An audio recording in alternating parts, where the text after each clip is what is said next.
Highnesses, Excellencies, ladies and gentlemen, a very, very good morning on what is the first official day of World Government Summit here at Dubai Expo 2020. And the title of this session, are we ready for a new world order? Well, the organizers here are nothing if not ambitious. This is, I think you will agree, a daunting subject for discussion at just after 9 a.m. on a Wednesday morning here in the relative calm of Expo 2020. But tackle it we must, because I believe what is clear is that we have hit an inflection point. We are certainly living in a unique age of uncertainty and volatility in global affairs. Whether you are from the global north or the global south, we have all collectively lived through the twilight zone that was the pandemic and the changes to our social, our digital, and our fiscal landscape that COVID-19 wrought. And just as the world re-emerges from the pandemic, we are faced with the Russian invasion of Ukraine, which certainly feels like a transformative geopolitical moment. Coming as that does against a backdrop of great power struggles, the emergence of middle powers, of climate crisis, and cybersecurity challenges, the trend lines certainly seem to indicate a world headed in a disorderly direction. Is the US-led multilateral system created post-World War II to manage international relations so that the world would never again see and experience the same chaos and disorder of a world war? Is it anything like fit for purpose? And if not, what is the alternative? That is the purpose of this discussion today, so let's get on with it. His Excellency Anwar bin Mohammed Gargash is the diplomatic advisor to His Highness Sheikh Khalifa bin Zayed Al Nahyan. Fred Kemp is the President and CEO of the Atlantic Council. Dr. George Friedman is founder and chairman of Geopolitics Futures. And Dr. Pippa Malmgren is economist and former US presidential advisor. You are well served with my esteemed panel this morning. Will you welcome them, please, to the stage?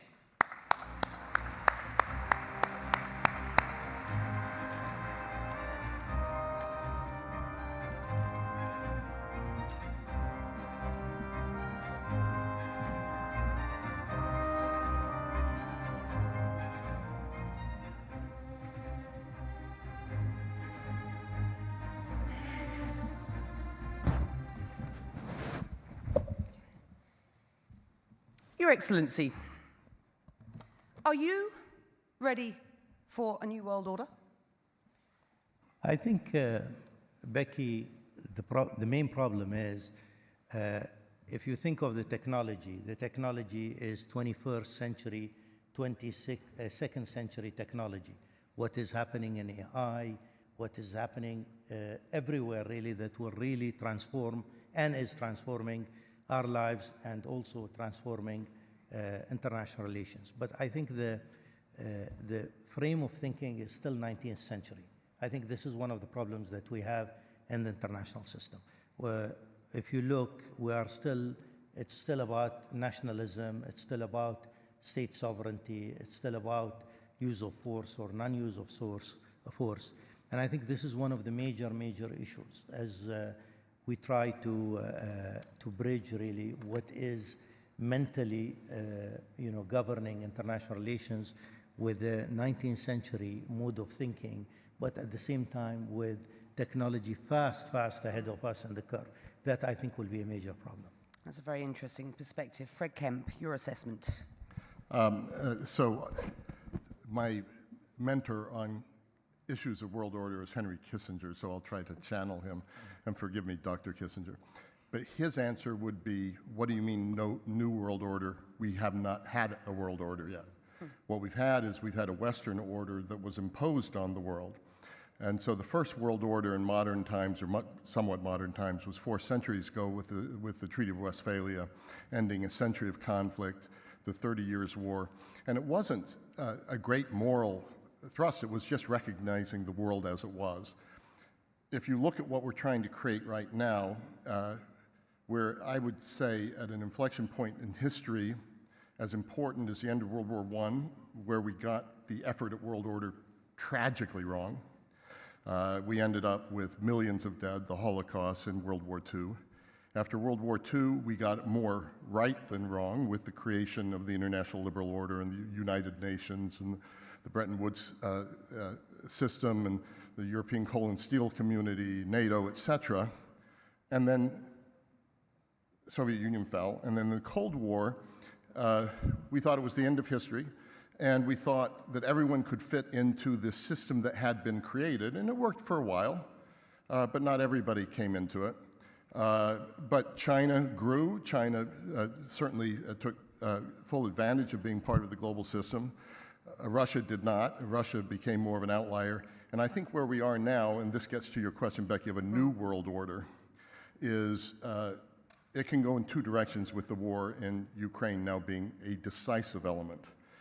Either the jungle is back, as the historian Bob Kagan talks, and that we can go into a darker era, or we could go into an era, because of the advances of science, advances of technology, that could be one of the most prosperous, promising, progressive, enlightened, moderate, modern eras that we've ever faced. And I think we're in a moment where that's being decided, and I think the importance of the Ukraine issue is that it's a fulcrum for this, and how the world manages this and comes out of this is going to have far-reaching consequences that go beyond Ukraine. Thank you.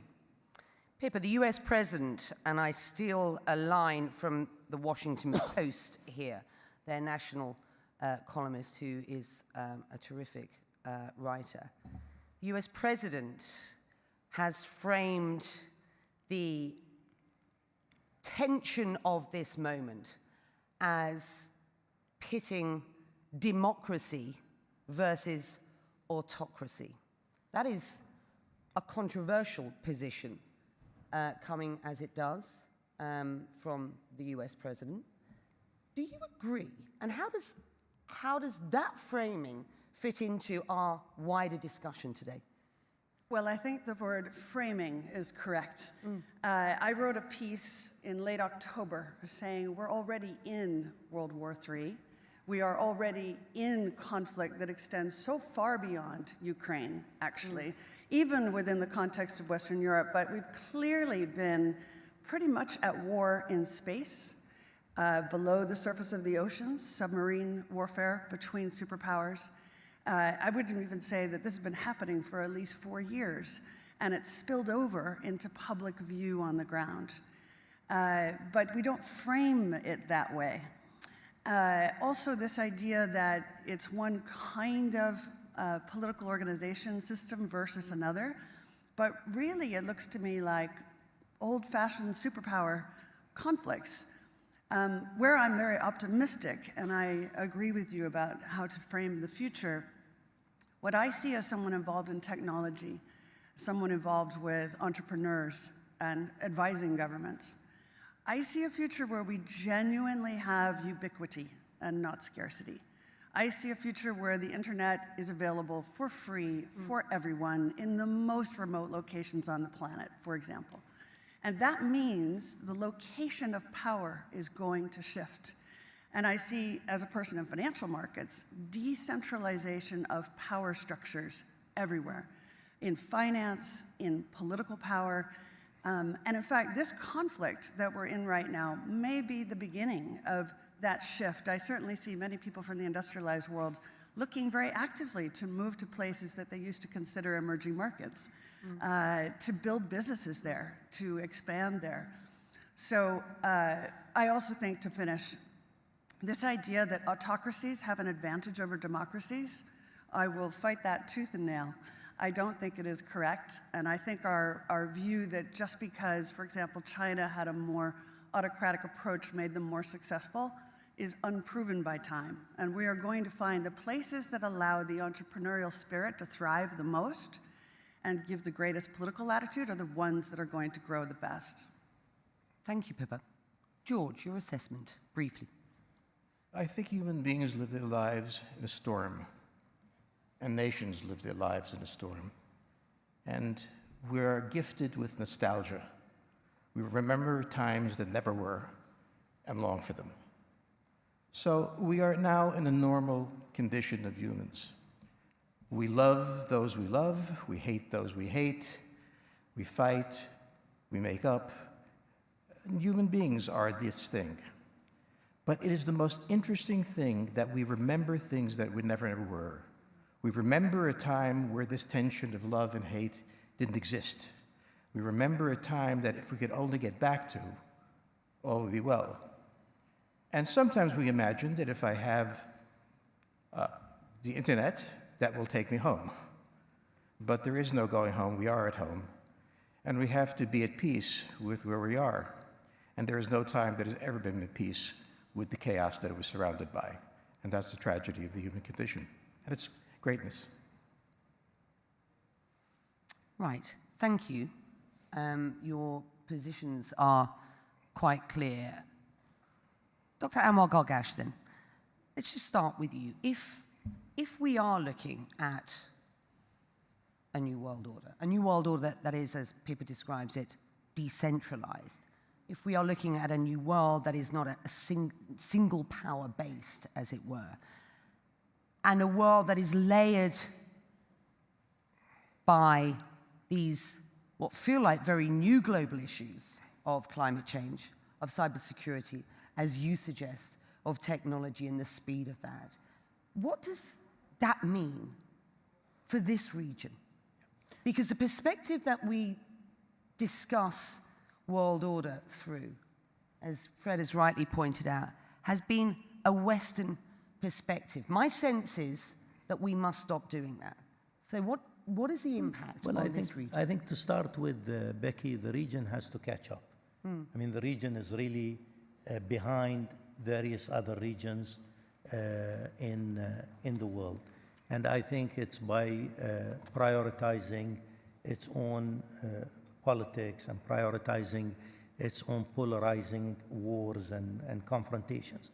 The region really, I think, number one, as the world is becoming multipolar, and I believe it is, and I agree also with the idea that this multipolarity is moving from economic to, from political to economic to what I would call even currency multipolarity as we move forward. I think the region is really going through two phases. Number one is witnessing the sort of upper structure changing, but it has to catch up. And it has to catch up by emphasizing, in my opinion, non-political issues. Some of them are global issues, the ones you mentioned, and certainly COVID is a clear test of what we should be concentrating on: food security and cyber capability and climate change and others. But more fundamentally, I think the region lags behind in terms of multi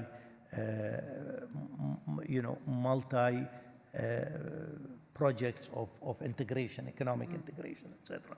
I mean, if you just look at the GCC, for example, the GCC has never really been a big success when it comes to political direction. It has had varied views there, but it's been a huge success really in creating what I would call a common market. So I think the region needs to catch up before it actually becomes a major player. Otherwise, it will be very much subservient to this multipolarity that we're talking about. And I want to come back to you for a sense from you, which I think would be extremely useful for this audience, as to what is going on behind the scenes here. When I say behind the scenes, it's very visible that there is enormous change in this region. Witness the meeting in the Negev Desert, the summit attended by the foreign minister here, His Highness Sheikh Abdullah. bin Zayed, 4 Arab foreign ministers meeting in the Negev desert with the Israelis. I mean, if you told me that that was going to happen 3 years ago, 2 years ago, even a couple of weeks ago, I think I'd have still been surprised by that. So I do want to get, because I think that's very important, we get your perspective as to what is going on behind the scenes. But thank you, Fred.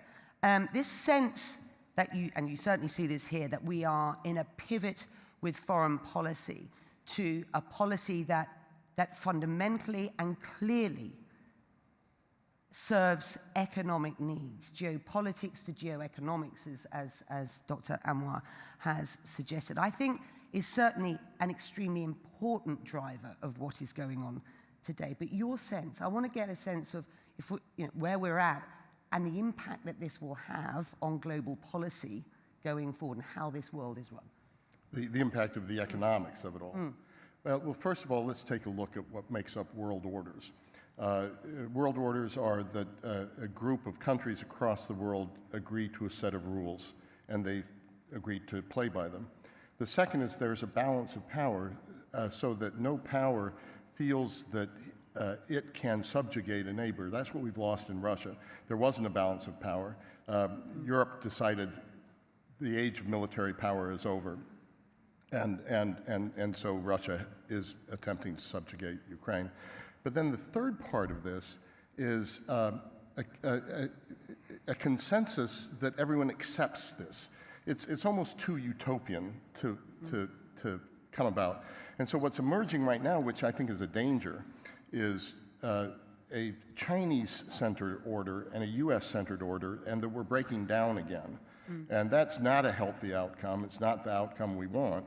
But that gets to the economics, and that's what I wanted to touch on, because the economics are that China, I think in 2016-17, invested $53 billion in the United States. Last year, $1 billion. So there's already a decoupling. There's already a breaking down. And the question is, how does this play out right now? And so I think you're going to see, in an economic sense, you're going to see these two worlds, but it's not going to be that neat. I think you're going to see the evolution of regional organizations, and the regional, because it's so hard to create a world order, I think you're going to see regional orders spring up. And then you have links between regional orders, but they will be very much guided by economic interests, social interests, and also security interests. You see things like the Quad, like the Abraham Accords, so ad hoc, not inflexible alliances, and that seems to me what's emerging at the moment. Should countries' governments be forced to make a choice, to take a side at this point, Pippa? I mean, certainly, again, this is a big narrative here. This is this struggle by two great powers. I use the term great loosely to a certain extent, but two great powers, and others being forced to take a choice. I think this speaks to this kind of emergence of these regional powers and the emergence of the middle powers here, because we're hearing, quite frankly, don't force us into a corner here. Are they right? Well, it may be a bit late for that. I remember talking to an Australian diplomat at one point about this break between the US and China, and said, both sides are going to say, whose team are you on? And he said, our job is to make sure the question never arises. But the question has arisen. And so I think we have to go deeper, and it's not about the US versus China. It's about what underpins a world order is always the financial system. I was very privileged. My father was an advisor to Nixon when they came off the gold standard in '71, and so I was brought up with a kind of inside view of how very important the financial structure is to absolutely everything else. And what we're seeing in the world today, I think, is we are on the brink of a dramatic change where we are about to, and I'll say this boldly, we're about to abandon the traditional system of money and accounting and introduce a new one. And the new accounting is what we call blockchain. It means digital. It means having a almost perfect record of every single transaction that happens in the economy, which will give us far greater clarity over what's going on. It also raises huge dangers in terms of the balance of power between states and citizens. In my opinion, we're going to need a digital constitution of human rights if we're going to have digital money. But also, this new money will be sovereign in nature. Most people think that digital money is crypto and private, but what I see are superpowers introducing digital currency. The Chinese were the first. The US is on the brink, I think, of moving in the same direction. The Europeans have committed to that as well. And the question is, will that new system of digital money and digital accounting accommodate the competing needs of the citizens of all these locations so that every human being has a chance to have a better life? Because that's the only measure of whether a world order really serves. George, what do you believe the biggest shift will be? Well, there's always a major shift in great powers. The world in 1945 was defined in a certain way. In 1991, the Soviet Union collapsed. Maastricht was written. The Japanese economic miracle turned out to be such a miracle, and so on. So in 1991, we had a change. We are now having another change. The first, we are discovering that Russia is not a great power. Economically, it lags behind South Korea. Militarily, it has shown itself not to be significant. It is a nuclear power. We've also seen that in China, although it has had a magnificent run for 40 years, has now entered a period of economic dysfunction. Its economy, its financial system and such has to be restructured. These restructurings aren't easy, and they are never come without political problems. So it's a great power, but how it plays out the game is another question. But one thing we've discovered, I think, in this crisis, the enormous power of the United States, which has been forgotten. But the way the Americans were able to use the dollar as a weapon to put the Russians on defensive, the manner in which the United States was able to rally NATO to this common cause, I mean, when we look at the way we thought of the world a while ago, it's different now. No, and that and you're making a very good point. I guess that begs the question: how long does that last? Oh, not very long. No, I mean, look, also begs the question. So go on. When 1945 went to 1999, 1999 went to this point, if this is a transitory point, and every 20, 30, 40 years we have a transition in the world, and that should not be unexpected. We're a dynamic people, and we will change the way we live, and the system will change, and we will have to align ourselves with it. You made a point about, the US, and I'm not sure if you actually used the term, forgive me if I'm putting words in your mouth, but has weaponized the dollar to a certain extent, or has used the dollar. You've seen the power of the dollar at a time when, as Pippa rightly points out, should we be looking at, the sort of, the fiat that we have used over the past X amount of years as anything like useful going forward, or is that redundant? And if it is, as yet still not redundant, is it the dollar or is it the Chinese currency? And we have seen the efforts or the noises made by the Kingdom of Saudi Arabia recently just to suggest that it doesn't have to be the US currency that is the currency of repute going forward. You're all making some absolutely fascinating points. I think, with 15 minutes left of what is a ridiculously short panel as far as I'm concerned, I think it's important to get a sense from you all as to how you believe governments will navigate the new global dynamics to shape a better future, which brings me very neatly to, if you will, Dr. Anwar, just explain, if you can, what is going on in this region at present? Well, I think, first of all, we've gone through a very difficult and torturing decade. And I think from the UAE's perspective, we need to turn the page and start a new page. And that new page is basically reaching out to various friends, of course, but adversaries also, and to make sure that we rebuild these bridges. We're not going to agree with everything they want to do, etc. And the Middle East really, going back to the Najaf summit, the Middle East is not really only about Iran, and the Middle East is not only about Israel. Because you could be confused by that. Yeah, you could be confused. You could be confused, and I think our whole intention is to find a way of functionally working with Iran. Our whole intention is to make sure that there is an agenda of stability and prosperity in the region that includes Iran and others. But I think the other also important element that you should not, be blindsided by, energy is coming back as a major component of many of the Middle Eastern and indeed world discussion.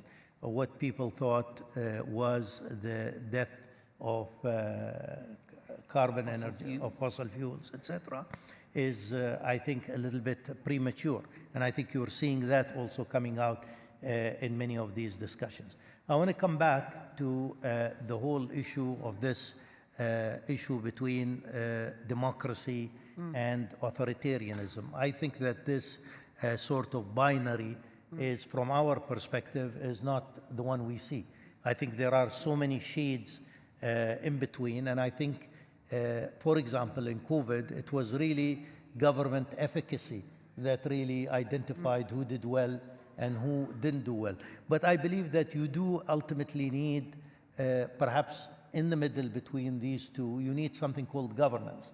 I think if every democratic attempt in the Arab world has turned ideological or tribal, so I'm not sure that this is really something that we can actually, work out very successfully here. But we do need governance. And governance, of course, includes a lot of components that are there. And I think this is perhaps the middle between the two binaries that you mentioned. Fred. Yeah, and Becky, I think I can pick up on Dr. Gargash because I agree with him completely that it's in a way, it's a false narrative. The issue is government effectiveness and whether the people consider the government to be legitimate. Democracy is one way to achieve that. There are other ways to achieve it. And the legitimacy is gained by governments that can deliver the goods, effectiveness to their people, can deliver freedom, which people want, so ensure human rights, ensure freedom, but at the same time ensure order, ensure safety, ensure health care. And I think this new era of technological change going faster all the time, whether it's quantum computing or artificial intelligence or bioengineering, these technologies are morally neutral.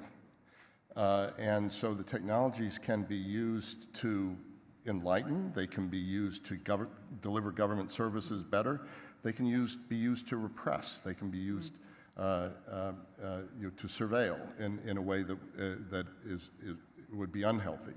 And so I think, to me, that's really important. I'm going to say just one other brief thing on sanctions, because I wanted to say this.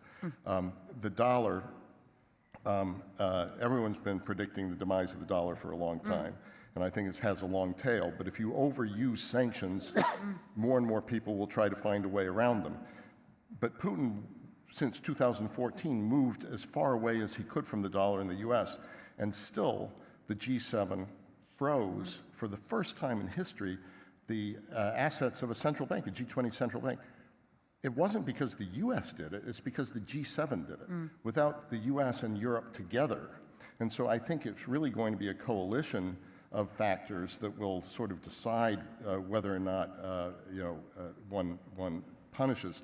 But I do think the dollar will last for a while yet, but it's not going to be America alone. It's not going to be America first. It's got to be America with others, and that's the only way, with our relative size and weight and GDP reducing, that the United States will indeed have influence in the world if the country just becomes much cleverer in building coalitions and working together with partnerships. Pippa.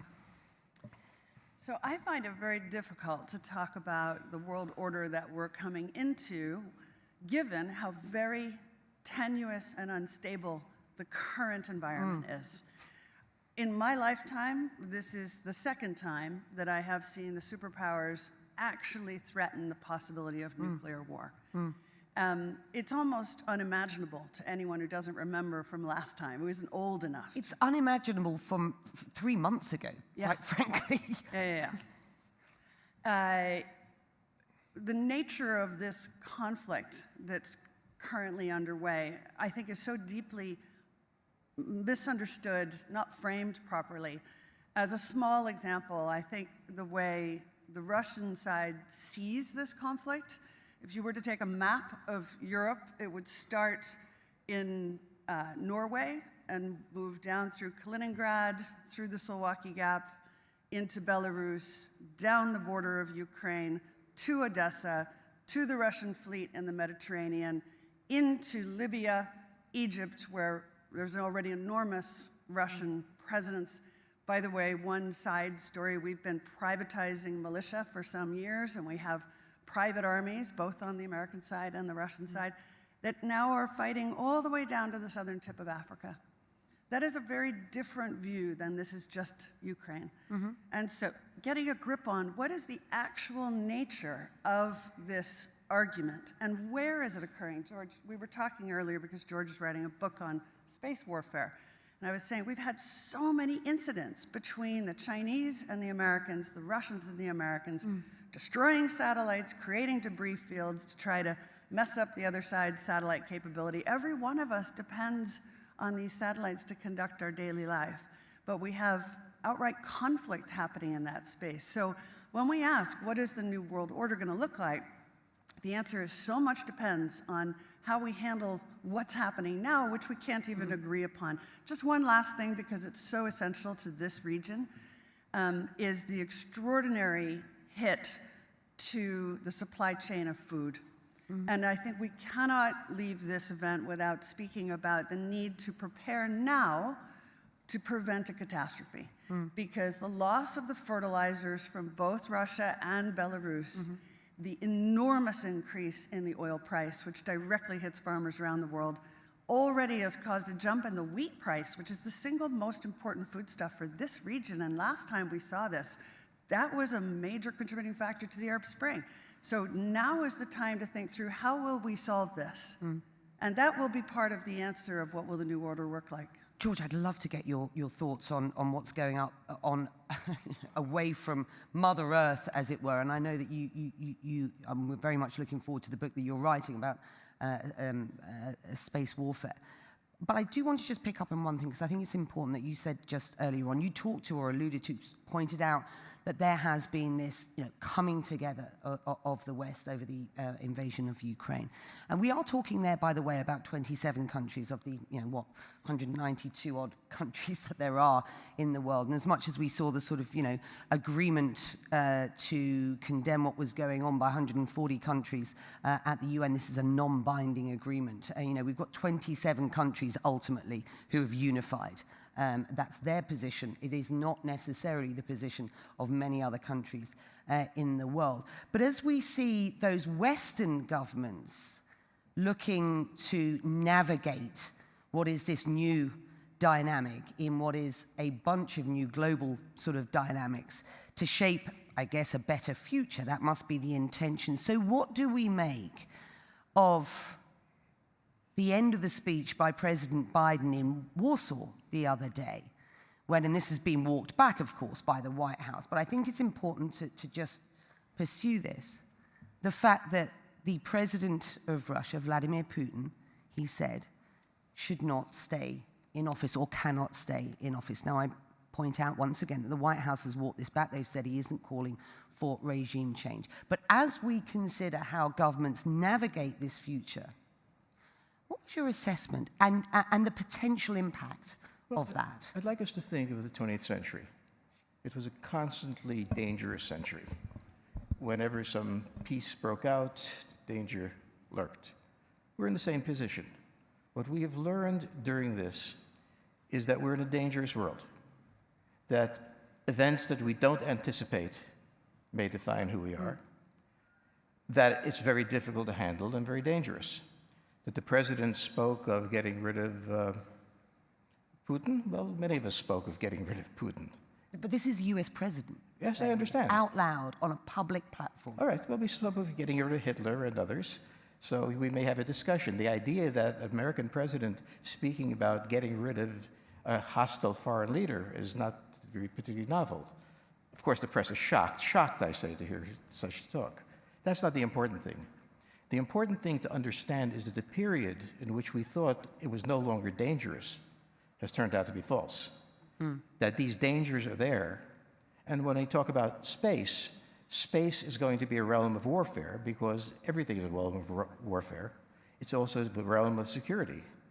So what we really have to understand is that the 20th century's end didn't end danger. That's still there. And the really shocking thing was not that Biden said this about Putin. It's the degree to which there's disbelief that this is happening, as if this hasn't happened before. And that disbelief is dangerous because that means nations are not prepared. So, Otto von Bismarck said, the art of diplomacy is about giving others ladders to climb down from untenable positions. And I fear that the current position of the United States is very much, we can win this, as opposed to we need to find an off-ramp. We need to find an exit. We need to get back to a negotiating table. We may have disagreements, but resolving them in a battlefield is not the right way to do it. And we may have forgotten that art of diplomacy. Fred. Well, revealing my bias, I'm wearing the Ukrainian colors. Biden's speech, the unfortunate thing about what he said about Putin was that it detracted from a speech that is one of the most brilliant speeches, maybe the most important speech of his lifetime. And it really put the Ukraine situation in a broader in a world order sort of framework, what we're talking about today. And he did it absolutely brilliantly. And he talked about how the darkest periods of history can produce the most progress. He quoted the Polish Pope John Paul II on do not be afraid at the beginning of the end of repression in Poland and the beginning of a road to democracy. And so I think that was exciting. I've known Senator Biden, Vice President Biden for a long time. That was not a mistake. And it may not have been in his talking points, but you have to watch the clip. He planned to say that. And he now has defended it himself in saying, look, I don't want to be about regime change. I'm just saying this kind of person, I'm paraphrasing now, this kind of person who has launched an unprovoked, illegal, criminal war only because his neighbors wanted sovereignty, independence, and democracy, doesn't have, his own people ought to be asking whether he's in the right place or not. And so, let the president have a break on this one. He's not calling for regime change. It's a good story for a few days. But the fact of the matter is it was a brilliant speech. It was a brilliant framing. And what Putin has achieved, and I would say to a certain extent President Xi, is there is a unification right now. There's a unity in NATO. There's a unity among Western democracy, and I would say among. And again, I am also careful, Dr. Gargash, about this issue of democracy and autocracy. I really think it's the forces of civilization and the forces of the jungle, it's forces of moderation, the forces of backwardness. And I think the forces of modernization, the forces of good, the forces of progress going into the future are unifying again, and they were a bit on their back foot over the last decade. Do you agree, Dr. Gargash? I think everybody speaks with his own background, his own experiences. And with his own or her own lens. Yeah, I think that's natural.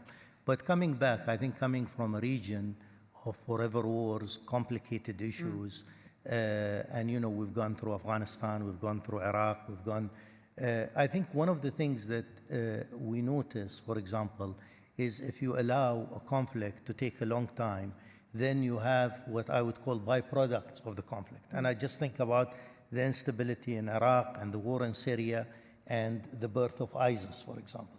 If we had been able to resolve that issue earlier, we would not have had the repercussions. So I'm very much with the latter thing, is I think that we do need in Ukraine, Ukraine is going to be a significant change in the international order.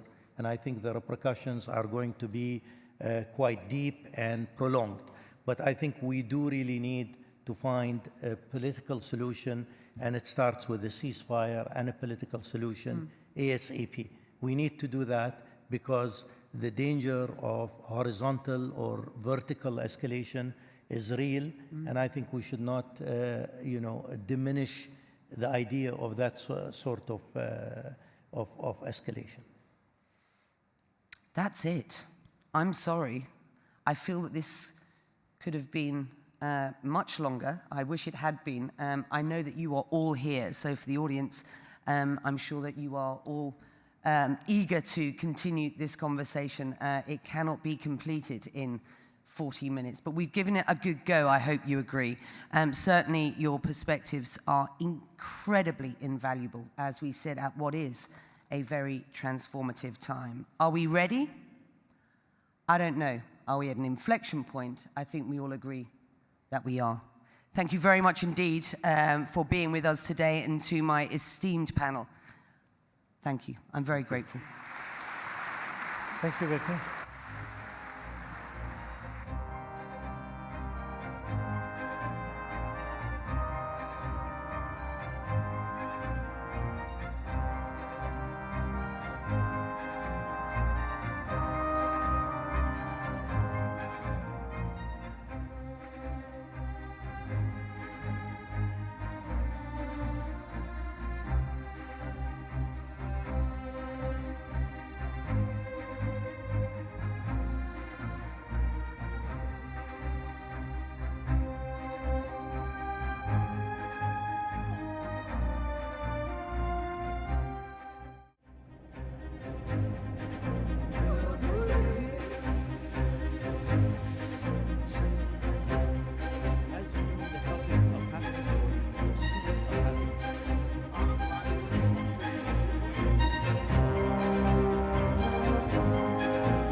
Prince Abdulaziz, the Minister of Energy from Saudi Arabia. We're also joined by His Excellency Masroor Barzani. He is the Prime Minister of the KRG, and of course His Excellency Suhail al-Mazrui, the Minister of Energy right here in the UAE. Gentlemen, welcome, and thank you so much for taking part in a dialogue which frankly is at the forefront of so many conversations that we're having on CNBC today. I just want to take a moment and ask each of you to have a think about how dangerous you find the world to be today. We're talking about inflation, the prospect of stagflation. We're talking about higher energy prices. We're talking about people struggling to afford the basics of life at a time when there is rising violence. And I am not just talking about the conflict in Ukraine today. I'm also talking about the attacks right here at home in the region. Your Royal Highness. Well, you have to define for me, what do you mean by danger? There is quite a few definitions now of danger. I can speak a lot about the type of danger that we're having here in the region, and it's quite multifaceted, to be honest.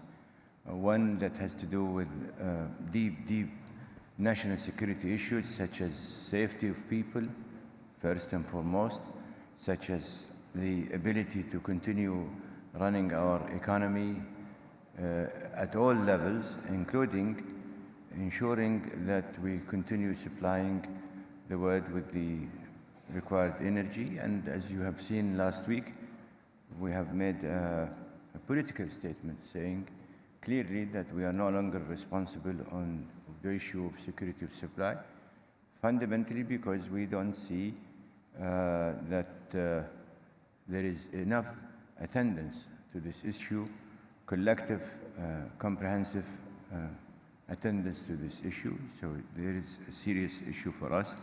It goes without saying that if this security of supply is impacted, it would impact us, certainly our economy, our well-being, our people, but more fundamentally, I think it's also will affect the world economy. So you are into a period of jittery period, defined by unfortunate narrow band approaches where people are focused on their regional issues without looking comprehensively to the impact, the global impact. Sir, and just to follow on to that, was it a mistake for the United States to remove its Patriot missiles from Saudi Arabia? No, I'm not into that business. My job is an energy minister. But it does impact energy because they're targeting infrastructure. I know how to move oil and I know how to move gas, but I know and I've seen and the world had seen what it means to have a city that was supposed to enjoy and we did enjoy and we will continue to enjoy our living. The race of Formula 1, but 2 nights before that, some rockets that falls into pump stations and what have you, and disrupt the going concern of our lives, disrupt our environment, and put to question our ability to supply the world with the necessary energy requirements. Well, in the old days, we, along with our friends here in the UAE, worked on a collective effort to assure and ensure energy security. If these pillars are no longer there, I don't think it should not be too presumptuous that we can handle it ourselves alone, be it ourselves as Saudi Arabia. I don't want to speak on behalf of the UAE, but I think I can share with you the thought that we as a GCC country, we have developed and delivered our side of the story.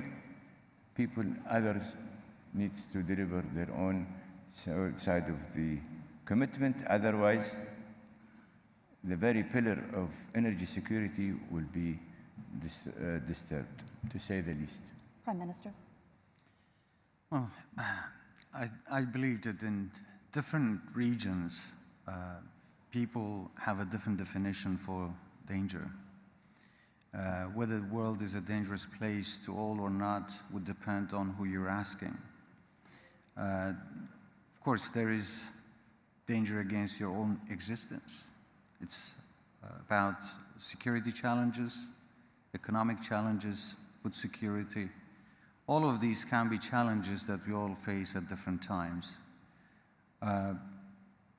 It's the players actually that pose the danger against others. So it's the behavior of the actors that can be studied, that needs to be studied to see what the intentions are and what they want to do. In our case, we see that there is a lot of interferences in our region. And unfortunately, sometimes when you see injustice, when you see inequality, there is always the possibility of different reactions to it. And it's the clash of these sort of behaviors that sometimes leads to a dangerous situation. In our case, it's always been a dangerous situation for us. And today, with the deterioration of the security in other parts of the world, that the level of danger in our region has also increased. When people feel poorer, they're more likely to do irrational things, and their behaviors change according to that. We've seen that in the past when the rise of terrorist organizations. One of the reasons why some people collaborate with terrorism is because they feel injustice and inequality. They feel oppression. And that's what really leads to people to take actions And that's also true for the states. Yeah. States are also looking at their interests. And what is interesting or can be beneficial to a state may be a danger to another. So once again, the definition of danger varies from place to place. Yeah. But I believe the world always can be a dangerous place if we don't control the behavior of the actors. Yeah. Your Excellency. Well, I think I agree. The definition of danger varies from one region to another, from one country to another. But I think if we can agree on one thing, what is dangerous is poverty, and what is dangerous and poverty push to terrorism, and those people could be target. So we lived in a kind of a hope prior to COVID. We hit with COVID, and everyone was looking to recover and to build prosperity further.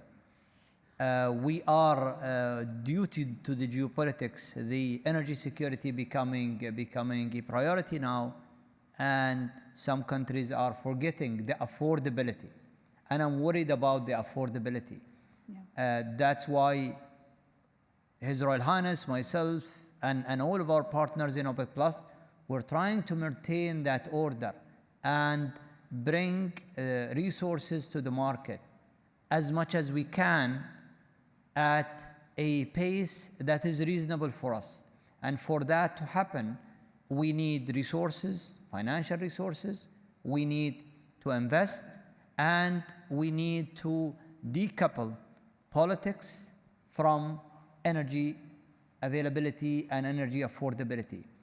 I'm worried that because we are mixing the two, we could end up in a situation where energy affordability becoming an issue, and that would definitely lead to ultimately to poverty, and ultimately could lead to a stagnation of the world economy. So we are trying, but we cannot be blamed for everything. We're doing our best, and I am worried that if we don't tackle the affordability element, other than the energy security and the sustainability, which is also very important. So 6 months ago, we were focusing on sustainability. That was the aim, and no one thought about the energy supply, security, and all of that. And suddenly now we're shifting to another element, which is energy security. So we need to have it, and we're selective from one source to another. And I am sure the next is going to be energy affordability and resources in that sense, because food security is becoming an issue, and industrial commodities or minerals are becoming an issue as well. So the risk I see is, or the danger is poverty, which could lead to people having to go and join those terrorist groups. And we are one of those regions that got attacked by terrorist organizations and terrorist groups, and that needs to stop as well if we are going to be committed to develop more resources in the future.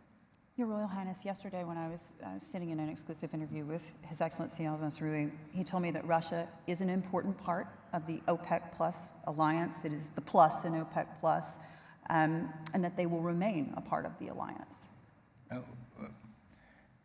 I don't think I just want people to pause and think of the last 2 years and ask this question: if it wasn't for OPEC Plus, what would have happened to energy security, energy sustainability, and energy market stability? And I go by not only oil, but the broader perspectives of energy. So I'm not going to be attending for what Russia may do or do not, but Russia is a country that produces roughly 10-something million barrels a day, which is almost 10% of what the world is consuming. It also produces a good amount of gas and a major component of the gas. So my reaction to your question has to do with the sizable contribution it makes. Now, I listened to Sahel from afar on what he said yesterday about the relevance of the contribution of Russia. I know that we are getting into a tacky,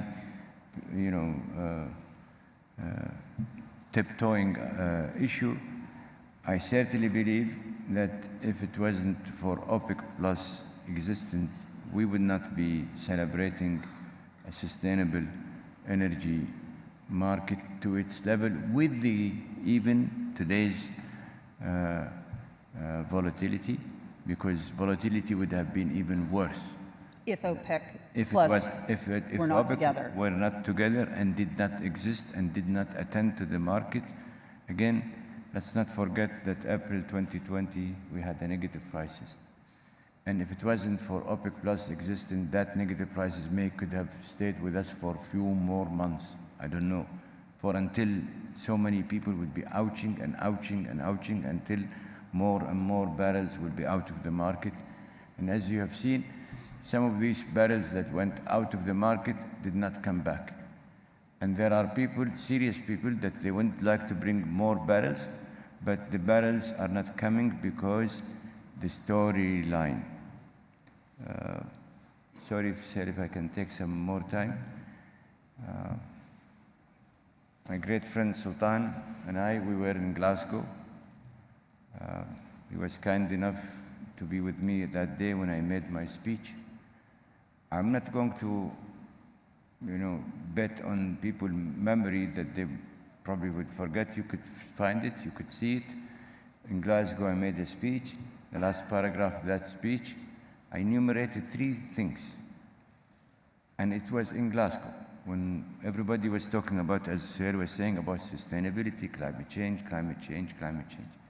I said, and I would repeat, and I would differ with Dan Yergin, because I was the one who first mentioned security of supply at that meeting. I said, the pillars of what we do should be energy security.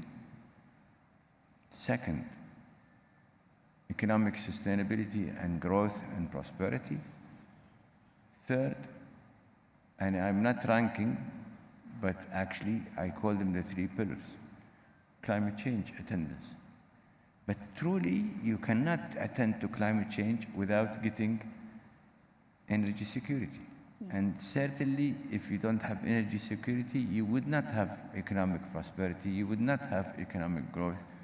And if you don't have the 2, you would not lose the means of attending to climate change. Yes. In that day, I can see it in faces. Oh, yeah. He's a representative of Saudi Arabia bragging about these things. Well, here comes Johnny.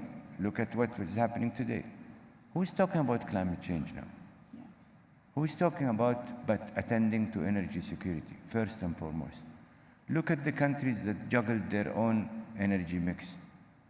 Look at how much people are advancing the idea of thoughts. We should focus on energy, on oil and gas, and we are pro-producing oil and gas. And pro,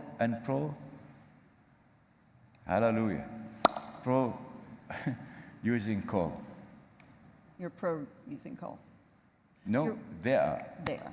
Your Royal Highness, there is a moral question, and it's something that a lot of us have been talking about over the last several days here at the World Government Summit, which is, of course, the invasion of Ukraine.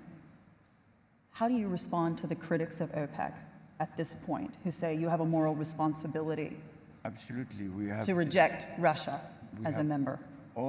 Most all of what I know about Saudi Arabia is that we have voted at the UN clearly, emphatically. We, along with so many of our friends, I think we also did that. And we have really separated the issue.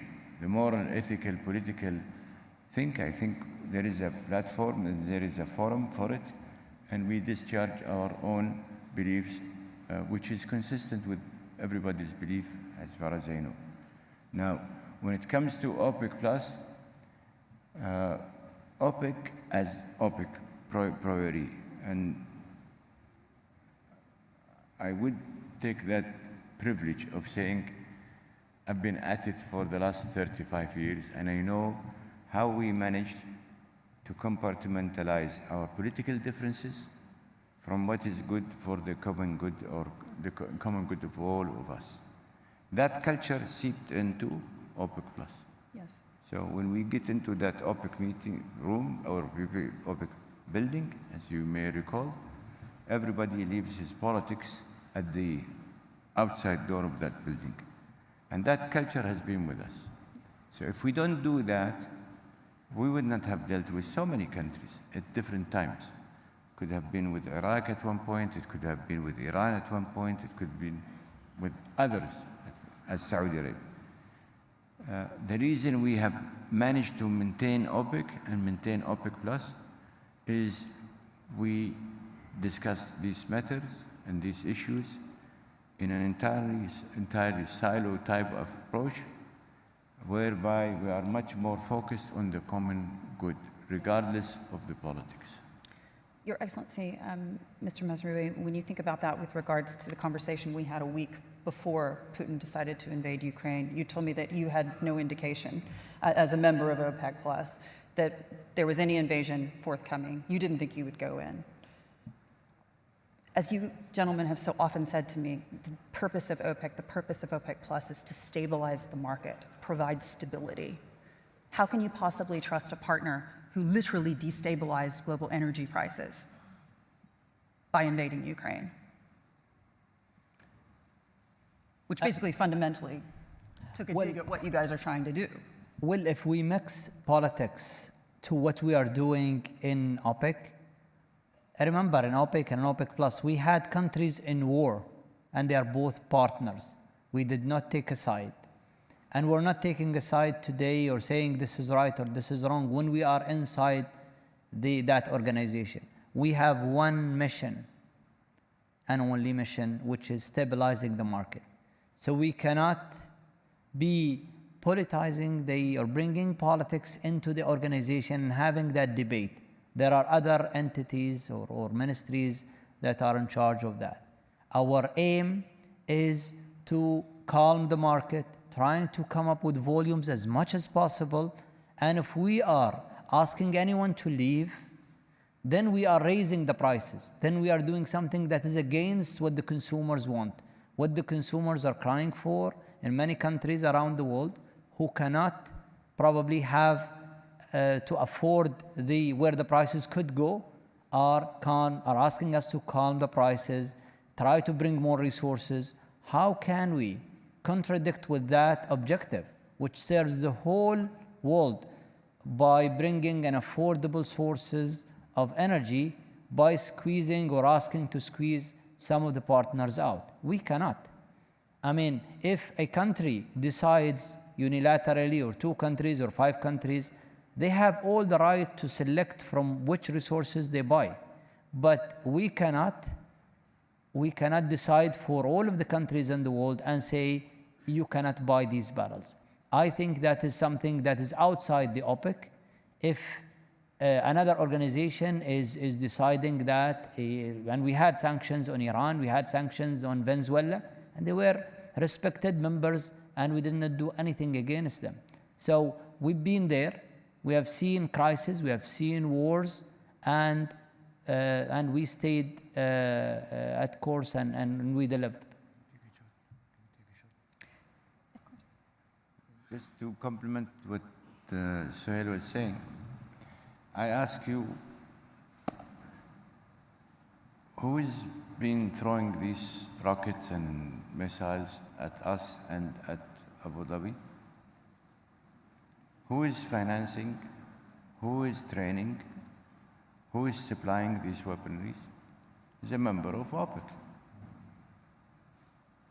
I'll leave it for your imagination. Prime Minister, I want to bring you into this conversation because, as His Royal Highness pointed out, Cynical minds sometimes help. this is why literally I love this subject. Prime Minister, so not only has the UAE and Saudi Arabia been again and again the target of malign influences from Iran, and I'm talking about the Iranian Revolutionary Guard and their proxies, the Houthi rockets that are coming over the border targeting oil and gas infrastructure, as well as civilians. But you at home are also a victim of Iranian aggression. Two questions. Are you worried about the fact that the United States seems to be rushing into a new JCPOA deal without a second track to address the malign activities of Iran? And when you take a step back and think about this a bit more broadly about your own economy, how damaging do you believe Iranian aggression is to the KRG specifically? Well, we have been victims of these sorts of aggression for a long time now from different sides and different players. This time, the rocket attacks against Erbil was unjustified. The allegations were baseless. And you're talking about the accusation that Israelis were in that building, yes, or that they were part of the conversations? Well, that's what they say. I mean, basically, they attacked the residence of a private citizen, a businessman. And then to justify their action, they were saying that they had hit the base of Israelis, which is not true. I mean, this is a But Israelis are part of the dialogue, or not? Absolutely not. I mean, they have nothing to do with this. They launched these attacks against us in that area, but again, they had to justify it to the international community, and we called for an international investigation. We called on the Iraqi federal government and the parliament, and also even invited the Iranians to visit the site and find for themselves that if their claims has any truth to it. Of course, it is, I mean, it's absolutely baseless. But we understand that this is a pressure on us as we are moving forward to form the new government in Iraq. The formation of the government has not been the way that they wanted. So this is a political pressure on the members of the alliance to basically withdraw from the alliance and to let them increase or at least maintain their influence that they have enjoyed throughout these years in Iraq. So basically one of the reasons for these attacks is to give us a warning, and also to go back to the energy. We are one of the regions that are flourishing and are trying to become a main player in providing energy, not just to the region, but hopefully to Europe and to the rest of the world, as we are discovering more oil and gas fields, and we are trying to develop those areas. I mean, this is something that may not be in the interest of the Iranians in this case. So that may also be another reason. But we are trying our best to fill some of the gaps that some of the, this war has left behind in the world. As in my speech yesterday, I also said that we are trying to at least provide some of the shortages that exist in the world. Now, the question is, are we allowed to go and do that? Yeah. Because again, we see that not only the rockets are trying to stop us, but there are also institutions that have been manipulated. When you're talking about the government in Baghdad, you're talking Yes. about the court. Yes, that have been manipulated, and they're trying to stop us from doing what we think would be in the best interest of our region and the rest of Iraq and also the world. Do you believe that there's any progress you can make on that oil and gas law, We are- given the current context? Yes, we are we are negotiating with the federal government. We are negotiating with the Ministry of Oil, and we are insisting that we need to preserve our constitutional rights. the Constitution stipulates and tells us exactly what our rights are and how we should act. And also the Iraqi government knows that. So this is really, it has nothing to do with the Constitution or with the legality of the process. It's a political decision made by political appointees to basically put pressure on us at this stage. It's tough for you, though, because when you talk to international investors, you've not only got this problem with Baghdad, but at the end of the day, you're also severely in debt. Your pipeline's 60% owned by Rosneft, the Russians. And you've got to wonder if that legal battle is going to be resolved in the near to medium term. It's a tough sell when the government in Baghdad is saying you're exporting oil and gas illegally. Well, how do you make that case to the investor? First of all, we have to be careful about who is saying we are selling oil illegally. We have a constitution that our rights are very clearly shown in the Constitution, so we know exactly what we can do and we can't do. And then we have a law that was passed by our parliament in 2007, whereas the federal government does not have a hydrocarbon law and still refers to the law that's in 1976 from the previous regime. Iraq changed from a central government to a federal government, but the law hasn't changed. Yeah. We have a new constitution. The constitution calls for a hydrocarbon law. In 2007, again, we tried to pass that law at the federal level.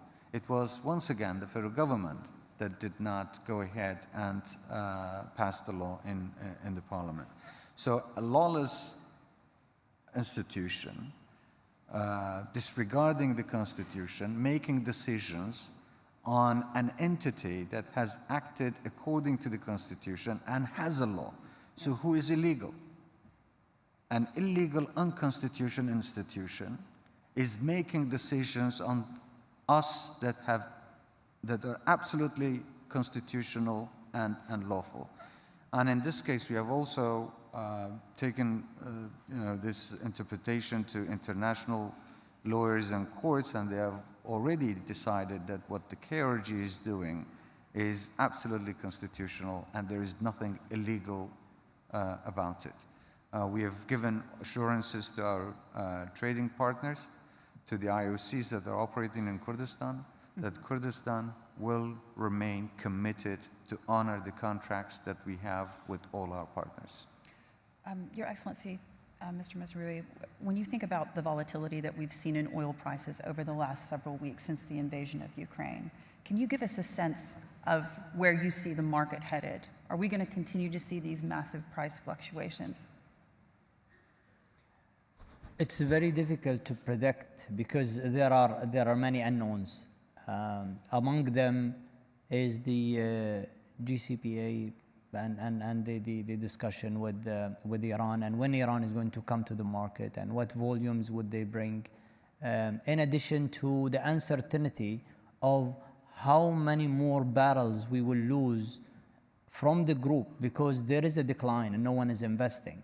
So unless we have a promotion for investments in the hydrocarbon in many of those member countries and others, including the shale oil producers, unless we have that clarity and we get those resources in place, I think it's always going to be uncertain.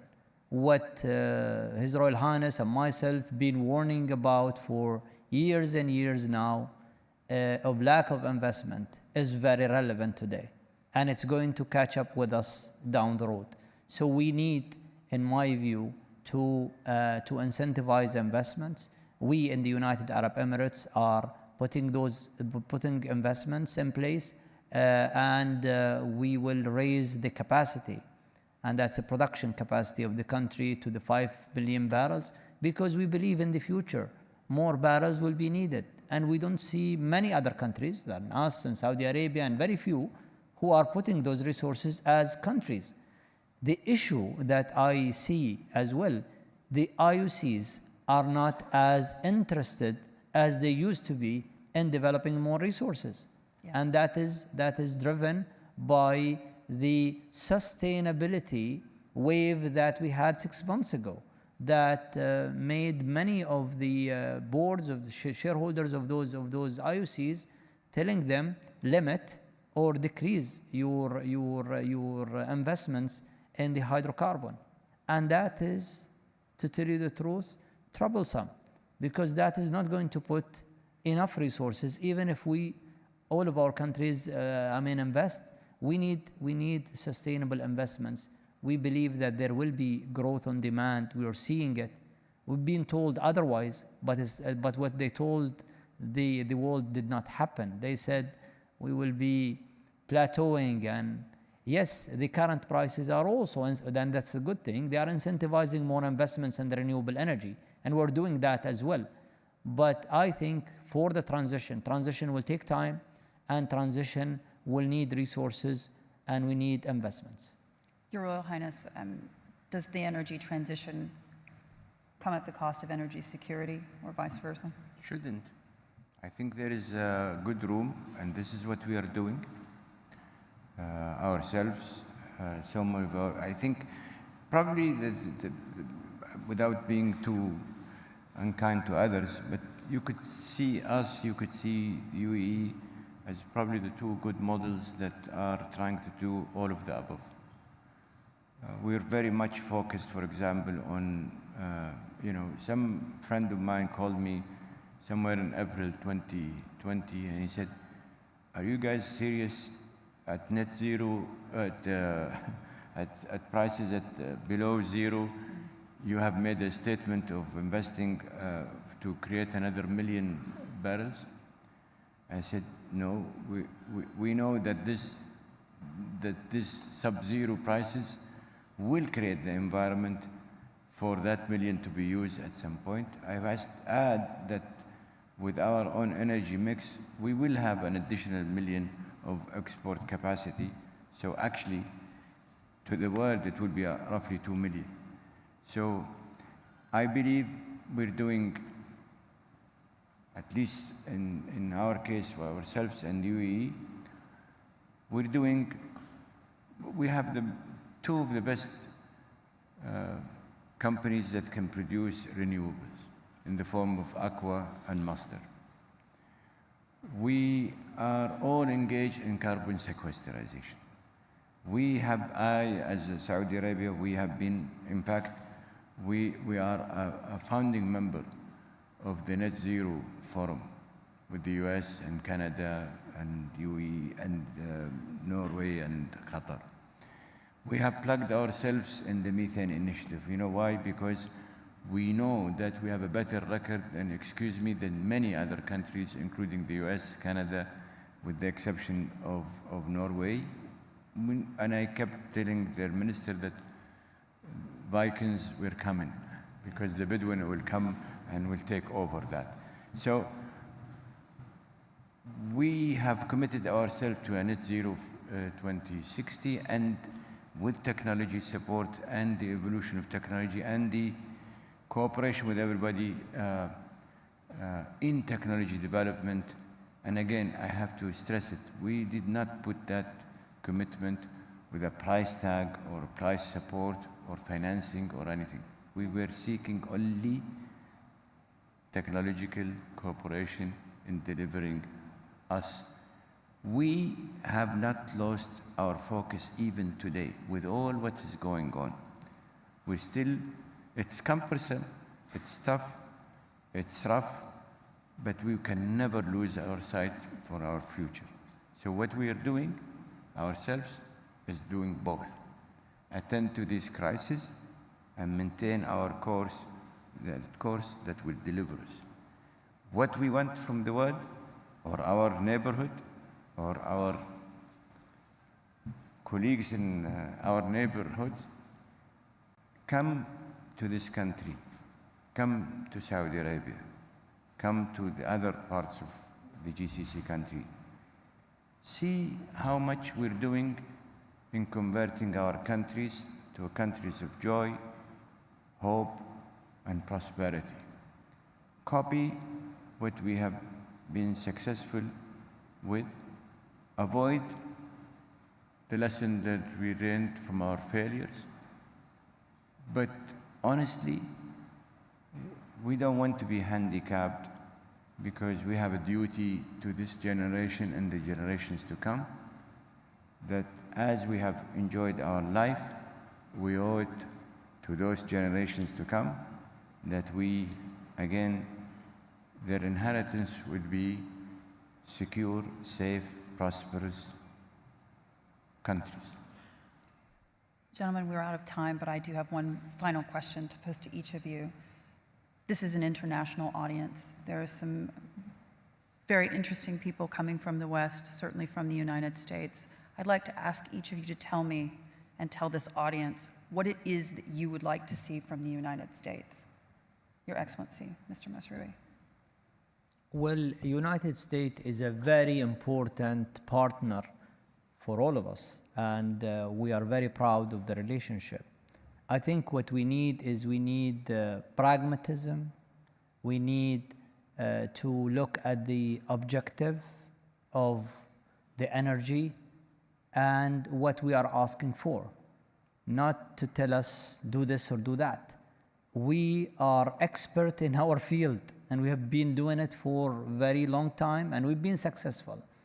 So we need their understanding that what we are doing is to the benefit of the consumers, to the benefit of the consumers in the United States, and to the benefits of the consumers worldwide. We're trying to balance the market, and it's not an easy job. We're not the only producers in the world, and when we say this is the right way to do it, we know it from experience. So trust us. Prime Minister. Well, U.S. is a great friend. They have been supporting us throughout these years. We would like them to continue supporting us. And of course, we do support any peace initiative anywhere in the world, but we don't want peace with someone to be on the expense of the stability and the security of someone else. We hope that the United States understands that they have many friends here in the Middle East, but the relationship has to be based on mutual respects and maintenance of the values and interests that serve both sides. Your Royal Highness. You want my personal opinion, or? What would you give me? Very simple. I missed my good friends all over the U.S. Looking forward to seeing them sometime if we can have a period of peace and tranquility where I could go and float around New York, Houston, and Washington. I have a lot of good friends. I just want to remind everybody of a history of 80 years of really doing everything to the book on what we can do to be the provider of sustainable energy. And people need not to forget the past, because we could regenerate the future if the pillars of the past can stay with us for the future. There's an argument that could be made that the Biden administration has abandoned Saudi Arabia. Do you agree?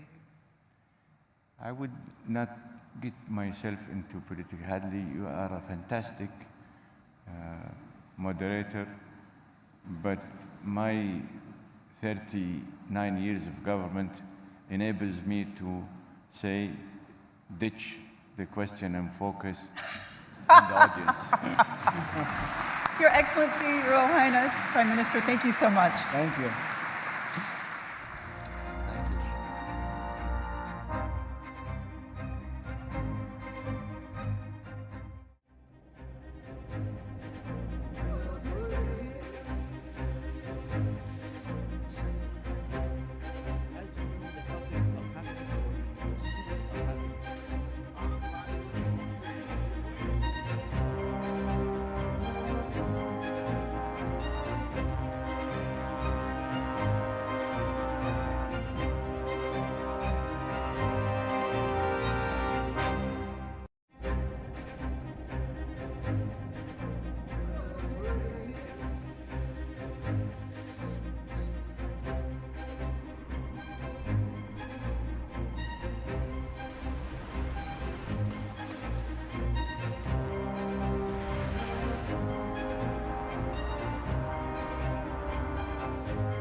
only a few minutes away. It's a really annoying feeling, actually. But thanks everyone for coming, and thanks to the Dubai government, especially for organizing this event. This event has been in the making for the last few months with the very strong support of the Dubai government. On top of that, we want to, as an industry, I think we want to thank the Dubai government for adopting crypto at a breakneck speed and also having very favorable regulations and having a very open mindset towards this industry. I believe the long-term benefits for Dubai and the region will be very, very clear and will be huge.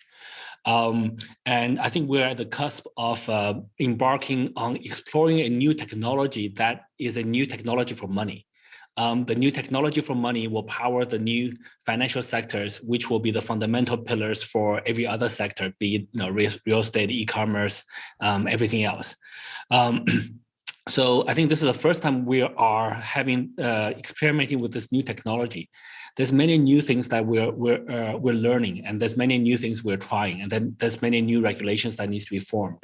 So Dubai is one of those very few places where industry players like us are invited to join in the conversation while making some of the regulations. So we feel very privileged. And looking at the number of people who are in crypto in Dubai in the last few days, I believe that the ecosystem is really growing tremendously thanks to the strong leadership of the Dubai government. And this conference is really one of the key milestones for this type of discussion. So yeah, I don't want to dwell too much on it, and I think let's start this conversation. Thank you for that, Susie. So my name is Hannah Murphy. I'm a tech correspondent with the Financial Times based out of London. It's a pleasure to be here at the World Government Summit and to moderate this first session of the Crypto Global Forum. Without further ado, joining me to discuss the future of blockchain and industry perspective, we obviously have Susie, CEO of Binance, one of the biggest crypto exchanges in the world, joining us via video link. And then Kevin O'Leary, I'd like to welcome you up to the stage. Kevin is the founder and chairman of O-Shares Investment Advisors, a renowned investor, entrepreneur, and of course, US television star. And last but not least, Suman Lee, welcome.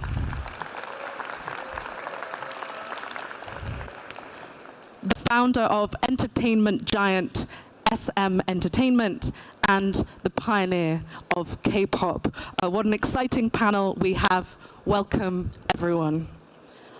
Before we get started, just a little bit of housekeeping. We're going to have some simultaneous translation. So Arabic will be channel 1 on your headsets on the back of your seats. Channel 2 is English. Channel 3 is French. And channel 4 is Korean. So when Mr. Lee is speaking, there will be simultaneous translation into English available on channel 2. And finally, just a reminder, if you could put your phones on silent so that we can continue with the panel undisturbed, that would be much appreciated. So we're here to discuss the adoption of blockchain technology, the challenges of that, and what the future might hold. To set the scene here, about 5 years ago in 2017, the price of Bitcoin was sort of soaring through $10,000. And the conversation then was about blockchain technology disrupting finance and sort of bringing in a new era of decentralized financial systems. But today, it seems to me that those conversations are far broader and far deeper about the power of blockchain technology to shake up all sorts of industries: gaming, music, entertainment, sports, and also about the power of blockchain technology to shake up areas such as data privacy, ownership, authentication, and also about sort of how and whether blockchain technology and virtual currencies can be a part of these online digital worlds known as metaverses that companies such as Microsoft and Facebook are telling us that they want to build. All of these conversations, sort of to my mind, come under this catch-all umbrella phrase of Web 3 or Web 3.0, decentralizing the internet, if you will. So, CZ, starting with you, would you agree? How do you think about Web 3, and where are we at in terms of the development of blockchain now compared with sort of 5 years ago? Sure, thanks. Yeah, I think the definition of Web3 is different from person to person. I actually don't think anybody has a very precise definition of what that term means. But I think any decentralized technology can be classified as Web3, and the newer version of Web, which will include cryptocurrencies as native currencies. So I think the definition of that word is less important. But what we see, based on what you just said, right? We have not seen that much disruption or replacement of traditional financial services like payments, which is one of the earliest use cases that's been identified even in the Bitcoin white paper. But guess what? People today still mostly pay for coffee, lunch using their existing payment methods. They don't use crypto for that. But where crypto really shined are the use cases that traditional financial sectors does not provide. Like global fundraising, like ICOs, IEOs, IDOs, etc., or even donations to Ukraine. So that cannot be done using cannot be done very easily using fiat currencies. NFTs allow artists and content creators to monetize their work globally. Again, if you go through traditional art galleries, you don't reach quite the same audience. And DeFi, and GameFi, many other things.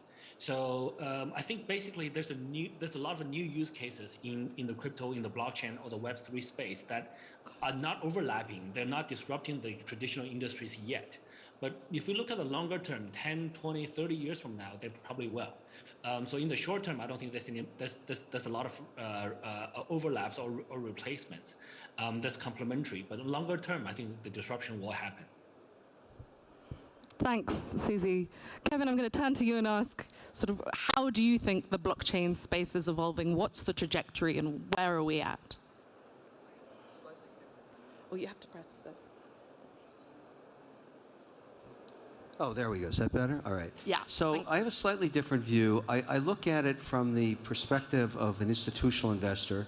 I index for institutions. Indexing is how capital is deployed for the majority of investing in the world. And there is no participation yet at the institutional level. There's a lot of excitement about this, but the truth is virtually no institutions have put any weighting of anything into any of this yet because it lacks regulation. And there's a lot of excitement around regulation coming. That's a good thing. But at the end of the day, when and if institutions index this, they'll be putting a 1% to 3% weighting into something like Bitcoin, running a 100 billion mandate or whatever it is. So it'll be a lot of capital coming in at the same time when it gets regulated. But the way they look at it, and I agree with their view, Bitcoin is not a coin. It's just software. Ethereum is software. HBAR is software. Polygram is software. All of this is software development. And it seeks to find productivity in the financial services market, the real estate market, other hard asset markets.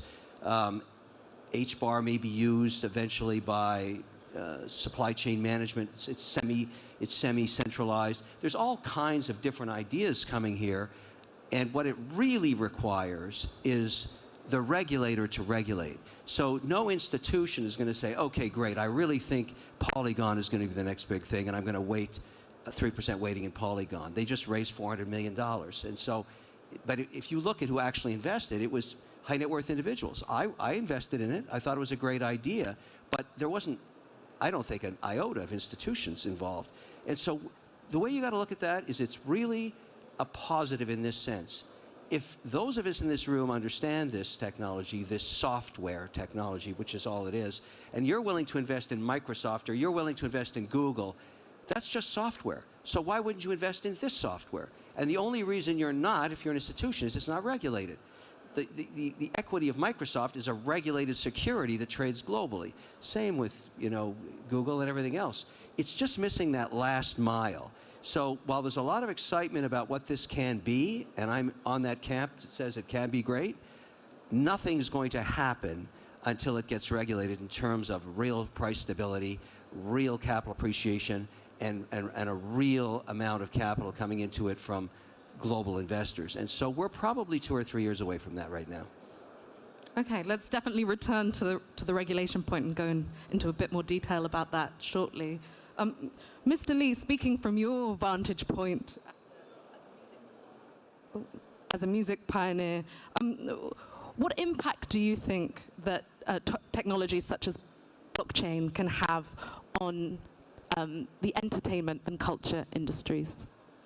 So can I speak in Korean? Yeah, please do speak in Korean, and we have channel 2 for the translation. Okay, thank you very much. 저희는 그 문화라는 것을 접하면서 저희는 컬처 테크놀로지라고 하는 것을 저희가 말을 만들어내고 창안해냈습니다. 컬처라는 것이 옛날에 우리 중동에도 굉장히 중요한 아주 리치한 컬처들이 옛날에 굉장히 많았었는데 그러한 것들이 전수가 안 되고 또 이어지지가 않고 그냥 유적지로만 남아있고 이런 경우가 굉장히 많았었습니다. 그래서 이 문화라는 것을 성문화해서 말로 쓸 수 있게 또 뭐 포뮬러화할 수 있다면 공식화할 수 있다면 클래식처럼 이렇게 음악이 클래식이 되고 또 사료이 바뀌어가는 어드밴스드 뮤직이 나오고 컨템포러리 뮤직이 나오고 이러는 것처럼 우리가 일단 글로써 성문화해서 많은 사람들이 그것을 보고 그 새로운 문화에 접하면서 그 문화를 발전시켜 나가면 얼마나 좋을까.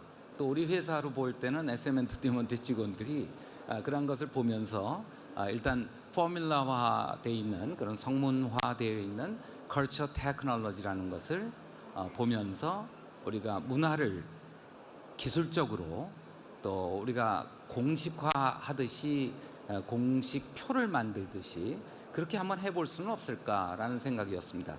그런 것이 이제 그 기술과 결합이 되면서 이제는 문화와 기술이 결합이 된 하나의 결정체를 우리는 CT라고 SM에서는 부르고 있습니다.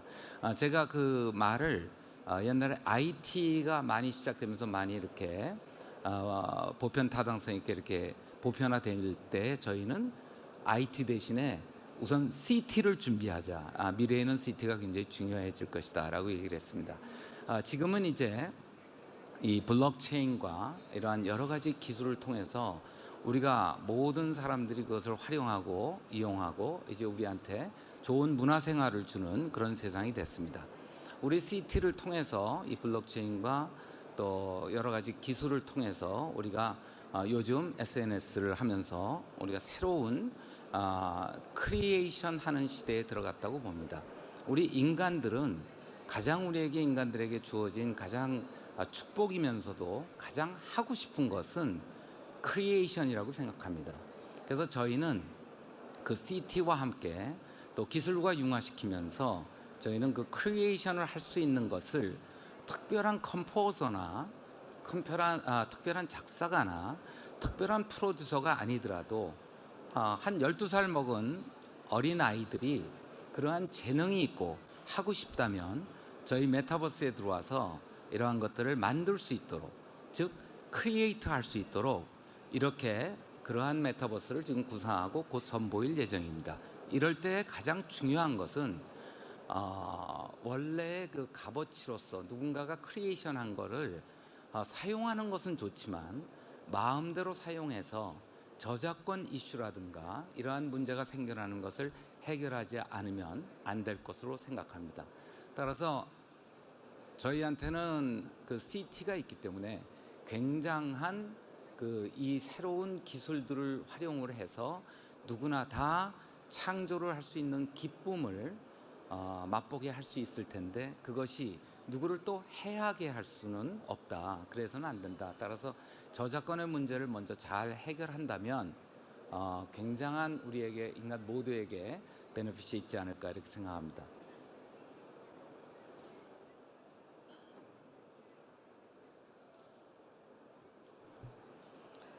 Thank you, Mr. Lee. You end mentioning sort of copyright and what blockchain technology can do there. Sort of one of the things that has emerged that CZ mentioned earlier are sort of NFTs, or non-fungible tokens, essentially digital ownership certificates registered on a blockchain. CZ, could you tell us about NFTs, which obviously exploded in popularity last year through this year? Obviously, some critics complain that what we're looking at and what we most often see is sort of apes and punks and pictures of cats online and very cartoonish drawings. What do you think has actually really pulled people to this latest NFT boom? And do you think the hype is sort of opportunistic speculation because of prices, or are there other draws? Sure. Yeah, I think there's a bit of everything, to be honest. There's a little bit of hype, there's a little bit of speculation, but there's also there is fundamental technology invention or innovation. I think NFTs is the first time where we have a technology that can verify authenticity through the blockchain, and it also keeps a history. And so just this alone sounds very, very simple, but we couldn't do this in a decentralized way before. Before, we always have to rely on some central party that may or may not exist forever. So just because of that, this allowed artists to share their art. And as I mentioned earlier, this allowed them to sell their art globally, sell their content, sell their work globally. And they get very good prices for it because they can reach such a large audience. The liquidity is very good. Whether the prices are overpriced, I'm not sure. I don't understand the pricing of NFTs at all. I don't collect NFTs. I'm not an art collector. I'm a software developer. So, but NFTs can, like in our discussions with entertainment partners like SM Entertainment, and also like, for example, other like football clubs where they sell merchandise. Many of their merchandise are like in countries like China, Indonesia, or Southeast Asia, other countries. There's like 10x of the merchants being sold than what they sell themselves. So meaning like 90% of merchandise they sell are not the authentic ones, and the clubs don't get the money for it. If you attach an NFT per merchandise, then you can solve that copyright problem. So you can solve that authenticity problem, and you can also potentially have a much stronger revenue engine. So all of these things are problems the technology can solve. Whether a GIF, a JPEG, a ape is worth like hundreds of thousands of dollars, I'm not sure. That's up to it. But in the world, if anyone's willing to pay for it, then it's worth that much. So whether the market will sustain that or not, I'm not sure. So yeah, so I think the NFTs is a fundamental technology that will stay. Whether the market is too hot or too cold, market fluctuates. That's just how markets work. So, but I do think the technology is a very useful invention, and it will stay. Thanks, CZ. Kevin, what do you think of NFTs? What use cases, beyond the sort of collectibles, what use cases do you see in the future? NFTs are a very interesting use case for using blockchain, and I agree with CZ on authentication. I'll give you a use case that's under development right now in a sector that most people in this room know well, watches. The origination of watches, for example, Patek Philippe, Omega, FP Journe, they only make a few thousand watches a year, and they sell a few $1 billion worth of them every new model that comes out. But the secondary market around the world is 12x the size of the primary market. And it has many dealers. The very famous one here, Suzuki, is well known around the world as one of the premier dealer brokers of watches. And the challenge you have in buying a watch after it's been owned once is they're fakes. There are hundreds of millions of fakes. And again, an NFT would really work there because you'd want to get the origination. And the way they would do that is you can scan the surface of the dial at a micro level, and there's small imperfections in it that really give it a fingerprint. So there's a lot of work going on in that area. Here's the problem with NFTs right now. If you have a smart contract on an NFT, I don't care if it's art or it's a lazy ape or whatever it is, and every time it trades, it yields a reward for somebody, that smells a lot like a security. Is that a dividend? Is that a capital appreciation? If you are digitizing art and fractionalizing it and selling it in pieces, and there's a Liechtenstein that's being sold that way right now in the US under Reg A. It actually has a prospectus. Is that a security? And again, I go back to the infrastructure of our regulatory environment globally. If it smells like a duck, walks like a duck, swims like a duck, it's probably a duck. And if it's giving you interest and it's paying you capital after you've purchased it, and you don't think it's security, you're at risk. You're at risk for trading something that is eventually going to be ruled as a security. And I think that's holding back the entire NFT market outside of the JPEGs and everything else. Again, we're waiting for the regulator to regulate. Now, the Loomis bill, which is going through a bipartisan agreement on the Hill in the United States, is going to get tabled in the next few months. It has a lot of very positive policy in it for blockchain, Bitcoin, Ethereum, and several other items that it deals with directly. But it does not deal with NFTs. And so we are a long way away from having this resolved. And I would argue that every financial institution in the world is not going to trade this unless they know with certainty it's regulated.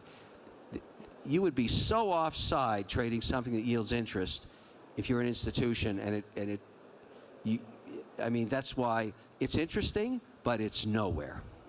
Right. The ambiguity is holding it back for the moment. Yeah. I see. Yeah. I wanted to follow up and ask about another concept, sort of the metaverse, and sort of how important do you think blockchain and virtual currencies might be for the metaverse or the metaverses that may or may not come in the future? I think the metaverse has a great opportunity and a big problem. And here's the way to look at it. The use case for it today is in gaming. There's no question that that's going to drive adoption. And I'll give you another use case that actually is happening in Miami right now. There is a developer selling high-end condominiums now. They don't have any virtual existing building. They haven't even broken the ground. They're almost sold it out. They did it all on a model of a metaverse. In other words, you went and saw your condominium with goggles on. You actually walked through it. You saw all the amenities, the pool parties, the restaurants. You could walk in and sit down in the restaurant. They spent a few $1 million setting this up, and they sold out a multi-million-dollar condo project. So there's tremendous possibilities, even in these early iterations. But here's the problem. What's going to drive this ultimately long-term is advertising dollars. It's companies wanting to attract you to their product and service on the metaverse and making that really interactive experience be something special. So whether you're buying a car or a pen or jewelry or food items or alcohol or whatever it is you're buying, you're going to find it somewhere on the metaverse. But if you're a big brand, a global brand, you're not going to put that on an uncurated metaverse. There's two paths being pursued now.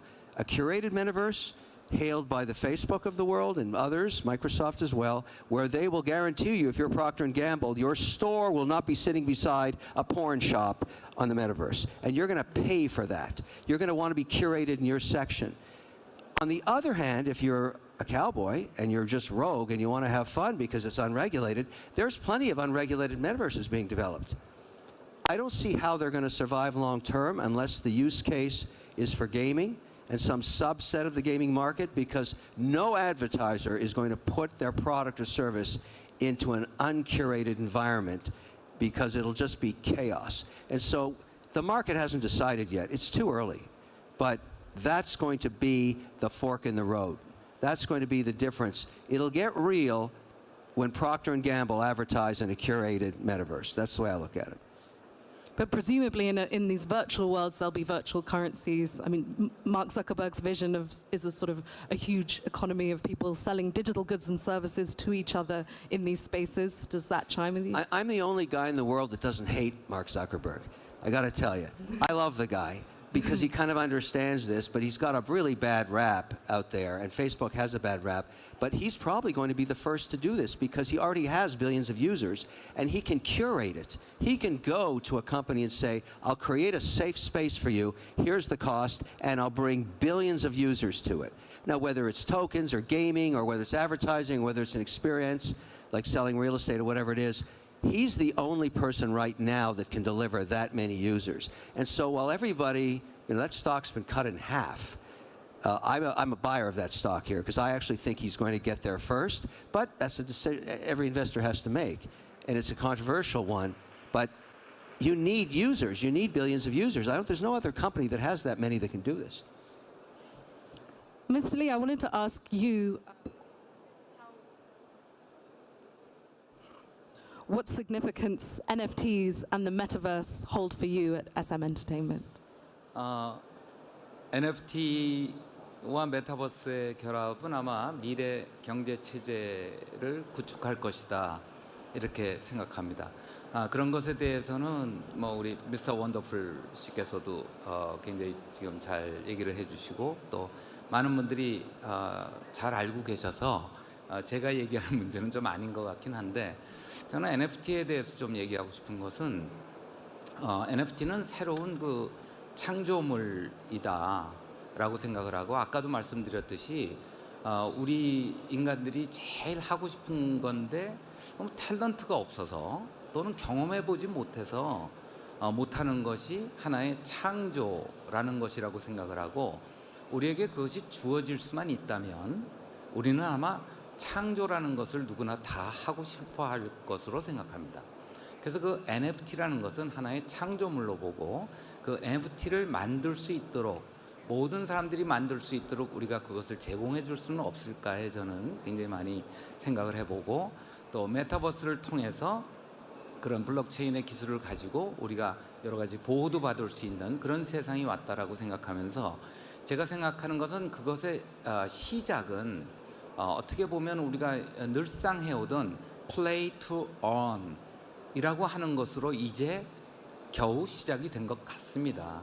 그러나 마지막은 어떻게 보면 우리가 해야 될 걸 그보다 훨씬 더 높은 단계는 또 우리가 정말 궁극적으로 해야 될 것은 play to create 라고 생각합니다.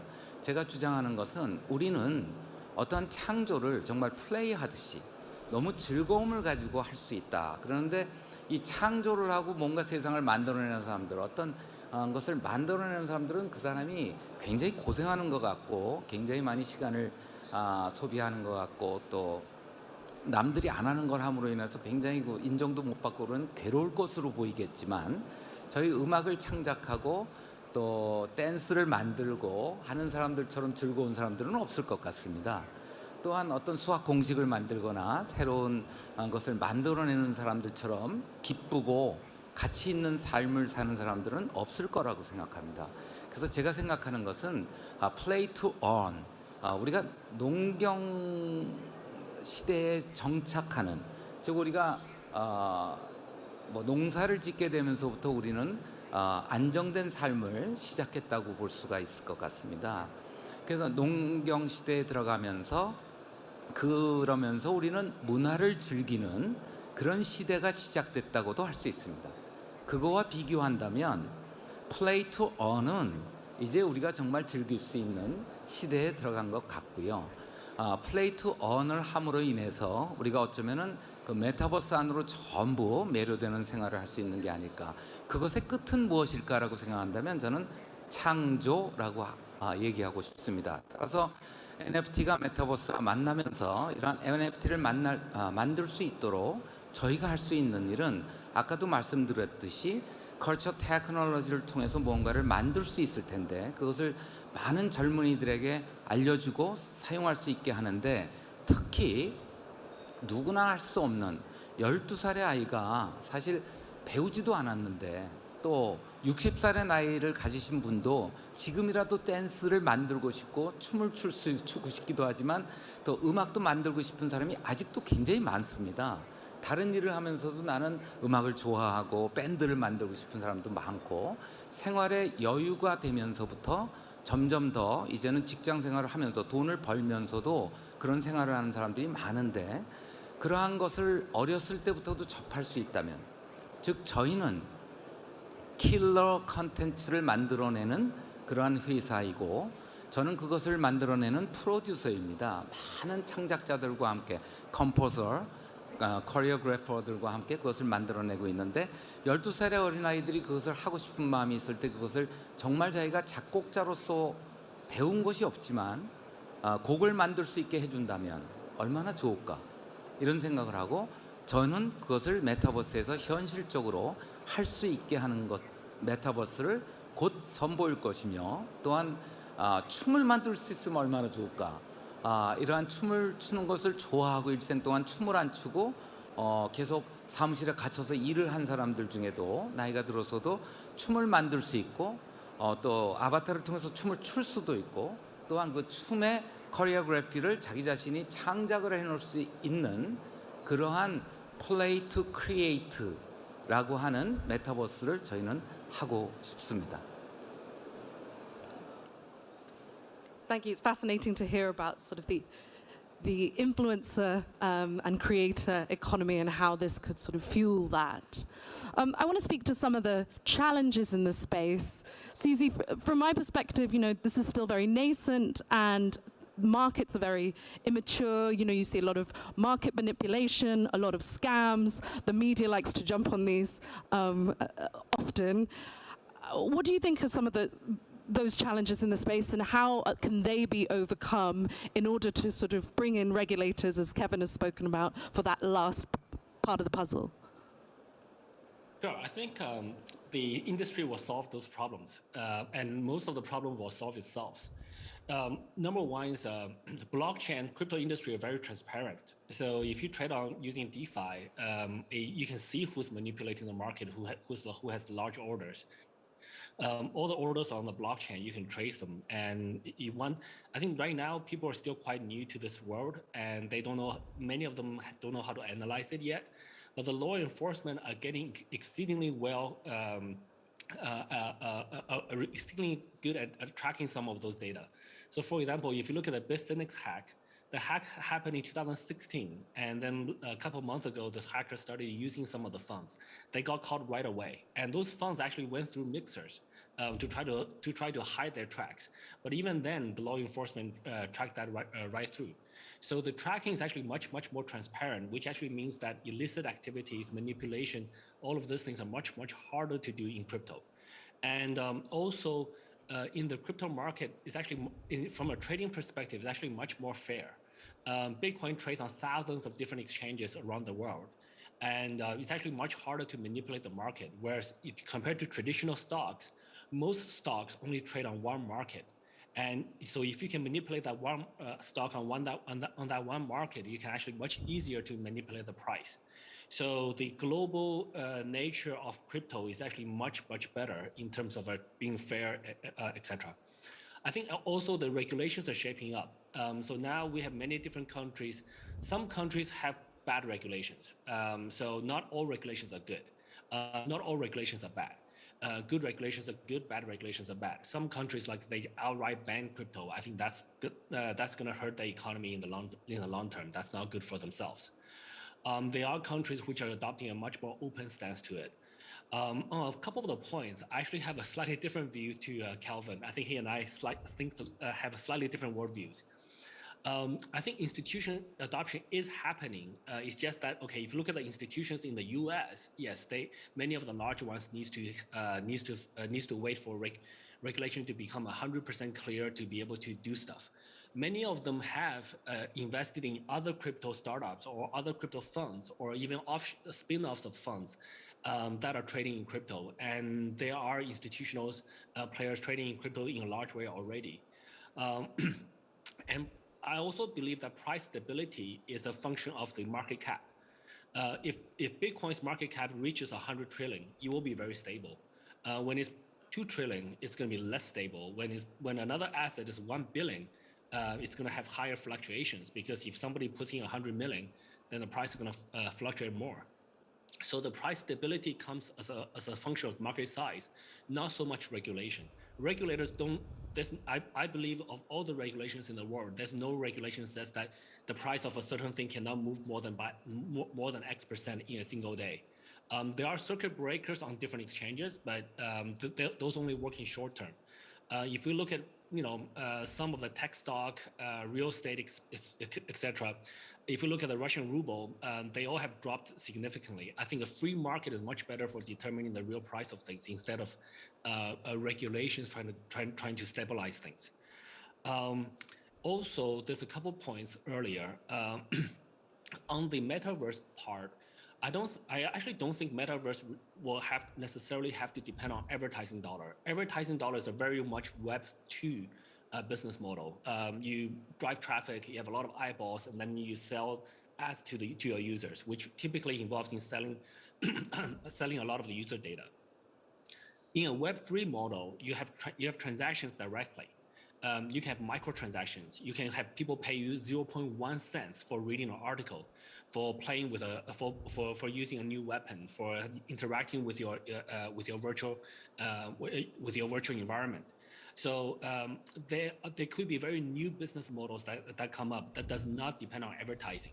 So advertising is not. I actually think advertising is a really bad business model because it sells the user information.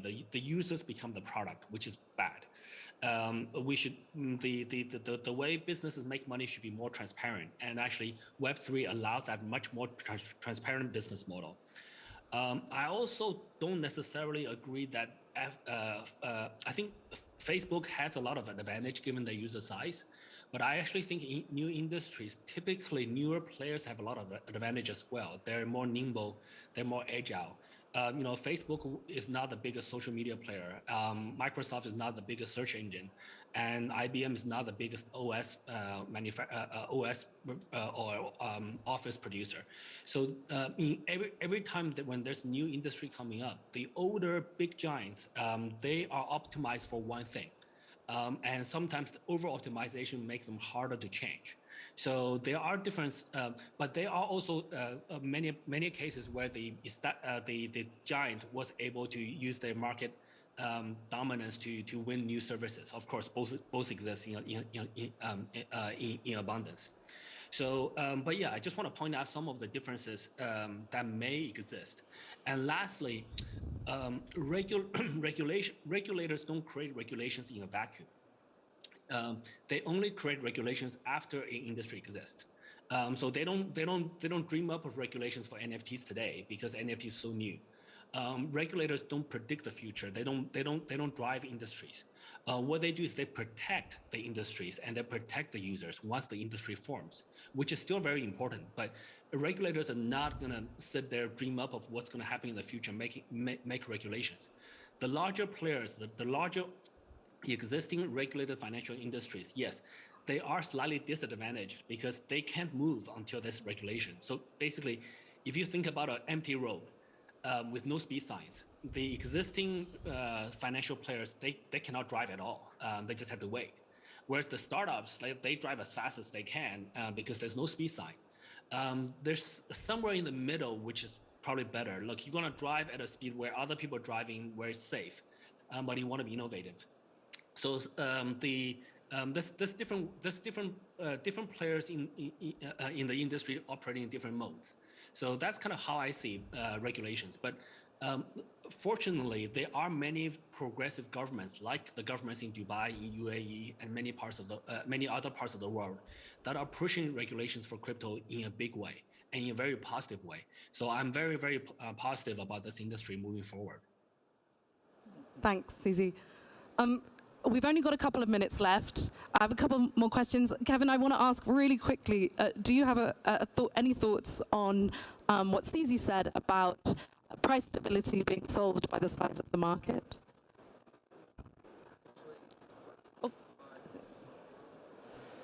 Size of market and price stability, they are correlated, but what matters in a security, if you want to call Bitcoin a security, is to have the broadest market possible. It's great that it trades on a lot of exchanges all around the world, but there's a very limited demand use case for it right now because there's virtually no institutions that own it. if it was tomorrow and the regulator in the US said that we're going to allow Bitcoin, and the test would be what the Canadian market did. They allowed the very first exchange-traded fund to trade on a Toronto exchange, a Toronto stock exchange, a traditional institutional vehicle, and the underlying security was Bitcoin. Then they issued another ETF with the underlying security being Ethereum, and they were wildly successful. They had billions of dollars in them within hours. And so the potential is great. And the whole idea would be that if other regulators, specifically the SEC and the Federal Trade Commission, allowed the same structure, a tested structure, already done in Canada, already working, and allowed for a US ETF, that would create an institutional demand for the product. And there's no question that the reason you have, 50% volatility almost every 11 months in Bitcoin is there is no bid at the institutional level. They're just, for all the excitement about it, it's a zero bid. And so you're going to have vol until this thing is an institutional product, because the reason you get stability is when you're an institution and you allocate, typical allocation might be 1.5% to 5% max. You're running a typical mandate. There's 11 sectors in the S&P.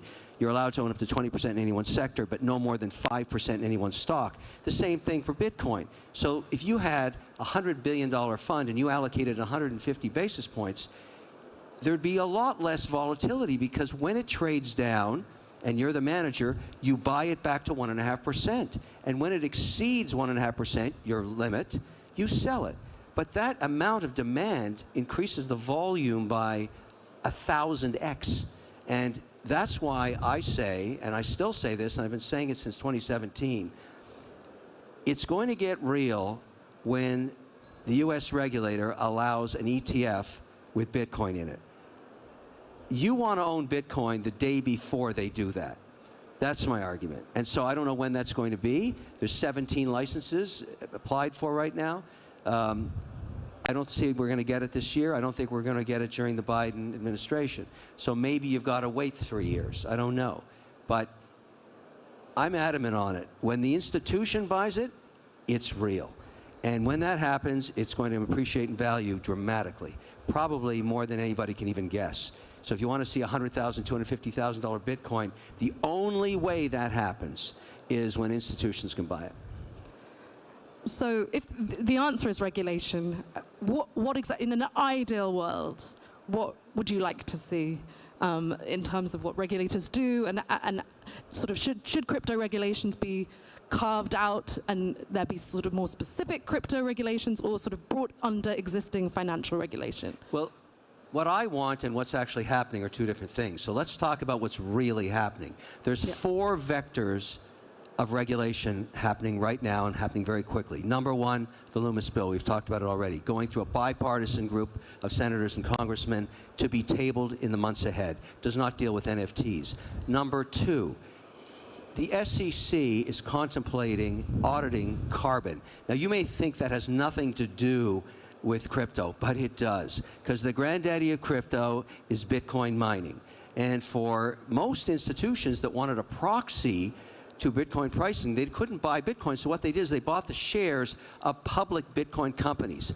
Marriott, I guess Hive, I'll give you some of the ones that are indexed in the US. Marathon, Hive, Hut 8. Those are the kind of stocks you could own, and they traded in almost perfect correlation to the price of Bitcoin. However, they all use carbon offsets to say that they're carbon neutral. Well, if you read the tea leaves of the SEC ruling or contemplation, and that's the number two vector, number three is the president's own executive order, which talked about climate change, which was a direct swipe at Bitcoin mining. And then lastly, you've got the Larry Fink BlackRock letter that is against anything to do with hydrocarbons. And so all of a sudden, if you have to audit the carbon credit, these companies aren't clean anymore, because there's no way to audit a ledger-based carbon credit versus the offset of how much electricity you're using from a carbon source. So this is a bad news for Bitcoin. You're going to see a lot of this discussion next week in Miami at Bitcoin 2022 in trying to figure out how to get around this problem. The only way around it, hydroelectricity for Bitcoin. That's the future. And nuclear power. Those are the only two that you can say are green mining. So there's a lot of cross currents in the policy right now that are going to come to hurt certain aspects of crypto, Bitcoin being the first one that's going to get damaged around this ESG issue. Thanks, Kevin. Given we've only got a couple of minutes, we may already be over time. I'm just going to finish and ask Susie, ideal world, what do you want regulators to do? In the ideal world, we should just say, look, have the business. Let's fight the bad players in the space. The scammers, the hackers. Let's fight those guys, and let's regulate crypto as a new asset type. I think one of the things that happens quite a lot in this space is that people try to use the existing asset type to classify crypto, and this is like classifying cars into a type of horse. It doesn't quite work that well, and it has a lot of legacy issues. And the existing classifications usually will put them into an existing regulator agency. And so what we have seen Dubai do really well is they set up a brand new agency to regulate crypto. This new agency does not have the legacy issues of protecting the incumbents, etc. So I think this will really help the crypto to grow in this region. So yeah, I think basically we look for the regulations are not all set because the industry is still growing. And we just want to look for regulators with an open mindset. I think that's the most important part. And crypto is ready for that. Sort of historically, it's been thought of as a little allergic to regulation, but is crypto ready? I think crypto's ready. I think regulations does not hurt crypto. Just bad regulations hurt crypto. Bad regulations doesn't actually hurt crypto, it just hurts that country. It just hurts citizens of that country. So there's 200-something countries in the world, and each one of them may have slightly different regulations. Many of them will be good. And good regulations is good for crypto, and it's good for the population, it's good for that country. Thank you so much. I believe that's all we have time for. I'm going to hand over back to the team here at the Global Crypto Forum. We also have a break for lunch at 12, and then we will be back in the TDRA hall from 1 p.m. Thank you very much. Thank you to everyone here today.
in all its extremities, in all its difficulties at the moment. With us on the panel is His Excellency Salvatore Shakitiano, who is the president of ICAO, which is, for those who are not familiar, the UN body responsible for aviation. Sir Tim needs no introduction, but he'll get one anyway. Sir Tim of Emirates, Sir Tim Clark. Luis Felipe de Oliveira is from ACI, which is the Airports Council International, and the Senator Hadi Serika from Nigeria, who is with us today as the Minister of Aviation from Nigeria. There is much to talk about as we go through this. We start, of course, you can't talk about the future of aviation at the moment and not talk about Ukraine and Russia. So to you, sir, ICAO is the UN body responsible for aviation. Are you going to suspend or kick Russia out? Thank you, Richard, for this easy question. I would say that the role of ICAO is not to suspend member states, of course. This is to adopt standards and to support member states to implement them well. When there are violations, of course, there will be actions to be taken, but they will not be taken just without a due process. The situation in Ukraine is generating a serious concern for us. For safety perspectives, due to the flight over and the near conflict zones, and the consequences that will determine in the short, medium, and long term. If you wish, we can address a little more. Right, but let's just take the Russia issue, because Russia is also before ICAO, or will be, for the tribunal over MH17, which was shot down. So I guess if ICAO is to have any credibility, sir, you have to be seen to take action on one or other front. Yeah, you're right. There is a specific provision in the Chicago Convention where the Council of ICAO is a role of a judge, is a court that can take actions, but there is a due process to be done. You mentioned MH17. Just last week, Australia and the Netherlands submitted to ICAO what is called a file under Article 84. That's a dispute submitted to the Council of ICAO, and the Council of ICAO will address this issue with hearings, of course, and if there will be a responsibility that will be determined by the Council as a court, is a judicial court, actually, from this perspective, can even take a decision to suspend the right to be part of the organization. But I guess what people want to know, and then we'll move on, I guess what people want to know is that something's going to be done. That it's not, I mean, a good example is the UNWTO, which says it's going to suspend Russia, but it's going to take 3 months to do it. It will require a due process. That doesn't mean 3 months or 6 months. That means that there will be a need to submit all the evidences, and then the Council can decide. So Tim, how difficult is aviation at the moment? You're coming out of a pandemic, there's huge demand, and then you've got this. Well, let's just deal with COVID first. It's probably the most traumatic thing that's hit the airline business and the global economy since the Second World War. And we're having to deal with that, and you're absolutely right. We're now seeing a resurgence of demand across all our countries on our network and the segments within those. So we're actually seeing some very good positive movement across our network. But at the same time, now we have the Ukrainian issue, which of course is possibly more serious in terms of civil aviation and other areas in the global economy than the COVID pandemic. And I say that simply because from a civil aviation point of view, from an airline point of view, the notion that going forward with the what I would call the economic Iron Curtain moving to the east and the exclusion of Russia in the future and its civil aviation power that it has is going to cause a tectonic shift in the way airlines and the aviation business goes about its business. You say it's going to, it's already caused it, hasn't it? I mean, you've got the leased aircraft in Russia that are now in some no man's land, if you will. You've got overflight, which is not possible. How do you see how do you see it developing out, if you will? Personal opinion, like all major traumas that face the global community in the last 70 years, there will be a resolution to this, one way or the other. It cannot go on indefinitely. Nobody's going to win on this, and everybody will suffer if we're not careful, not the least of which are the people in Ukraine. So we have to find, the global community has to find a resolution. And surprisingly, if you'd asked me this question 20 years ago, the same thing had happened, I would say, yes, this looks like a paradigm shift in what's going to happen to the global economy. But if this gets sorted sooner rather than later, the pressure of globalization, the pressure of demand from multiple sectors within the global economy will be such that we can get through this. The longer it goes on, the more difficult it becomes to deal with. I need to ask you that you're still flying to Russia. Why? Well, there's two reasons. Obviously, the ownership have not directed us to do otherwise. And so as long as we are not told not to operate to Russia, we will continue to do so. But don't forget, these sanctions are not against the Russian people, the Russian citizens. They still are people like you and me, and they want to be able to travel. There are lots of reasons why we fly. We carry humanitarian goods in our holds. We've got NGOs traveling in and out of Russia. We've got the diplomatic community going in and out of Russia. And a lot of the developing world, which is perhaps not part of the sanctions regime, need to deal with Russia in their own way. So all we're doing is being an enabler, facilitator, without taking a political position on this for the time being. And so long as the state, our owner, requires us to fly there, we will continue. Turning to the airports, ACI, as we come out of the pandemic, and we've now got more turmoil, what is it you want from governments, from regulators? Well, I think I will start with the one topic that I always touch base. The first one is we are one of the safest transport in the world, and safest industries in the world, and we are now in a position that we are in the hands of the health authorities. That's why basically the aviation lost the power to take their own decisions. In that way, we cannot harmonize a system, and you cannot harmonize a system that you go to the risk bureau basis as requested by the health authorities. But we did a dreadful job during the pandemic of harmonizing restrictions, regulations. Would you agree? Well, we supported the work that ICAO did. ICAO did the Council of Aviation Recovery Task Force that basically provide the guidelines to the countries to reopen. But the country's minister ignored in many cases what ICAO said. They said don't close down. They said you don't need to do this. They said you don't. And the countries did it anyway. Well, the countries had to do it at the time. Look at the case of Nigeria.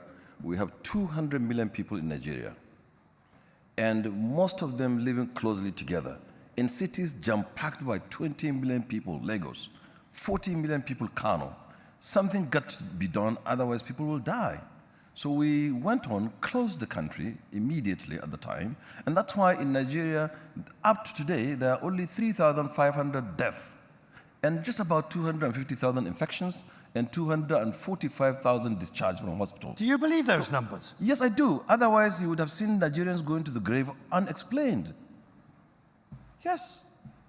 So it worked very well, but then gradually it began to ease out, and business is coming. Don't forget, at the time before COVID, Nigeria aviation becomes the fastest growing sector of the economy. Right, so the airlines are doubled, the passenger number are quadrupled, number of airlines doubled, number of airports doubled, all within the Buhari administration of 6 years. Now, in the interest of transparency, I did discuss this with the minister. He knows where I'm going here. Are you committed to having an open, transparent, private sector aviation industry with open skies? Absolutely, absolutely. So when we came in 2015, the Buhari government, to which I have become a minister so far, we are committed to a roadmap to establish a national carrier, to concession the airports, to set up a leasing company, to establish cargo facilities, and we've just been doing that, and aviation has quadrupled. Why do you want a national carrier? So because Nigeria is situated at the center of Africa, equidistant from all locations. Africa is 30.4 million square kilometers of landmass, 1.4 billion people, a very green and virgin land. And Nigeria, if Central and West Africa is the belt of Africa, Nigeria is the buckle, because 200 million people, rising middle class, propensity to fly is high.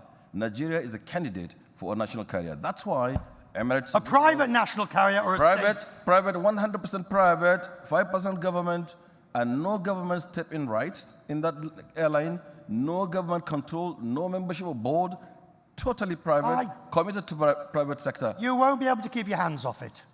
No, who says? I do, I've seen it before. Well, but whatever we said we would do in this government from 2015, it has happened. That's why Tim Clark today, Emirates, Qatar, all of them, they are looking to go to Nigeria in multiple frequencies and multiple landing points, because Nigeria is the candidate, the best country to provide airline business, because the people travel next to nothing. Would you get involved if you could? I think, well, let me just take the first question you asked the Minister. Is there a business case for a national carrier, private carrier, whatever it may be? Of course there is, because for the very reasons he said, it's a powerhouse of Africa. So there is an enormous compelling business case to do it. And quite honestly, and as the Minister says, we're all very interested in flying there, because it's a very rich nation in terms of the demand for services and, of course, the price that people are prepared to pay. And the Nigerians are seeking to travel all over the world, so it's clear for me that that's the case. If the Nigerian government, the minister, needs some assistance in how they go about and perhaps a blueprint of it, we are very happy to help them. But I would say, not to be too disingenuous to ourselves, I think they've got the wherewithal. They've obviously, from what I've just heard, they are clearly understanding what needs to be done, and they're doing it. And I think probably in the next year, they'll have a very good carrier flying, and good luck to them. I hope they come to Dubai. Thank you very much. Because there's so much demand. On this question with airports, I want to talk about the on-the-ground experience. Well, it's pretty awful in many cases. Most of the airports in Africa and the 2/3 of the airports in the world are in the hands of the governments. And what is especially for Africa itself, not only for Nigeria, Africa has 15% of the global population and only 2% of the global air traffic. That's why the potential is huge, not only in Nigeria itself, but in the whole continent. That's why we need to find a way that we can break the restrictions that we have to fly inside of Africa and outside of Africa to bring more passengers the opportunity to fly there. If we look at the aviation industry globally, do you think the slot restriction and the slot method, I saw Tim wince at the mention of slots, do you think it needs a wholesale revision? Yes. The 80% rule in this pandemic didn't work for airlines, for airports. I think we need to revisit the process. That's why the regulatory framework that is applied today need to revisit at a certain point. What I saw is that there's a lot of integration and discussion between the airlines, the slots coordinations, and the airports to apply different approach according with the region, according to the specifics of the region that we are facing today. Do you see, Tim, Europe still protectionist when it comes to aviation? I think this could be a byproduct of what is happening in the European geopolitics at the moment. So we're just a little bit worried that that might happen. But as I said earlier, the pressure of globalization, the multiple sectors within it will push us through that. To the problem about slots, the slot issues are a product of non-availability. That's what it's all about. And so long as the airports, the governments, or whatever in the world do not invest in airports to create more capabilities, then the slot issue is going to become far more acute in the next 5 or 10 years. One looks at Heathrow, Third Runway, Sydney, Hong Kong, you name it, Sao Paulo, they've all got major issues. The problem is that if you are going to invest in these airports, it either requires government or state or private backing. A lot of the balance sheets of the airports are shot to pieces, so that's going to be a problem. So that's why we're keeping the 380 flying for as long as we can, because those slots are going to be highly attractive to others. Not with fuel prices at the current levels. You know, we've dealt with fuel prices at $140 back in May 2009. They're down a bit now. We're just going to have to manage through it. We will. Sir, how do you make ICAO relevant? I mean, at the moment, it's an organization, you know, I can think in 30 years of covering aviation, I've interviewed somebody from ICAO. I was going to say the fingers of one hand, but I would say the fingers on the fingers of one hand. Well, you have an opportunity to start a new phase. Actually, with the change of leadership in ICAO, we have launched a modernization process. Modernization process, that means this is an organization that has 70 years. And that is good for the rules that are very solid, not good for the practices that have been, let's say, overlapped years after years. So we have launched a process of modernization. I would say that the experience done with the pandemic is an example on a different approach that we adopted, for example, in cooperation with the industry. Cooperation with the industry became closer, and the recommendation, we were not prepared for the pandemic. That's a matter of fact. Nobody was prepared, including ICAO. So, but the ability to react has been fast thanks to a different approach, in particular with the industry. You mentioned that recommendations have been not implemented by governments or not fully implemented by the government. This is very disappointing because we have seen that closing the borders more on emotional reactions than the actual evidence has been not effective. So, as we come to the end, a couple of minutes left, curious, Minister, when you cease to be Minister, what's the one change you will have hoped to have effected? What's the one thing you want to have seen happen in Nigeria's aviation industry? Well, I would like to see that Nigerian aviation industry continue to be private sector led and driven, and that there is more efficiency and safety in the sector. And doing that, we have added 50 million capacity to 4 airports. Recently, we're building more runways, we're treating the issues of ANS, and all of those things that will make aviation smooth, efficient, safe, and the most preferred option of transportation. And if you look at continentally Africa, the only way that AU Agenda 2063 can be achieved really is by aviation, because rail and road takes a tremendous amount of quantum money to establish and to maintain over a continent of 54 countries in 30.4 square kilometers of land. Director General, you're not going to answer this question, but I'll ask it anyway. Your favorite airport? My favorite airport? I will be in trouble if I do that. Sorry? I will be in trouble if I do that. We have a very good quality system that will analyze the airports for different sizes, and we have more than 100 airports that received awards last year. That's why it depends of the size, depends. Okay, I'll rephrase the question. Okay. The airport you dread going through. One airport, I used to live in Netherlands many, many years, and I think it's because of the size of the airport, I love to connect, for example, in Amsterdam. It's a great airport to connect, but if I need to take my favorite airport was Geneva. I spent 15 years living there. Oh, so it was easy to connect. And the most beautiful airport in the world is Santos Dumont in Rio de Janeiro, Rio City Airport. But you gave Abuja an award. Abuja award. An award, well. yes. That's why he's one of he gave Abuja an award. Yes, he gave Abuja an award. Because was it a bad day for the other airports? No. He has seen that we've improved the capacity of civil aviation in Nigeria, 8 million to 18 million passengers in 4 years. Aviation, we have debunked in Nigeria that aviation doubles every 15 years. It is now quadrupling in Nigeria under Buhari in 6 years. Tim, are you going to have the last laugh with these A380s? Everybody thinks you are barking mad having these planes. 4 engines, lots of seats, high fuel prices, expensive airports. Well, in answer to the question, in the time that we've had them and prior to the pandemic, they produced about 80% of our profits, irrespective of all the things you mentioned. We have a wonderful... Thank you. Thank you. I'm not sure whether that was for your profits or for the plane. Well, look, I mean, when we're making profits now, we're very cash positive. Things are going really well. We have all these airplanes flying. They are going to be more unique going forward. The consumer demand for these aeroplanes is astronomical. We're going to refurbish them, refresh them, put more innovation into them. They're going to be something really special over the next 10 or 15 years.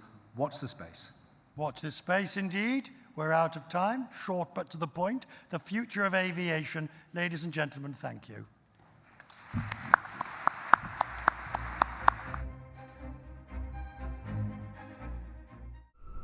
This year is on pace to set a record for ice melt here in the Arctic. This warming is enough to bring about the raft of effects we call climate change.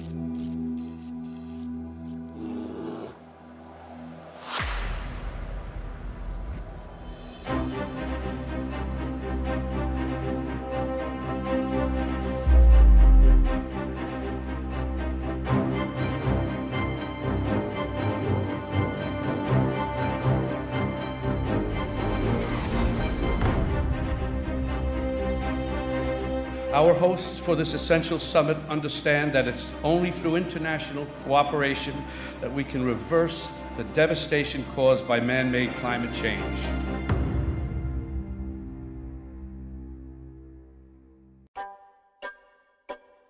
It would be the fastest expansion of the global economy since the IMF started tracking growth in 1980.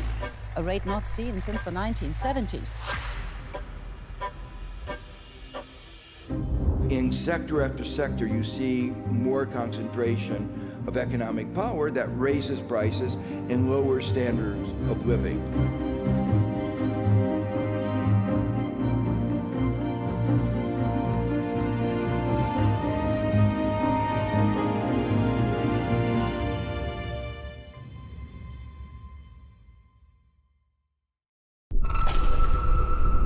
This year is on pace to set a record for ice melt here in the Arctic. This warming is enough to bring about the raft of effects we call climate change.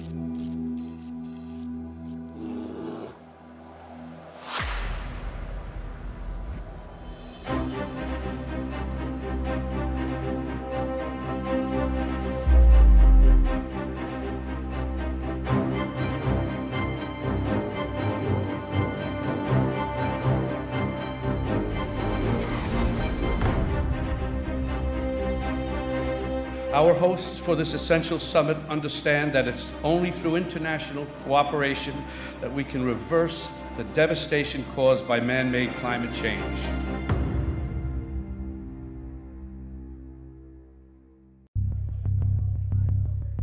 Those who struggle to read or do basic math, they can't read a street sign, a pay stub, or a menu.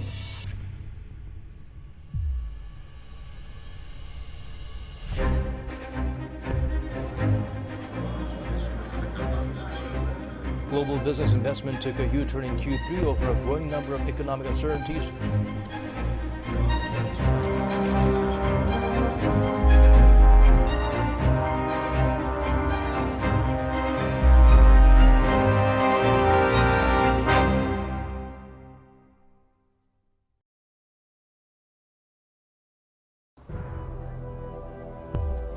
By 2050, the world population is projected to reach 9.7 billion.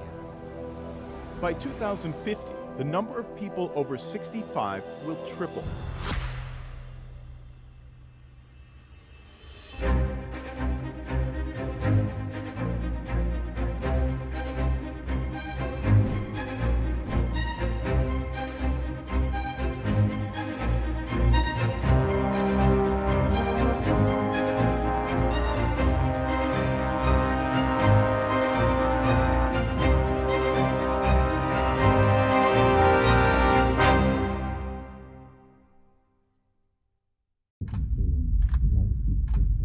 I don't think we're going to see a period of depression unless the virus takes a real turn for the worse.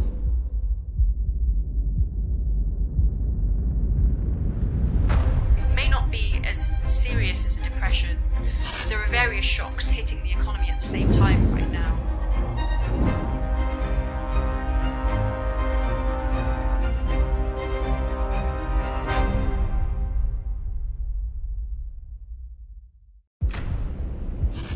Money versus medicine. Why is medical care so expensive?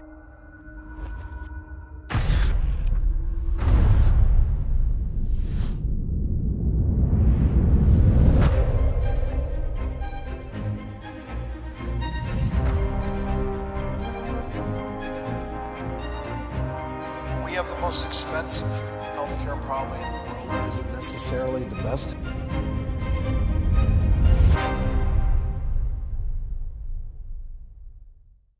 Who's losing their jobs, who's able to keep their jobs, and who wants to change their job.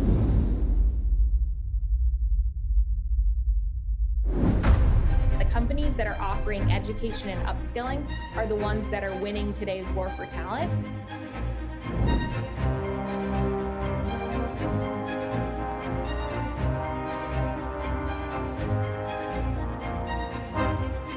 It's obvious that we need new abilities and new capacities.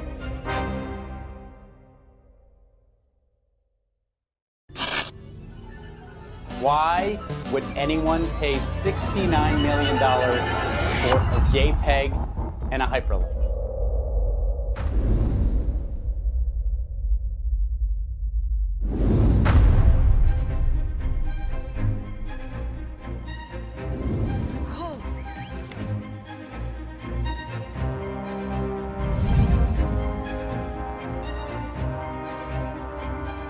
Artificial intelligence is going to create jobs. People and AI help each other.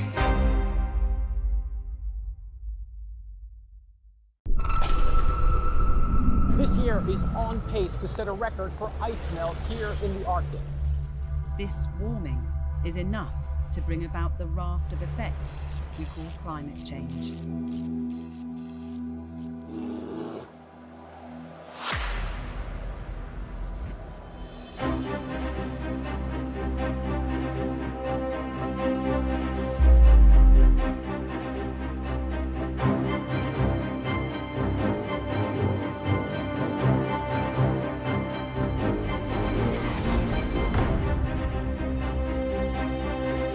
Our hosts for this essential summit understand that it's only through international cooperation that we can reverse the devastation caused by man-made climate change.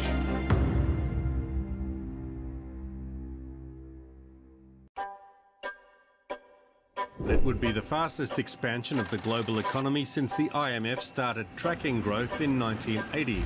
A rate not seen since the 1970s. In sector after sector, you see more concentration of economic power that raises prices and lowers standards of living.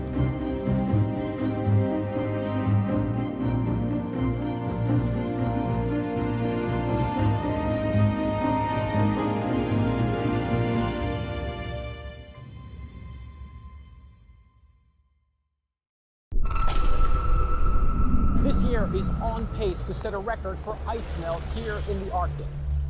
This warming is enough to bring about the raft of effects we call climate change.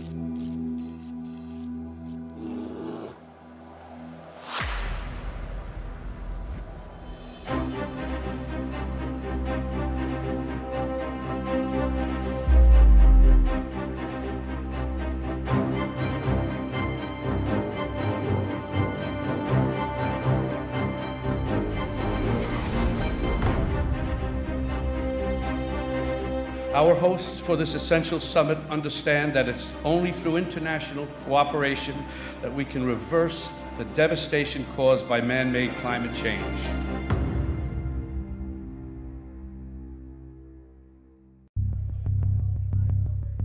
Those who struggle to read or do basic math. They can't read a street sign, a pay stub, or a menu.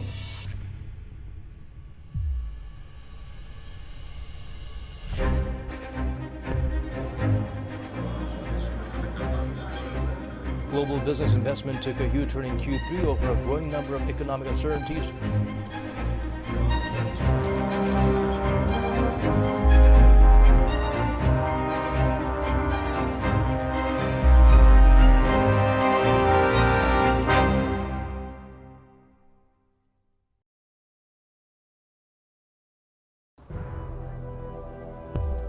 By 2050, the world population is projected to reach 9.7 billion.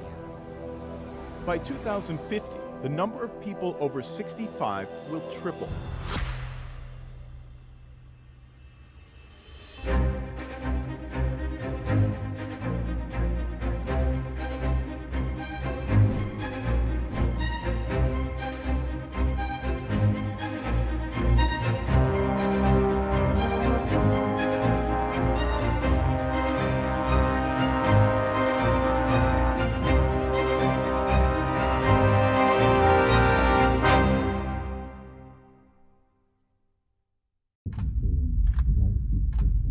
I don't think we're going to see a period of depression unless the virus takes a real turn for the worse.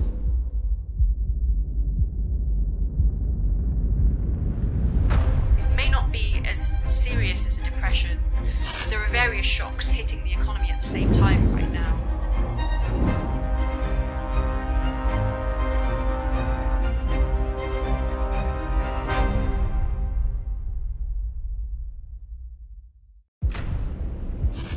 Money versus medicine. Why is medical care so expensive?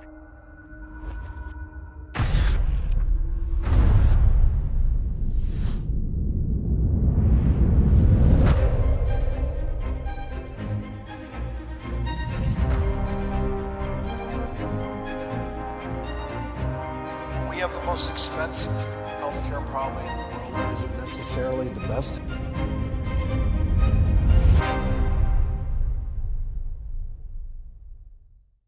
Who's losing their jobs, who's able to keep their jobs, and who wants to change their job.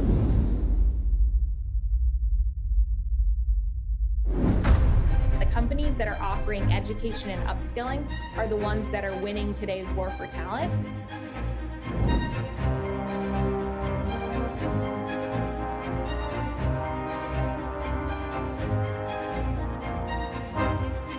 It's obvious that we need new abilities and new capacities.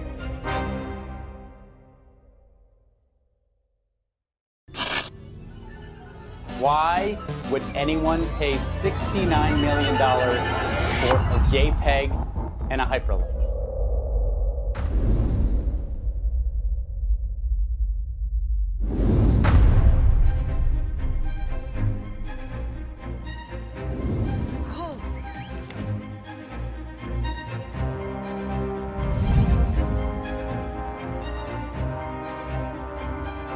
Artificial intelligence is going to create jobs. People and AI help each other.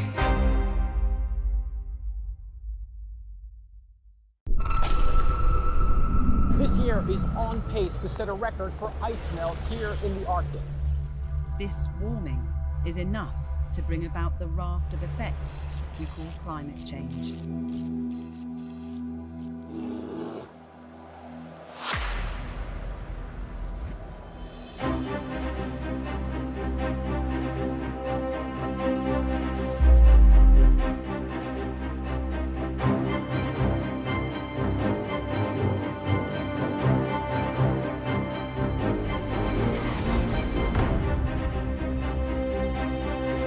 Our hosts for this essential summit understand that it's only through international cooperation that we can reverse the devastation caused by man-made climate change.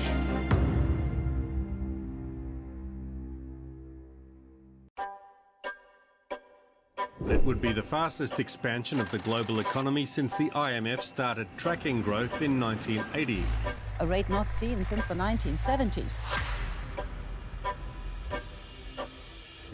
In sector after sector, you see more concentration of economic power that raises prices and lowers standards of living.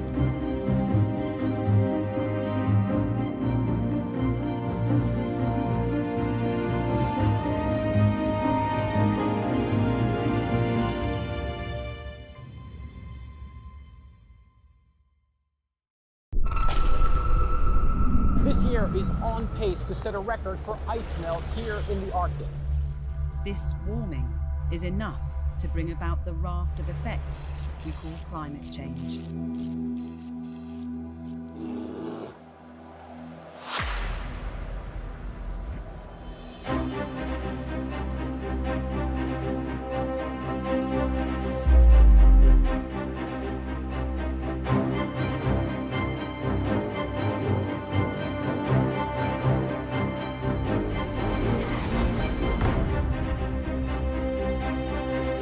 Our hosts for this essential summit understand that it's only through international cooperation that we can reverse the devastation caused by man-made climate change.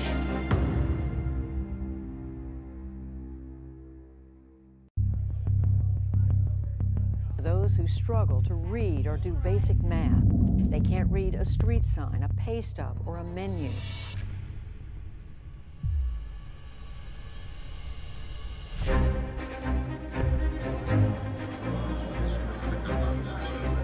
Global business investment took a huge turn in Q3 over a growing number of economic uncertainties.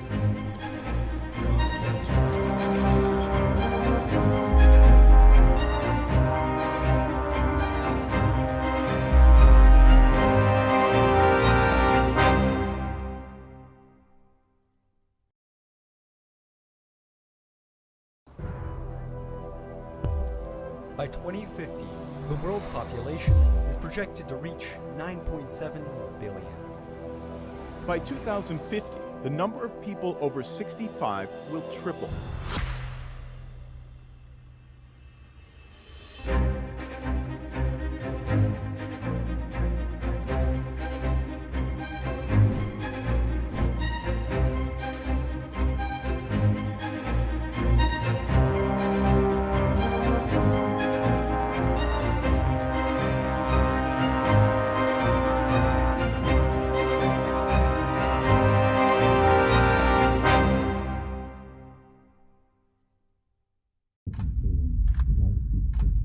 I don't think we're going to see a period of depression unless the virus takes a real turn for the worse.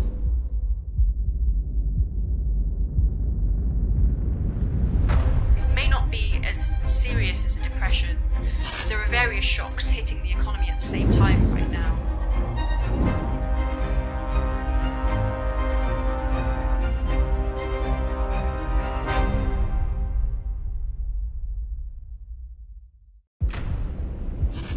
Money versus medicine. Why is medical care so expensive?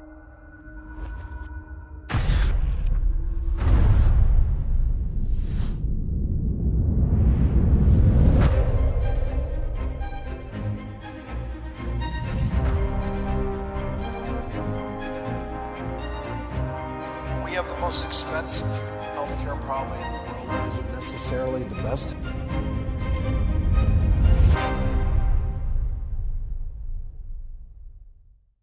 Who's losing their jobs, who's able to keep their jobs, and who wants to change their job.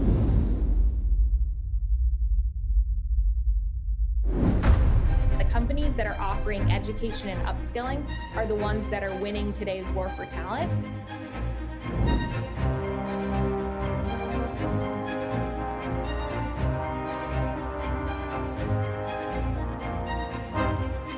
It's obvious that we need new abilities and new capacities.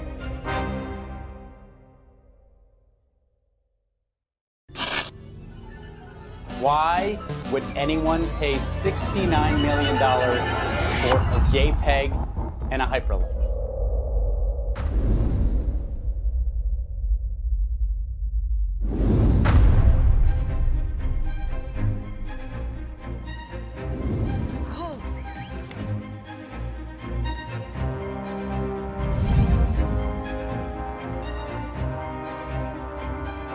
Artificial intelligence is going to create jobs. People and AI help each other.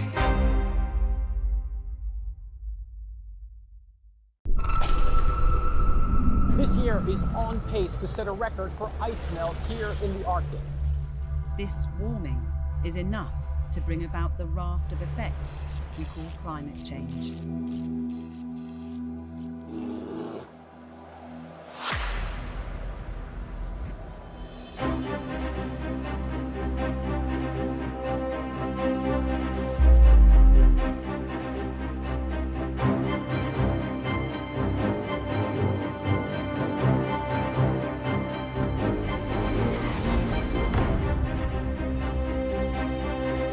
Our hosts for this essential summit understand that it's only through international cooperation that we can reverse the devastation caused by man-made climate change.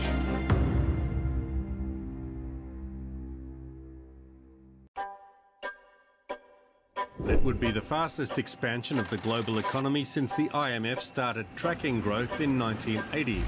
A rate not seen since the 1970s.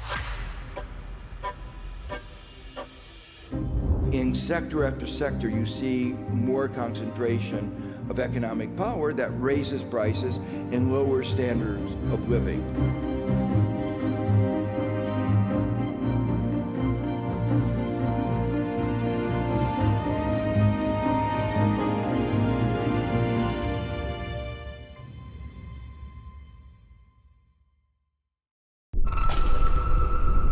This year is on pace to set a record for ice melt here in the Arctic. This warming is enough to bring about the raft of effects we call climate change.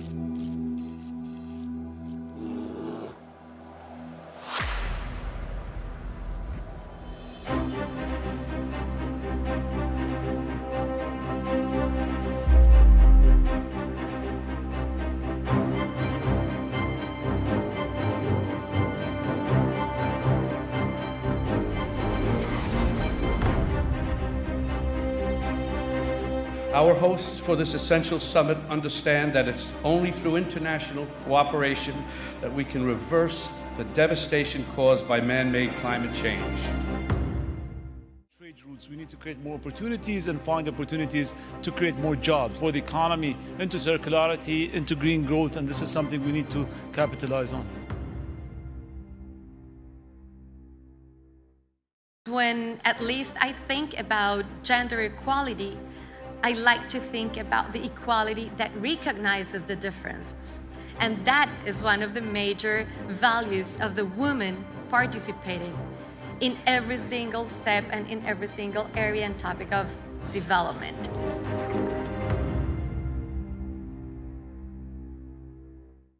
I can't imagine a better time for us to gather and put our best minds together so that we can better navigate this period of uncertainty. We must avoid letting this crisis force us to choose between energy security and climate action. Our call to action this year at this forum is that we must stand together to avoid that false choice. Ladies and gentlemen, we as energy leaders have a responsibility to inject a dose of realism into the planning for the energy transition. Let's create a clear roadmap that is based on real and solid foundations. Let's adopt policies that strengthen the stability of energy markets. Let's continue to invest in new and future energies, but let's not defund the current energy system. We cannot defund the current energy system before the new one can take its place. Scientific discovery and technological advancement today is deeply rooted in every facet of our existence as humanity. It gives us cures to diseases, it provides the potential for growth, it gives us solutions to challenges across the globe. Those solutions need to be tackled by everyone. The diversity is very crucial. We don't want to put all of our eggs in one basket. We don't want to say that we want to be industrial nations. No, we want to make sure that we're very diverse in our relations and in the way that we're running our sectors within the GDP. We need to create more trade routes. We need to create more opportunities and find opportunities to create more jobs for the economy, into circularity, into green growth, and this is something we need to capitalize on. When at least I think about gender equality, I like to think about the equality that recognizes the differences. And that is one of the major values of the woman participating in every single step and in every single area and topic of development.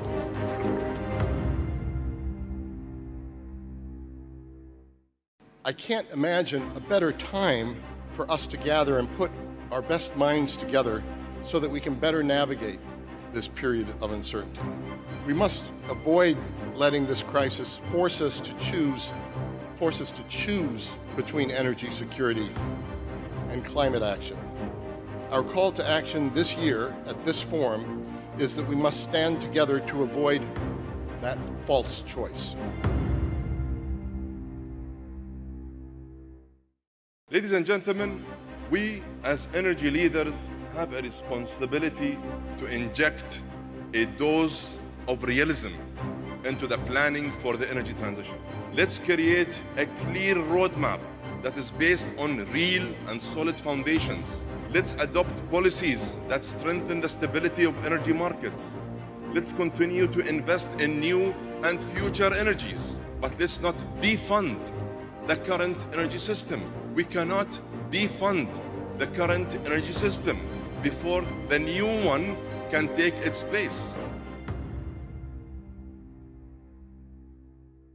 Scientific discovery and technological advancement today is deeply rooted in every facet of our existence as humanity. It gives us cures to diseases, it provides the potential for growth, it gives us solutions to challenges across the globe. Those solutions need to be tackled by everyone. The diversity is very crucial. We don't want to put all of our eggs in one basket. We don't want to say that we want to be industrial nations. No, we want to make sure that we're very diverse in our relations and in the way that we're running our sectors within the GDP.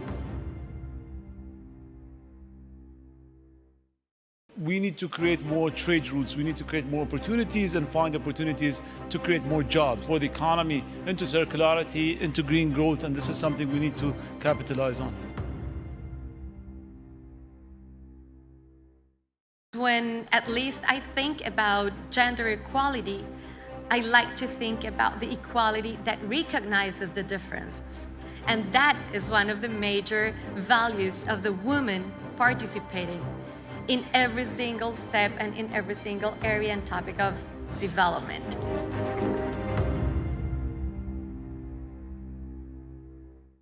I can't imagine a better time for us to gather and put our best minds together so that we can better navigate this period of uncertainty. We must avoid letting this crisis force us to choose between energy security and climate action. Our call to action this year at this forum is that we must stand together to avoid that false choice. Ladies and gentlemen, we as energy leaders have a responsibility to inject a dose of realism into the planning for the energy transition. Let's create a clear roadmap that is based on real and solid foundations. Let's adopt policies that strengthen the stability of energy markets. Let's continue to invest in new and future energies, but let's not defund the current energy system. We cannot defund the current energy system before the new one can take its place. Scientific discovery and technological advancement today is deeply rooted in every facet of our existence as humanity. It gives us cures to diseases, it provides the potential for growth, it gives us solutions to challenges across the globe. Those solutions need to be tackled by everyone. The diversity is very crucial. We don't want to put all of our eggs in one basket. We don't want to say that we want to be industrial nations. No, we want to make sure that we're very diverse in our relations and in the way that we're running our sectors within the GDP. We need to create more trade routes. We need to create more opportunities and find opportunities to create more jobs for the economy, into circularity, into green growth, and this is something we need to capitalize on. When at least I think about gender equality, I like to think about the equality that recognizes the differences. And that is one of the major values of the woman participating in every single step and in every single area and topic of development.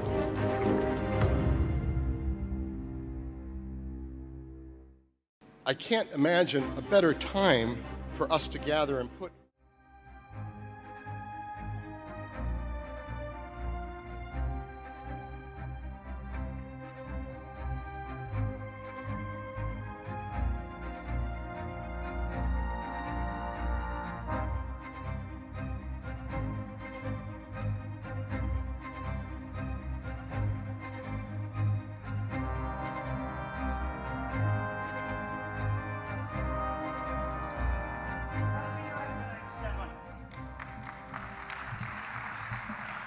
I want to see you.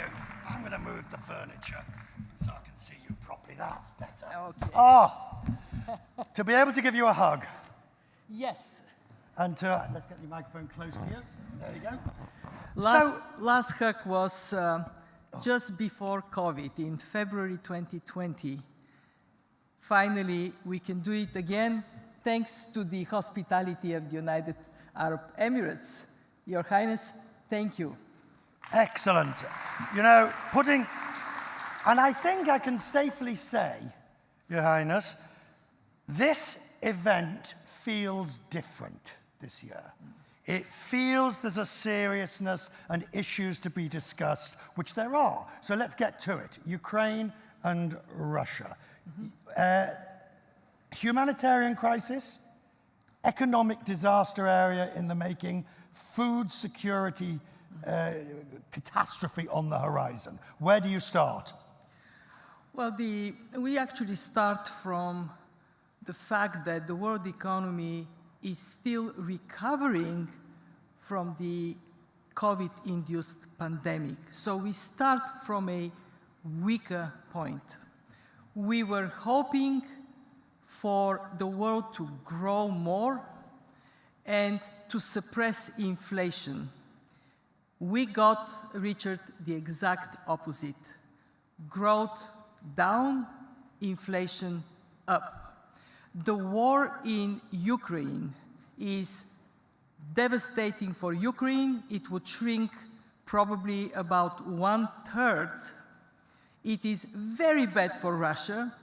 Russia is going to be in deep recession this year, but it also spills over to the rest of the world. It goes far, it goes fast. All right, far and fast. What's the fund doing? You've made funds available to Ukraine. You're making funds available to spillover, I hate the phrase spillover countries, but you know what I mean, to Moldova and those countries. Have you got enough money? We do have $750 billion lending capacity. Because of the wisdom of our membership, last year we issued special drawing rights, this is a reserve asset, of $650 billion. And now we are asking our well-to-do members to please lend through us on highly concessional terms some of your newly acquired reserves that you don't need for your economies, so we can boost our concessional lending capacity, cheap money for poor countries. Right, but the problem with this lending, they need the money. But even on concessional terms, they're taking on debt. And eventually that's going to boomerang. Essentially, you don't want loans, you need grants. You need to write the thing off and say, here it is. Yep. So that was the beauty of the special drawing rights, because it is de facto a grant. Ukraine got $2.7 billion in special drawing rights. I have had meetings with leaders of poor countries, Somalia, countries that are today in very deep trouble. They're telling me, thank God for the special drawing rights. But Richard, they also say, Madame Kristalina, we do need long-term, low-cost money today. Why? Because with the inflation hitting everywhere, advanced economies, the US, the Federal Reserve, are increasing its interest rates. For poor countries, that means cost of what they currently have as debt goes up and suffocates them. Well, we'll get to this in a second, if we may, because I've got a few points I want to ask you about that. Let's just stick with Russia and Ukraine for a second. Why haven't you suspended or kicked Russia out of the fund? Well, we have no programs with Russia. Our Moscow office is not operational. So in that sense, we have a very, very, very difficult and different relations. Can you suspend them? Do you have the authority? Can the board suspend them? The board can only suspend them if the membership of the fund says we do not recognize anymore this particular government. And that is a very tall order decision, Richard, because we all know that for this war to end, there has to be dialogue. It is not going to happen without it. So we have articles of agreement. In our articles of agreement, countries have obligations to the fund that are only economic and financial obligations. That obligations are currently being followed. Right. And we want to stick to rules-based governance. So talking about to the economic situation, for the longest time, the IMF said, don't, post-pandemic, don't raise rates, don't tighten, don't do anything that might choke off the recovery. Well, guess what? Everybody waited so long, we've got inflation that really could have been dealt with sooner. And now you're saying, raise rates to get rid of inflation. Which is it? Well, Richard, when we said don't raise rates, it was when we did not expect supply chains to be so fragile.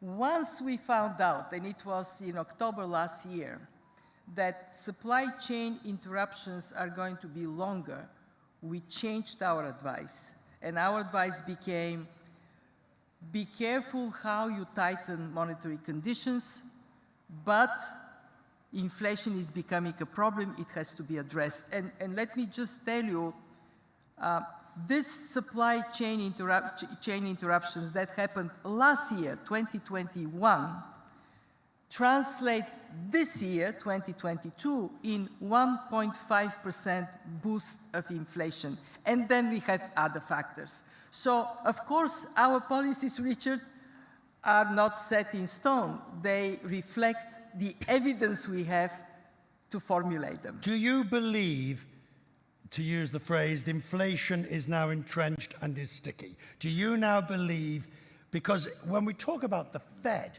having to raise rates 6 times to 2.whatever% before the end of the year, this is dramatic. It is dramatic, but fortunately for the world, it is happening in a country that has very strong foundation for growth. In other words, the US is going to withstand, in terms of where they end the year in growth, an increase of rates. I don't worry for the US, they would do fine.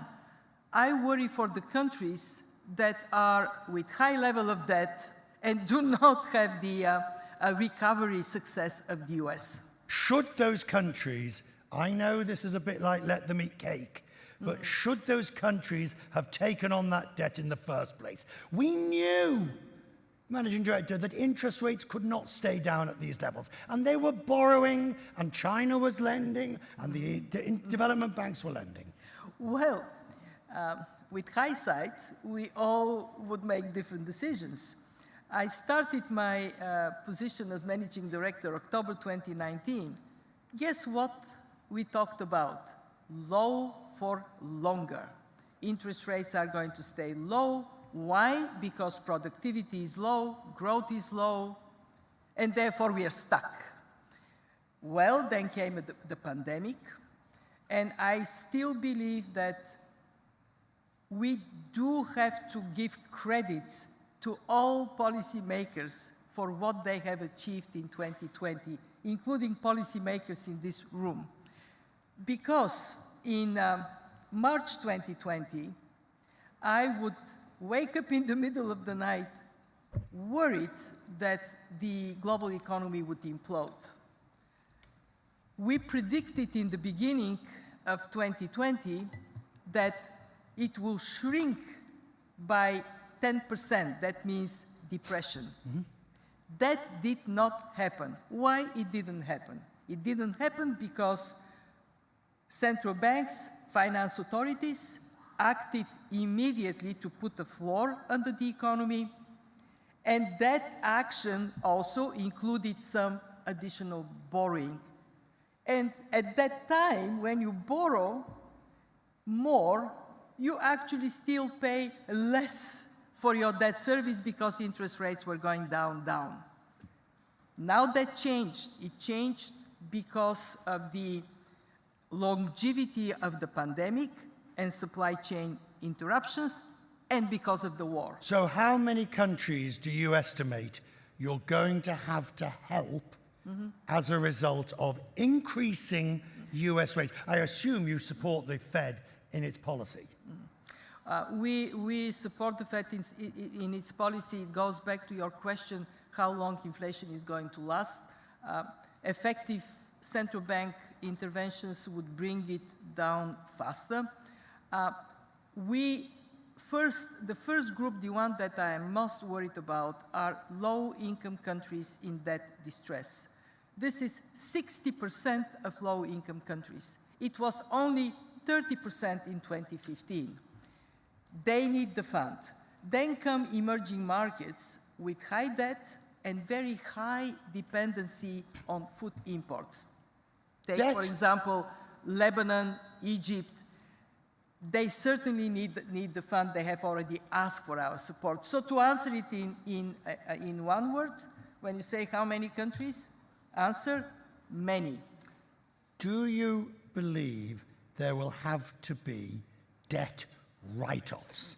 Whether through the Paris Club or the London Club, we're getting to a point where the debt burden is so large that it's just going to have to be written off. For some countries, there will have to be very deep debt restructuring that includes debt haircut, yes. For many countries, it would be a matter of debt reprofiling, just making it so that it is stretched over time, they can recover, they can pay it back. But the key issue here is, do we have sufficient capacity to do it? And unfortunately, the common framework for debt resolution that the G20 embraced in 2020 has been still slow to deliver outcomes. 3 countries asked for it. We haven't yet finished even one. On good path for Chad, on reasonably good path for Zambia. But hey, if we have 60% and only 3 in this restructuring, we have a problem. Why? I mean, I know how the UN works, and I know the IMF has... You can move very fast when you want to. Yes, and we do. Ukraine is a good example of this. So as you now look to the next 12 months, it's almost impossible to do this, isn't it? Because there's so many exogenous uncertainties. Yes. You just have got no idea. But what's your priority? Number 1 priority, to clearly identify countries at highest risk and be ready for them. We have created, virtually on the first day when the war started, a crisis room at the fund to do exactly that.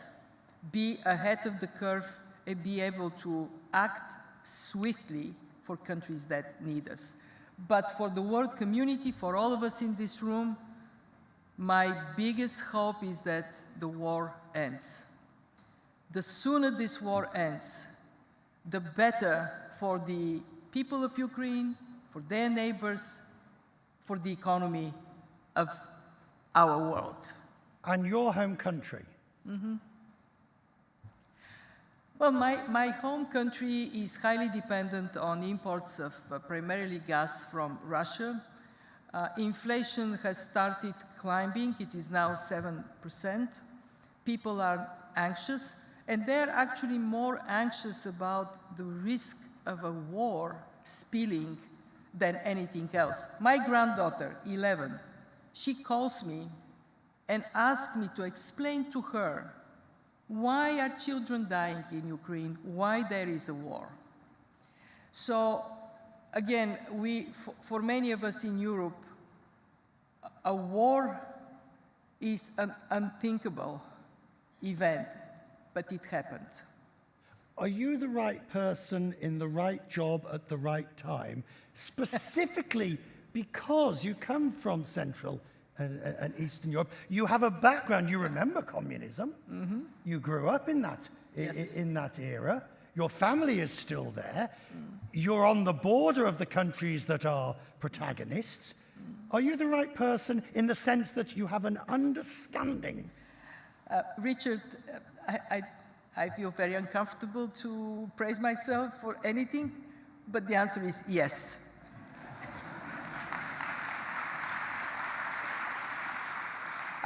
And let me tell you why. In the mid-90s, I lived through hyperinflation in Bulgaria. My mother's savings evaporated in 48 hours. And I had to get up at 4 o'clock in the morning to queue for milk for my daughter.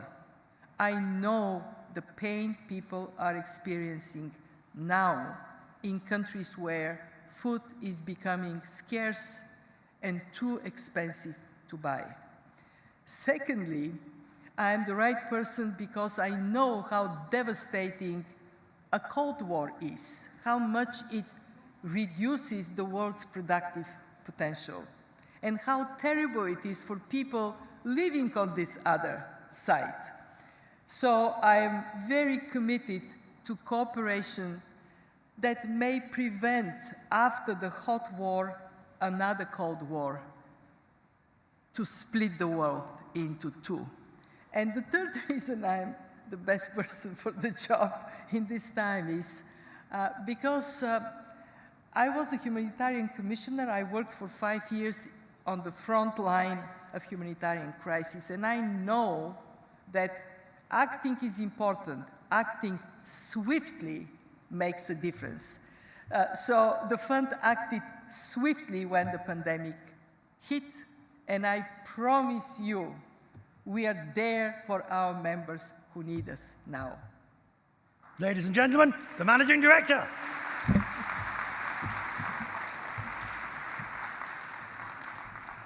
نشكر معالي كريستالينا جورجيفا على هذه الجلسة. Thank you. You're excellent. Trade routes. We need to create more opportunities and find opportunities to create more jobs for the economy, into circularity, into green growth, and this is something we need to capitalize on. When at least I think about gender equality, I like to think about the equality that recognizes the differences. And that is one of the major values of the woman participating in every single step and in every single area and topic of development.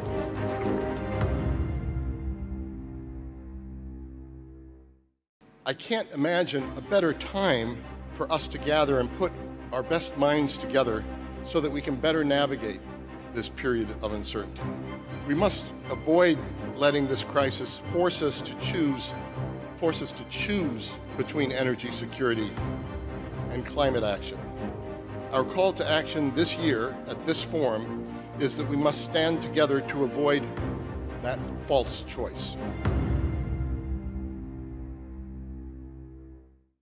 Ladies and gentlemen, we as energy leaders have a responsibility to inject a dose of realism into the planning for the energy transition. Let's create a clear roadmap that is based on real and solid foundations. Let's adopt policies that strengthen the stability of energy markets. Let's continue to invest in new and future energies. But let's not defund the current energy system. We cannot defund the current energy system before the new one can take its place. Scientific discovery and technological advancement today is deeply rooted in every facet of our existence as humanity. It gives us cures to diseases, it provides the potential for growth, it gives us solutions to challenges across the globe.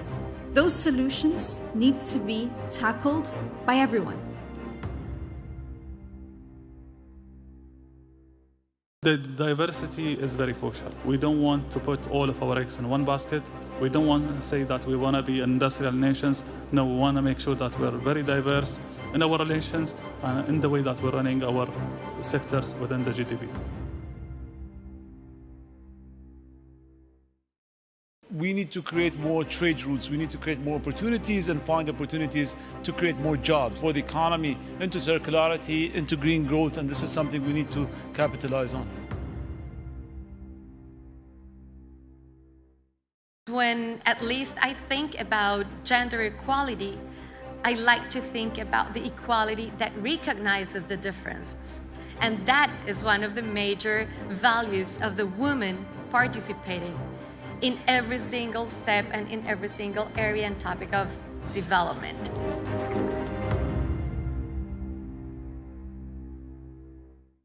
I can't imagine a better time for us to gather and put our best minds together so that we can better navigate this period of uncertainty. We must avoid letting this crisis force us to choose between energy security and climate action. Our call to action this year at this forum is that we must stand together to avoid that false choice.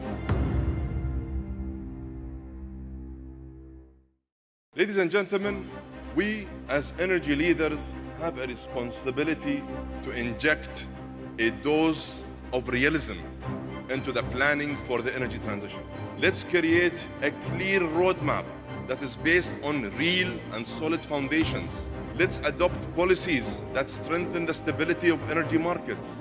Let's continue to invest in new and future energies. But let's not defund the current energy system. We cannot defund the current energy system before the new one can take its place. Scientific discovery and technological advancement today is deeply rooted in every facet of our existence as humanity. It gives us cures to diseases, it provides the potential for growth, it gives us solutions to challenges across the globe. Those solutions need to be tackled by everyone.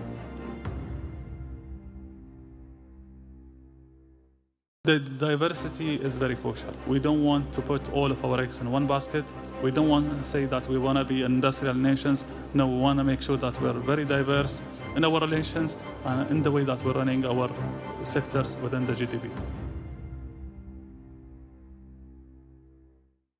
We need to create more trade routes. We need to create more opportunities and find opportunities to create more jobs for the economy, into circularity, into green growth, and this is something we need to capitalize on. When at least I think about gender equality, I like to think about the equality that recognizes the differences.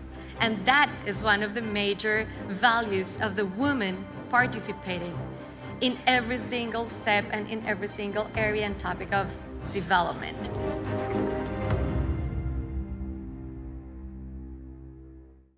I can't imagine a better time for us to gather and put our best minds together so that we can better navigate this period of uncertainty.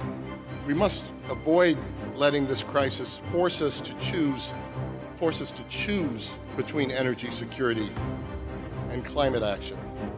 Our call to action this year at this forum is that we must stand together to avoid that false choice. Ladies and gentlemen, we as energy leaders have a responsibility to inject a dose of realism into the planning for the energy transition.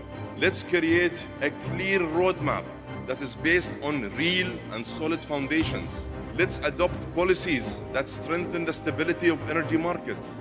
Let's continue to invest in new and future energies, but let's not defund the current energy system. We cannot defund the current energy system before the new one can take its place. Scientific discovery and technological advancement today is deeply rooted in every facet of our existence as humanity.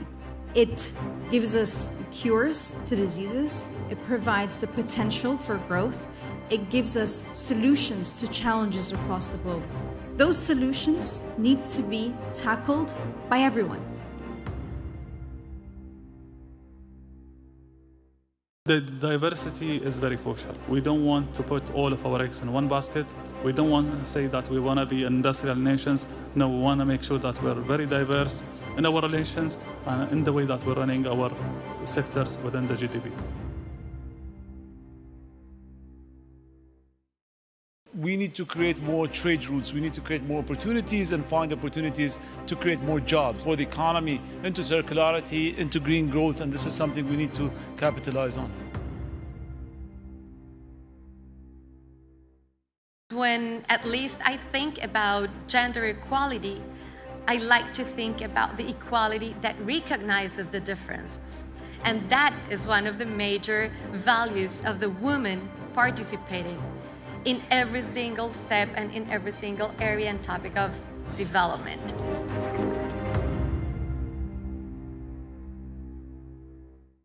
I can't imagine a better time for us to gather and put our best minds together so that we can better navigate this period of uncertainty.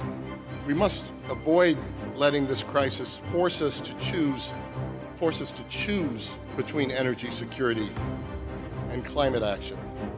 Our call to action this year at this forum is that we must stand together to avoid that false choice.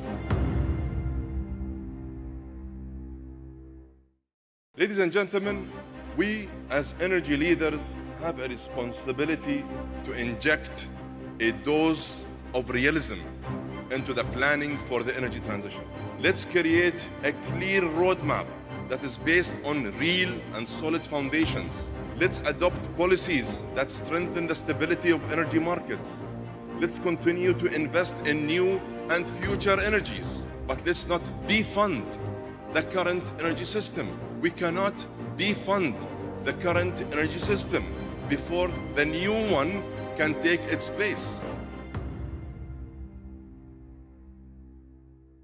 Scientific discovery and technological advancement today is deeply rooted in every facet of our existence as humanity.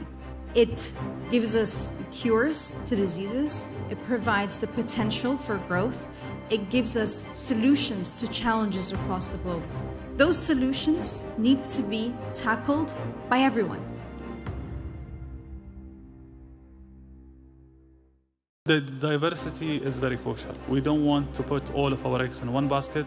We don't want to say that we want to be industrial nations. No, we want to make sure that we're very diverse in our relations and in the way that we're running our sectors within the GDP. We need to create more trade routes. We need to create more opportunities and find opportunities to create more jobs for the economy, into circularity, into green growth, and this is something we need to capitalize on. When at least I think about gender equality, I like to think about the equality that recognizes the differences. And that is one of the major values of the woman participating in every single step and in every single area and topic of development.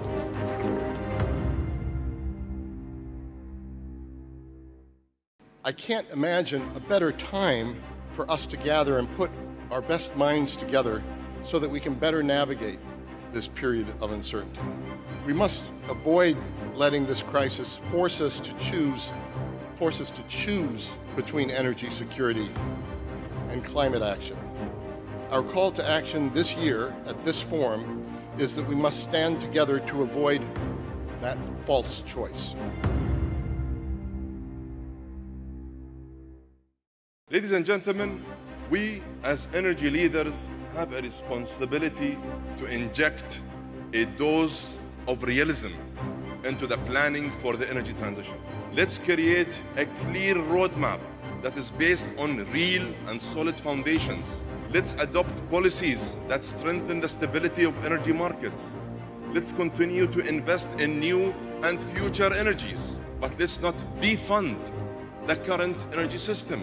We cannot defund the current energy system before the new one can take its place.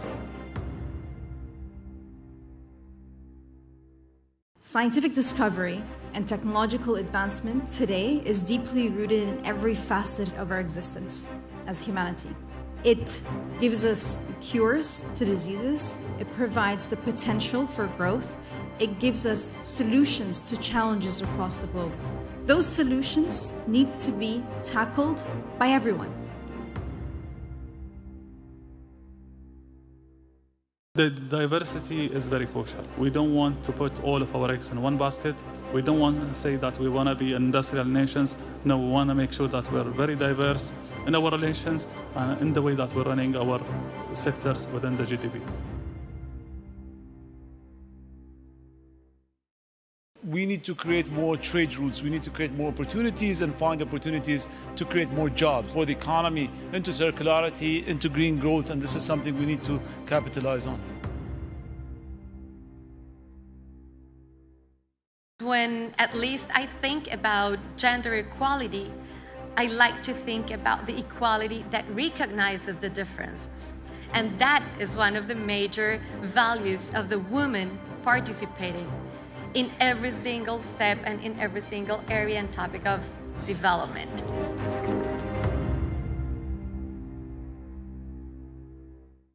I can't imagine a better time for us to gather and put our best minds together so that we can better navigate this period of uncertainty. We must avoid letting this crisis force us to choose between energy security and climate action. Our call to action this year at this forum is that we must stand together to avoid that false choice. Ladies and gentlemen, we as energy leaders have a responsibility to inject a dose of realism into the planning for the energy transition. Let's create a clear roadmap that is based on real and solid foundations. Let's adopt policies that strengthen the stability of energy markets. Let's continue to invest in new and future energies, but let's not defund the current energy system. We cannot defund the current energy system before the new one can take its place. Scientific discovery and technological advancement today is deeply rooted in every facet of our existence as humanity. It gives us cures to diseases, it provides the potential for growth, it gives us solutions to challenges across the globe. Those solutions need to be tackled by everyone. The diversity is very crucial. We don't want to put all of our eggs in one basket. We don't want to say that we want to be industrial nations. No, we want to make sure that we're very diverse in our relations and in the way that we're running our sectors within the GDP. We need to create more trade routes. We need to create more opportunities and find opportunities to create more jobs for the economy, into circularity, into green growth, and this is something we need to capitalize on. When at least I think about gender equality, I like to think about the equality that recognizes the differences. And that is one of the major values of the woman participating in every single step and in every single area and topic of development.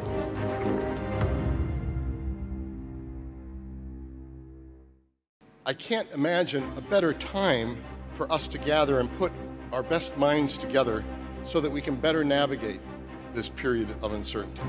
We must avoid letting this crisis force us to choose between energy security and climate action.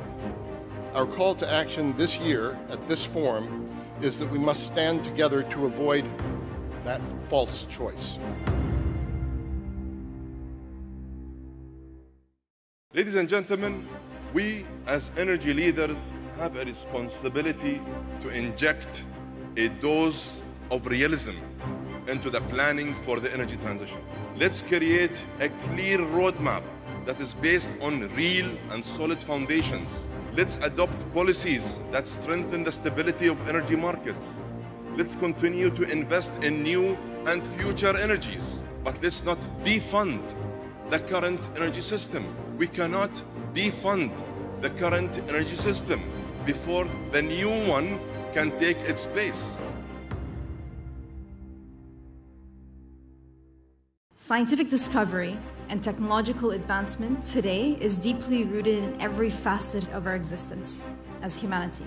It gives us cures to diseases, it provides the potential for growth, it gives us solutions to challenges across the globe. Those solutions need to be tackled by everyone. The diversity is very crucial. We don't want to put all of our eggs in one basket. We don't want to say that we want to be industrial nations. No, we want to make sure that we're very diverse in our relations and in the way that we're running our sectors within the GDP. We need to create more trade routes. We need to create more opportunities and find opportunities to create more jobs for the economy, into circularity, into green growth, and this is something we need to capitalize on. When at least I think about gender equality, I like to think about the equality that recognizes the differences. And that is one of the major values of the woman participating in every single step and in every single area and topic of development.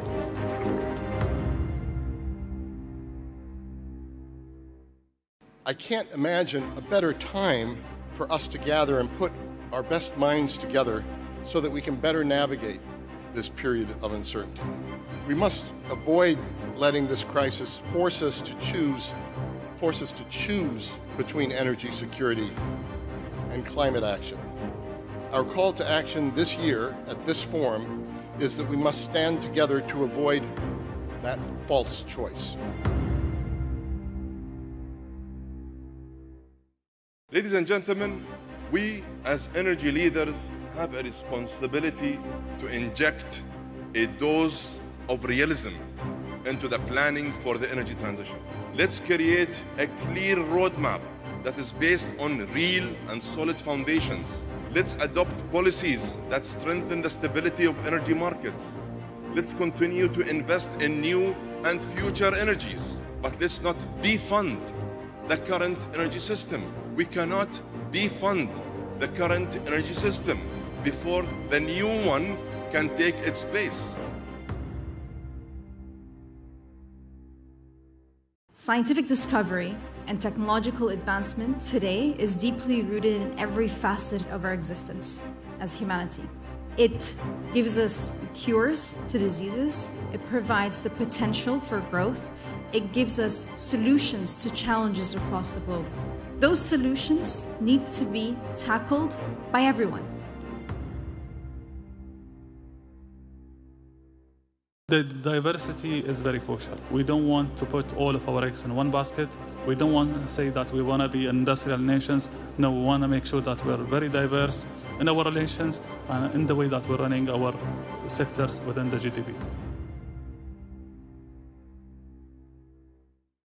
We need to create more trade routes. We need to create more opportunities and find opportunities to create more jobs for the economy, into circularity, into green growth, and this is something we need to capitalize on. When at least I think about gender equality, I like to think about the equality that recognizes the differences. And that is one of the major values of the woman participating in every single step and in every single area and topic of development.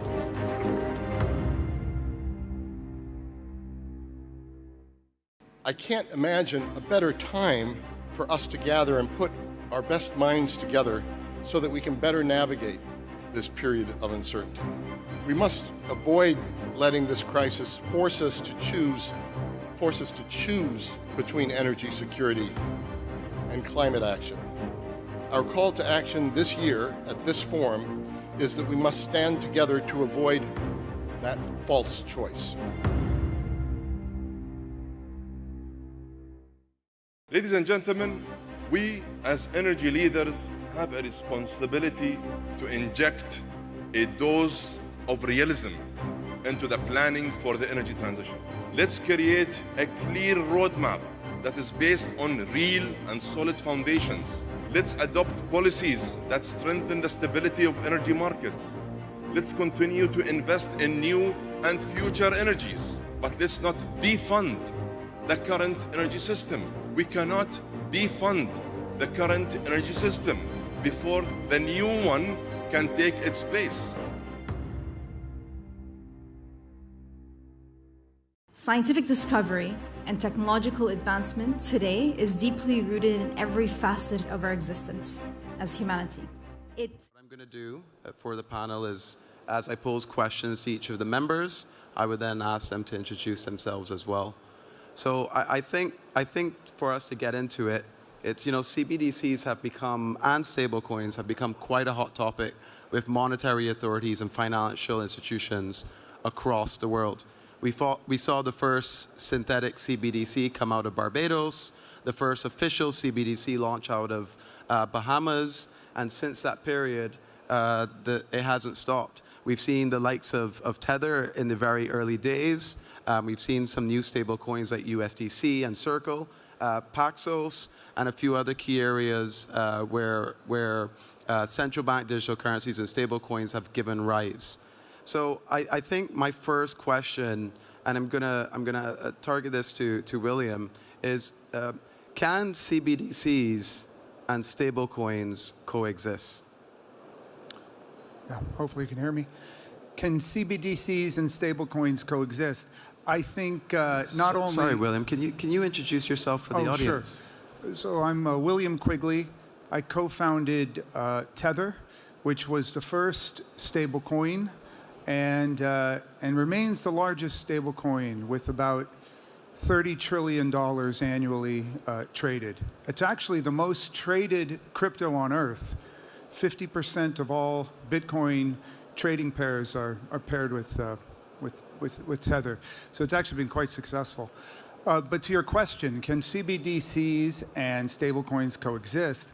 I would say not only can they coexist, but they will exist, whether or not any of the G20 want to or not. Because while you do have things like Tether, and Tether, of course, is backed by $1 or dollar equivalent for every token, you also have algorithmic stablecoins, which are all on-chain, backed either by a piece of collateral, like a crypto, or some algorithm that manages supply and demand.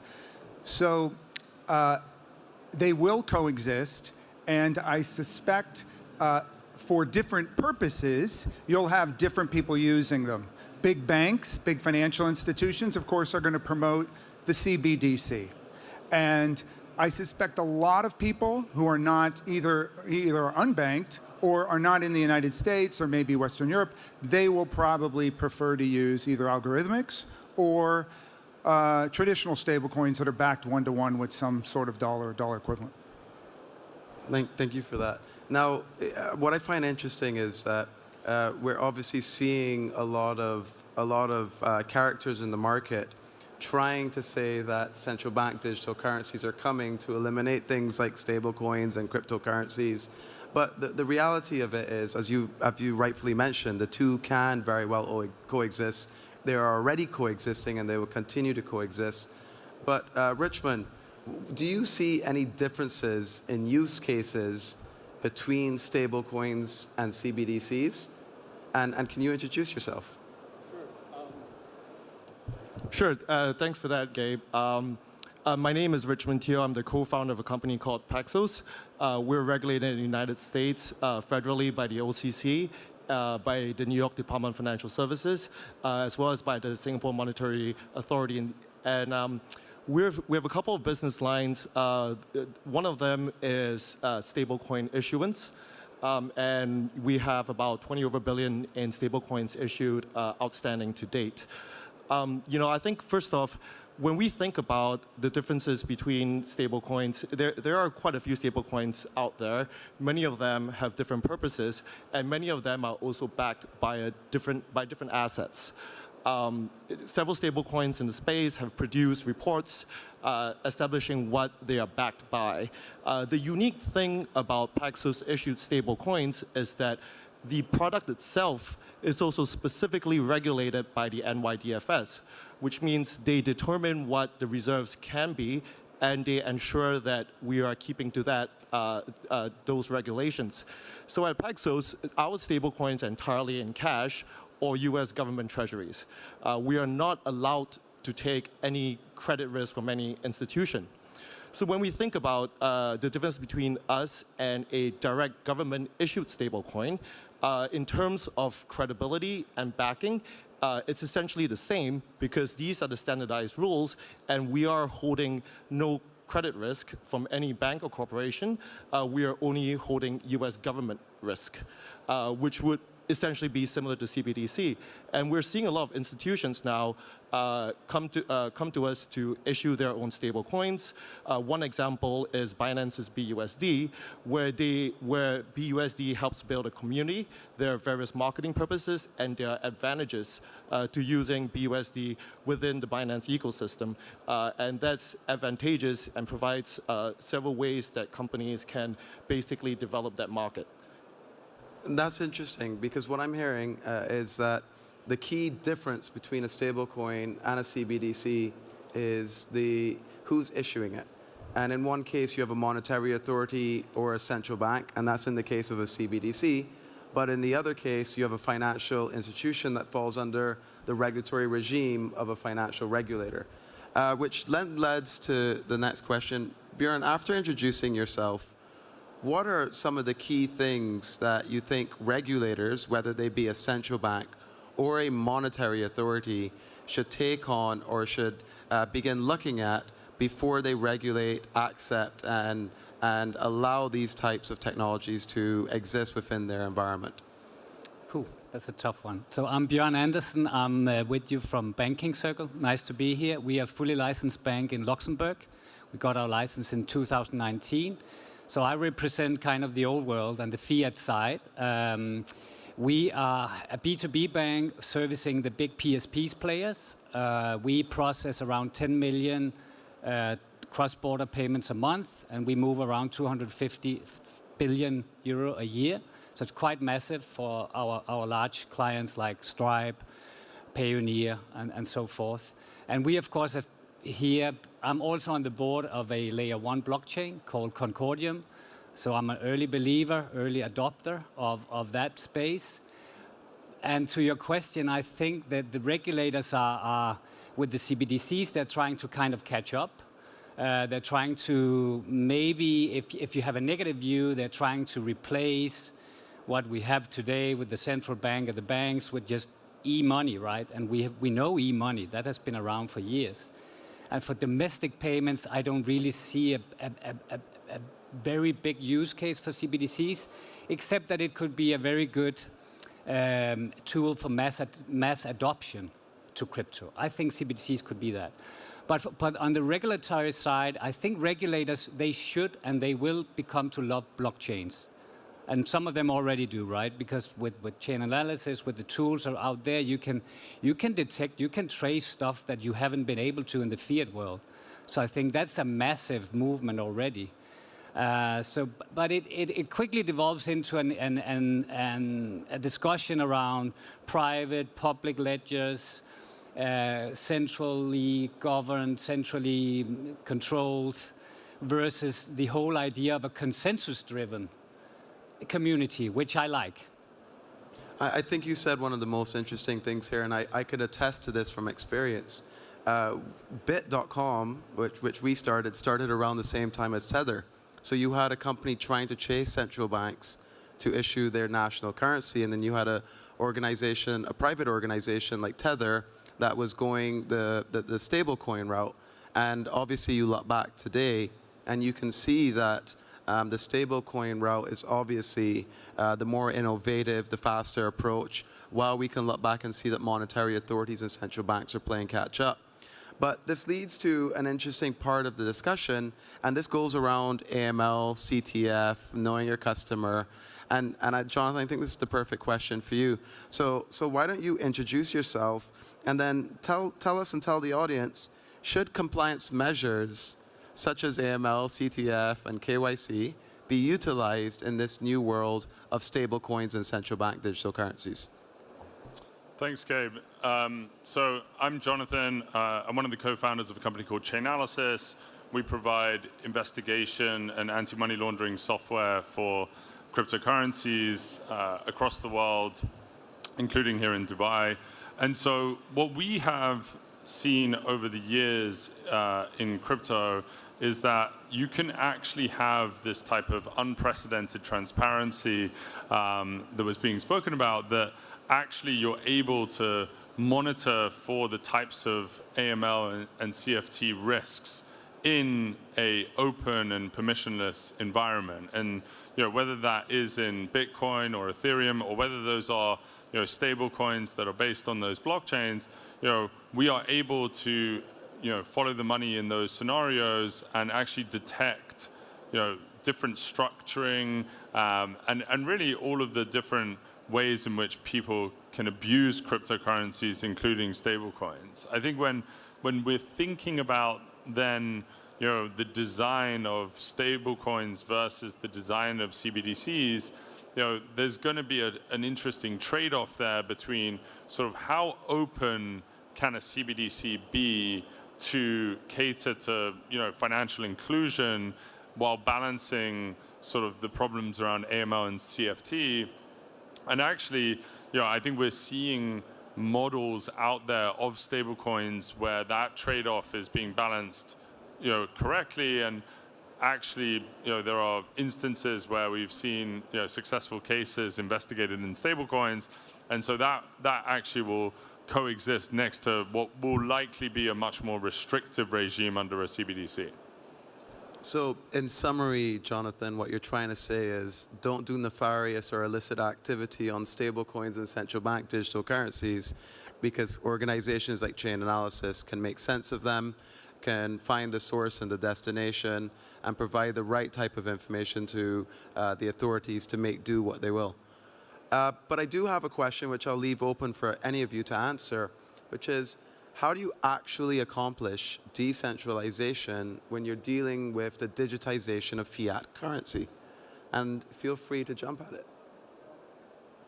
Well, you don't, right? It's decentralization is a journey. It's a place you want to get to, but you'll never really get there, right?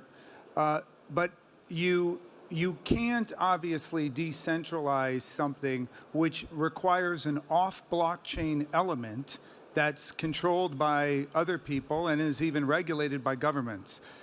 Having said that, algorithmic stablecoins can be fully decentralized. And fully decentralized with a caveat, nothing is really fully decentralized because it's on a blockchain there's no blockchain that'll ever be fully decentralized.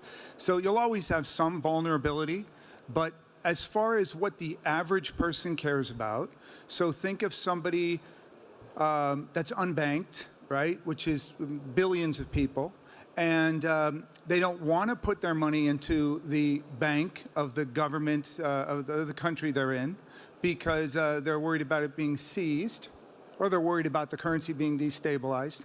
So it's stable coins are this unbelievable gift from God. They allow anybody to hold native currency without ever having a bank and without ever having to convert that currency into another currency. And in an $80 trillion global economy, about $1 trillion every year is captured by mostly government-based entities that convert one currency to another. So a massive tax on cross-border commerce. So, but if you never needed to convert that currency, you could always keep it in its native form, which is where I hope this goes. You know, all of us will be able to hold yen and euros and dollars and RMB. That is an impossibility today, because in order to do that, you would need to have bank accounts in those countries in that currency, which most people would not. And so, I see this as maybe the most exciting area of the monetary system. So, and I'm going to direct this to you, Bjorn. Based on what William just said, which in essence is these new asset classes enable the masses to do things which previously they could not do. A blessing from God is how you put it. Do we need the two-tier banking system when we are issuing stablecoins and CBDCs? Or are we going to expect to see a one-tier system come to life in light of these logic-driven asset classes? In theory, the answer is yes, we could expect that. That's the whole idea, I guess, of decentralization, that to cut out the intermediaries and essentially in the end to live without banks. But I think one have to be very naive to think that a government will give up their sovereign right to control the monetary policy. It's not going to happen. And the issue with, to be the party killer a bit, the issue with private stablecoins like Tether, you don't have to ask a lot of people in the community. You get a lot sorts of input. How stable is the stablecoin, right? It's, you know, is it audited? Where is the backing? That's why someone put out USDC and a lot of other stuff, right? So I guess it still comes down to, do you trust it, right? And the mass adoption, as I see crypto, will need to require more regulation. Regulation is an inevitable thing that will happen, and which will be good, I think, most of it. But I agree with you, William. They will and they can and they should coexist. But you're just up against some very, very fundamental issues about sovereign state controlling their own policy. Yeah, I mean, I think that in the end, the question is about usability and about utility to the end consumer, right? So, yeah, there's definitely the threat of a government of saying like this shouldn't happen, but there's also, you know, and in the coexistence world, the question becomes, you know, how much utility can someone get from a truly independent, you know, stable coin? And maybe that'll be a basket of currencies or a basket of assets in sort of the metaverse or some sort of other economy. And I think that, you know, when it comes down to it, you know, what this entire movement is there's two things really happening in the crypto economy. On the one hand, you have sort of true financialization of digital assets. You have, you know, more complex financial instruments being built. You have, you know, stable coins, and you can loan cryptocurrencies. You can earn interest on cryptocurrencies. There are derivatives platforms. You're seeing sort of the real creation of, you know, a very sophisticated financial market that sits on top of cryptocurrencies.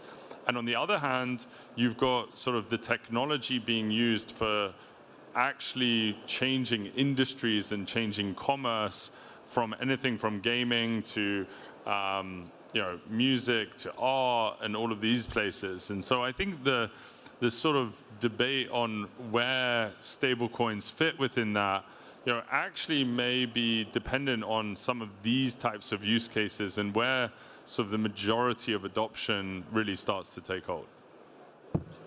Yeah, I would add that I think, you know, we can also think about stable coins on a spectrum.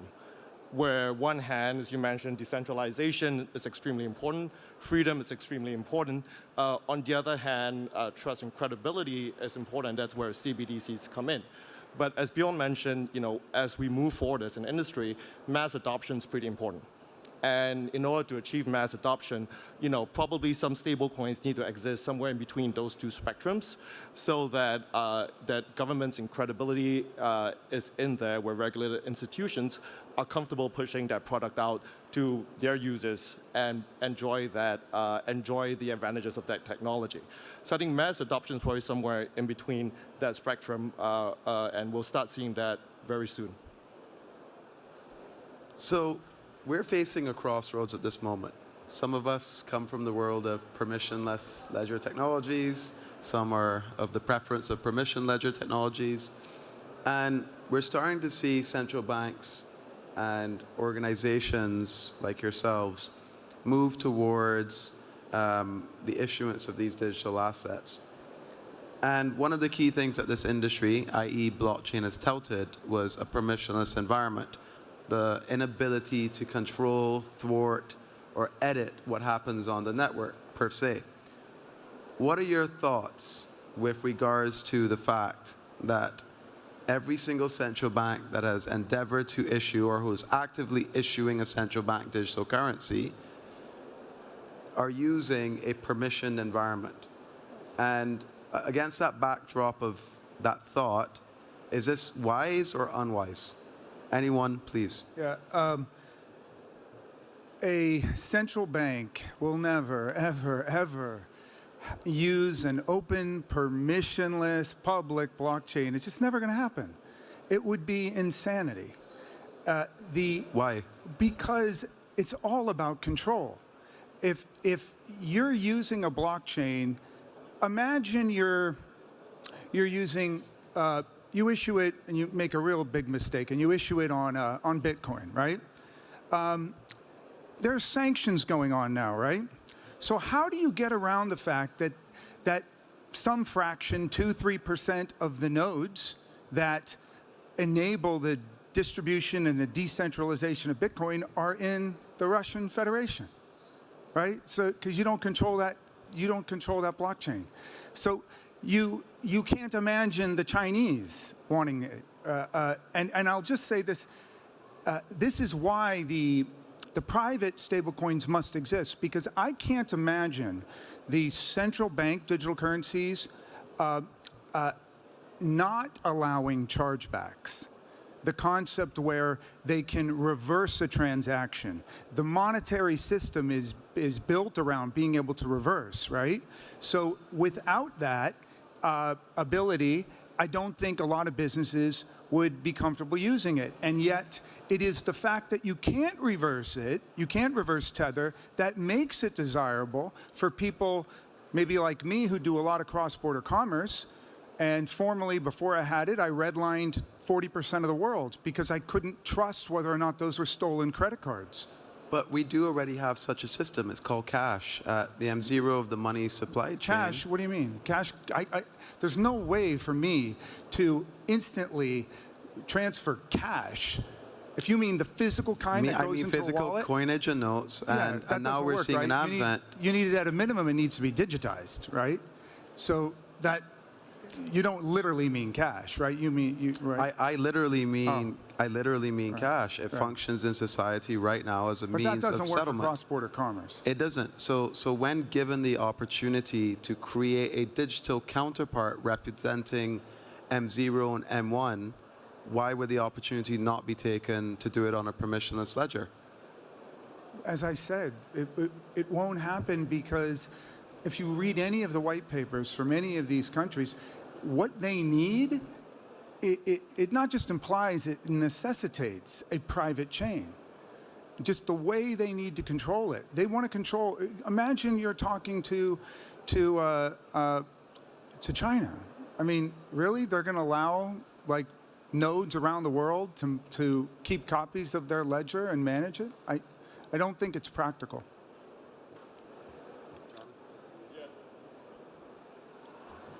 Yeah, I think it's a question of timeline, right? So if you think about it, we're super early in the crypto space. I think to say that governments will never issue any asset on an open and permissionless ledger is not going to be true, particularly with international competition. So there will be places in the world that do try and do it. And I think the reason for that is that you're already seeing this in different forms in privately issued stablecoins, because privately issued stablecoins like the Paxos dollar has a lot of controls around it, has terms and conditions, and has a layer of permission that sits on top of the actual protocol. Like for the actors that are engaging in activity, there are rules of the road, and there are ways actually to enforce AML and CFT concerns. And so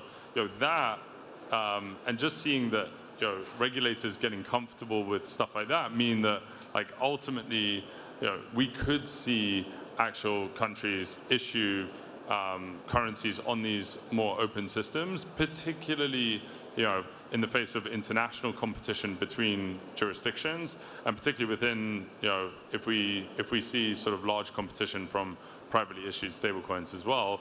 That being said, there will still be an amount of control and guardrails put in place, but I'm not going to rule out the possibility that it could take place on layer 1. Yeah, I think I'd like to add to that by saying that, as we went through regulatory processes to figure out what's the best way to regulate our stablecoins with our primary regulator for stablecoins, there were a lot of practical concerns as well. Because unlike pure crypto assets, stablecoins are tokenized dollars that exist somewhere in the world. So there could be a series of things not meant for control that could occur that would leave dollars unowned. And there has to be a way to control that. For example, if someone were to be hacked, someone loses something, or there were certain transactions that were nefarious, or that we can't leave just assets in the bank unowned by anyone in the world. There has to be a process for taking care of that. So I think there are a lot of practical concerns as well with full permissionless stable coins, because they aren't pure crypto. They represent an asset that exists somewhere in the world. So I'm going to take this to a bit of an last intense question. George Orwell, 1984. An Orwellian future. We all talked about control here. Central bank digital currencies and stable coins provide quite an intense and impactful way of controlling, monitoring, subjecting financial activity. Down from Mama Sue being able to buy a bottle of milk, all the way towards William paying one tax versus Bjorn paying another tax for buying the exact same item because maybe you are from a different country. In a future where we're facing an ever-increasing amount of logic being able to be applied to financial sovereignty, what does that future look like? And are we heading to 1984 with these technologies? Floor is open.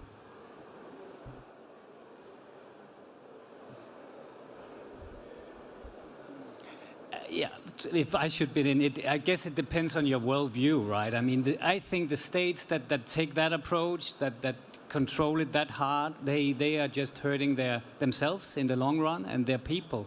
And this will not be the outcome. But in the hands of a totalitarian state, the CBDC is a very powerful tool. Cut out all the middle layers, get rid of everything, and just control everything by following it. I don't believe that's going to happen. This is here to stay. The regulators will, if not already, they love blockchain. That's my prediction, because with the tools we have, we can use it. They will coexist. CBDCs will come. They will try to catch up. The use cases, I'm a little bit doubtful for some of them, actually, because we have domestic payments. It works instantly. Cross-border, not yet, but we'll get there. I very much believe in the democratization blockchain can achieve, and the digitalization, owning your own assets, owning your own data. I mean, my prediction is going to happen like with Facebook. You were on Facebook in the beginning, then your kids were there, And then they moved on, right? So then they moved to Instagram, TikTok, and then so this is an evolution that's just beginning. I actually really struggle to understand what a CBDC does that traditional digitized currency doesn't do. I actually don't think most of the central banks understand the difference between digitization and tokenization. I think they haven't wrestled with that. And for most people who favor tokenization, it's because they want to move off the dependency and become more resilient to banking concerns, banking issues globally. So I suspect it might be useful for settlements between countries, maybe large corporations. I don't think it's particularly useful. The CBDCs are particularly useful for most people today. And I think looking at the Russian Federation over the next year will be very instructive for us in crypto, because of course they're going to, I would assume now, try to issue some sort of CBDC to bypass sanctions. If there was a country that was going to do it, maybe on a public blockchain, maybe they could try to do it there, because they have really not much to lose given what's happened to the ruble. But still more than likely they'll do it on their own chain. And we'll see from that, I think, the central banks around the world really start to understand, oh yeah, when a CBDC is created and the group that creates it is not cooperating with primarily the G20, what does that mean to financial controls? Yeah, I think that to take a slightly different perspective, if you think about controls potentially in the future, what shapes the minds of people, would be advanced versions of social media today, metaverses, different worlds that people independently create, worlds that exist purely on crypto. And if you look at a key use of stablecoins today, it bridges physical worlds, tokenized assets in the physical world, to future worlds, future metaverses, and crypto digital only worlds. And I think that bridge will always be needed, and controlling that is less important than thinking about what else that enables, which is building a purely digital future, and that link between where we live in the physical world will always be very important. Yeah, I just think a couple of quick points. One is we've proven in the sort of crypto world that you can tackle financial crime and you can really make an impact on disrupting sort of very sophisticated criminal actors and cybercrime, and through the work of these people using technology, you can actually perform the right sorts of oversight over this market. And so they also comply with a lot of data privacy regulation. They protect their consumers' identities. They ensure that people have the ability to transact freely in those markets. But at the same time, there's a balance on what sort of visibility we can create in crypto. And I think if you look at the history, there's a very good balance there between sort of financial privacy and actually the ability to tackle crime. And I think that continues to play forward into the world of stablecoins and into the world of CBDCs. All right, gentlemen, we're out of time. I encourage everyone in the audience to, sorry, what was that?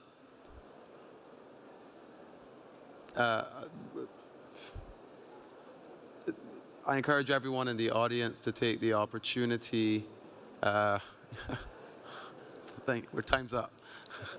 To take the opportunity to interact with these gentlemen. You have some of the most influential people in the world as it relates to stablecoins and CBDCs or the tracking thereof. So I encourage the audience to interact with them and figure out more thereafter. Thank you very much for your time, everyone.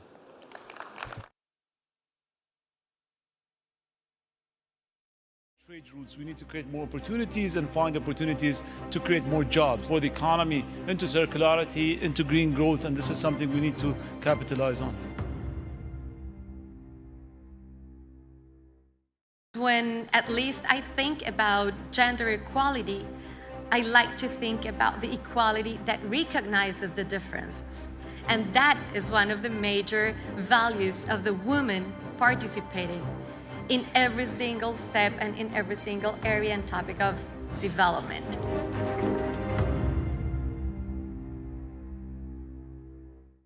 I can't imagine a better time for us to gather and put our best minds together so that we can better navigate this period of uncertainty. We must avoid letting this crisis force us to choose between energy security and climate action. Our call to action this year at this forum is that we must stand together to avoid that false choice. Ladies and gentlemen, we as energy leaders have a responsibility to inject a dose of realism into the planning for the energy transition. Let's create a clear roadmap that is based on real and solid foundations. Let's adopt policies that strengthen the stability of energy markets. Let's continue to invest in new and future energies, but let's not defund the current energy system. We cannot defund the current energy system before the new one can take its place. Scientific discovery and technological advancement today is deeply rooted in every facet of our existence as humanity. It gives us cures to diseases, it provides the potential for growth, it gives us solutions to challenges across the globe. Those solutions need to be tackled by everyone. The diversity is very crucial. We don't want to put all of our eggs in one basket. We don't want to say that we want to be industrial nations. No, we want to make sure that we're very diverse in our relations and in the way that we're running our sectors within the GDP. We need to create more trade routes. We need to create more opportunities and find opportunities to create more jobs for the economy, into circularity, into green growth, and this is something we need to capitalize on. When at least I think about gender equality, I like to think about the equality that recognizes the differences. And that is one of the major values of the woman participating in every single step and in every single area and topic of development.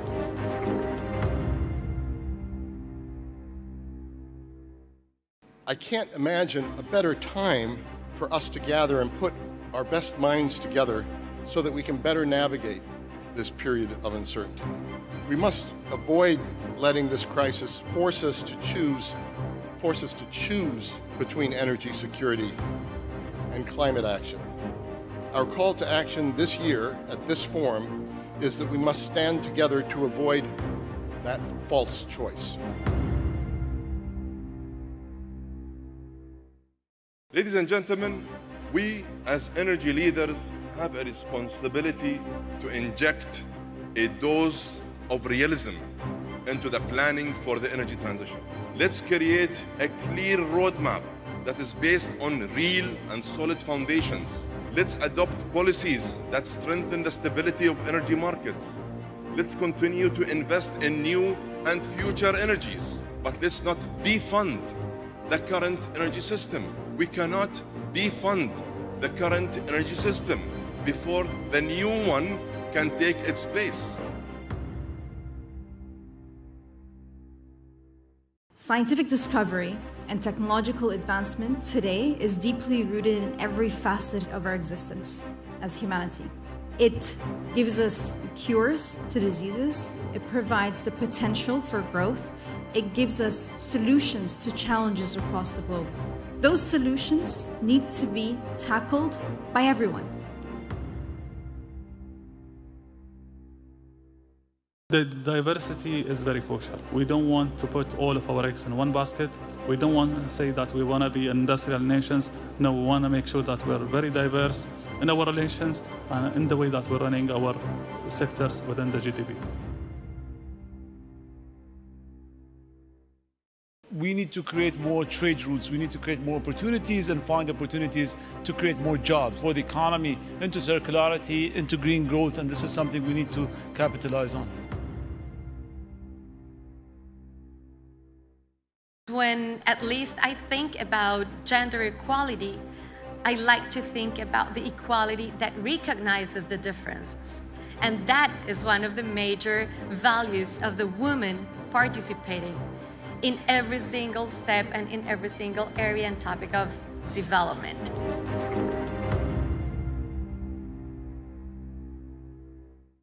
I can't imagine a better time for us to gather and put our best minds together so that we can better navigate this period of uncertainty. We must avoid letting this crisis force us to choose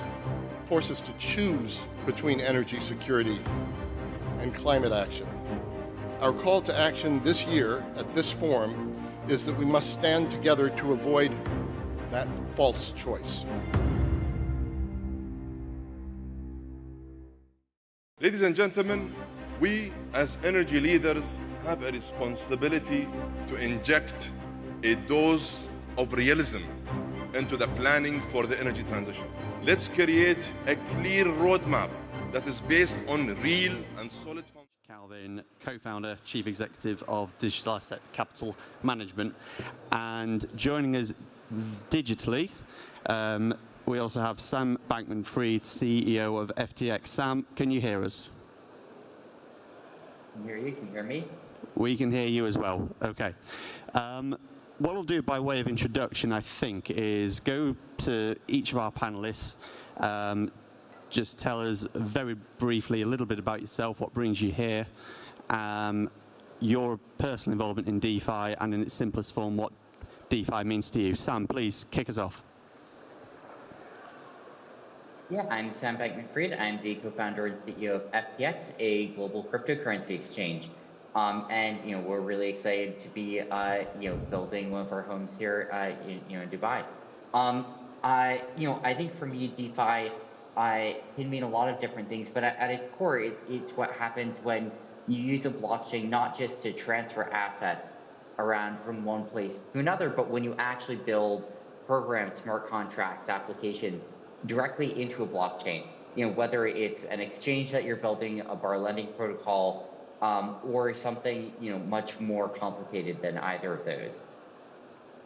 Thank you, Sam. Charles, I'll come to you next. Hi, I'm Charles Hoskinson, Chief Executive Officer of Input Output. We were in the neighborhood here in Dubai, so we figured why not.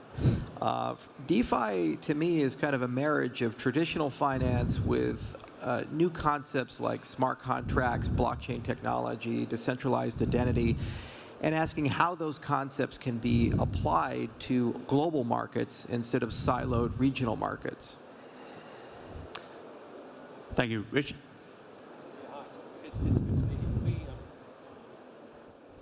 Hi, it's good to be here. I'm the co-founder and CEO of DACM. We're a global institutional family office manager of capital through the crypto space. We specialise in coins and tokens, and I came to this space after 20 years as a technology and media banker at Goldman Sachs and JP Morgan.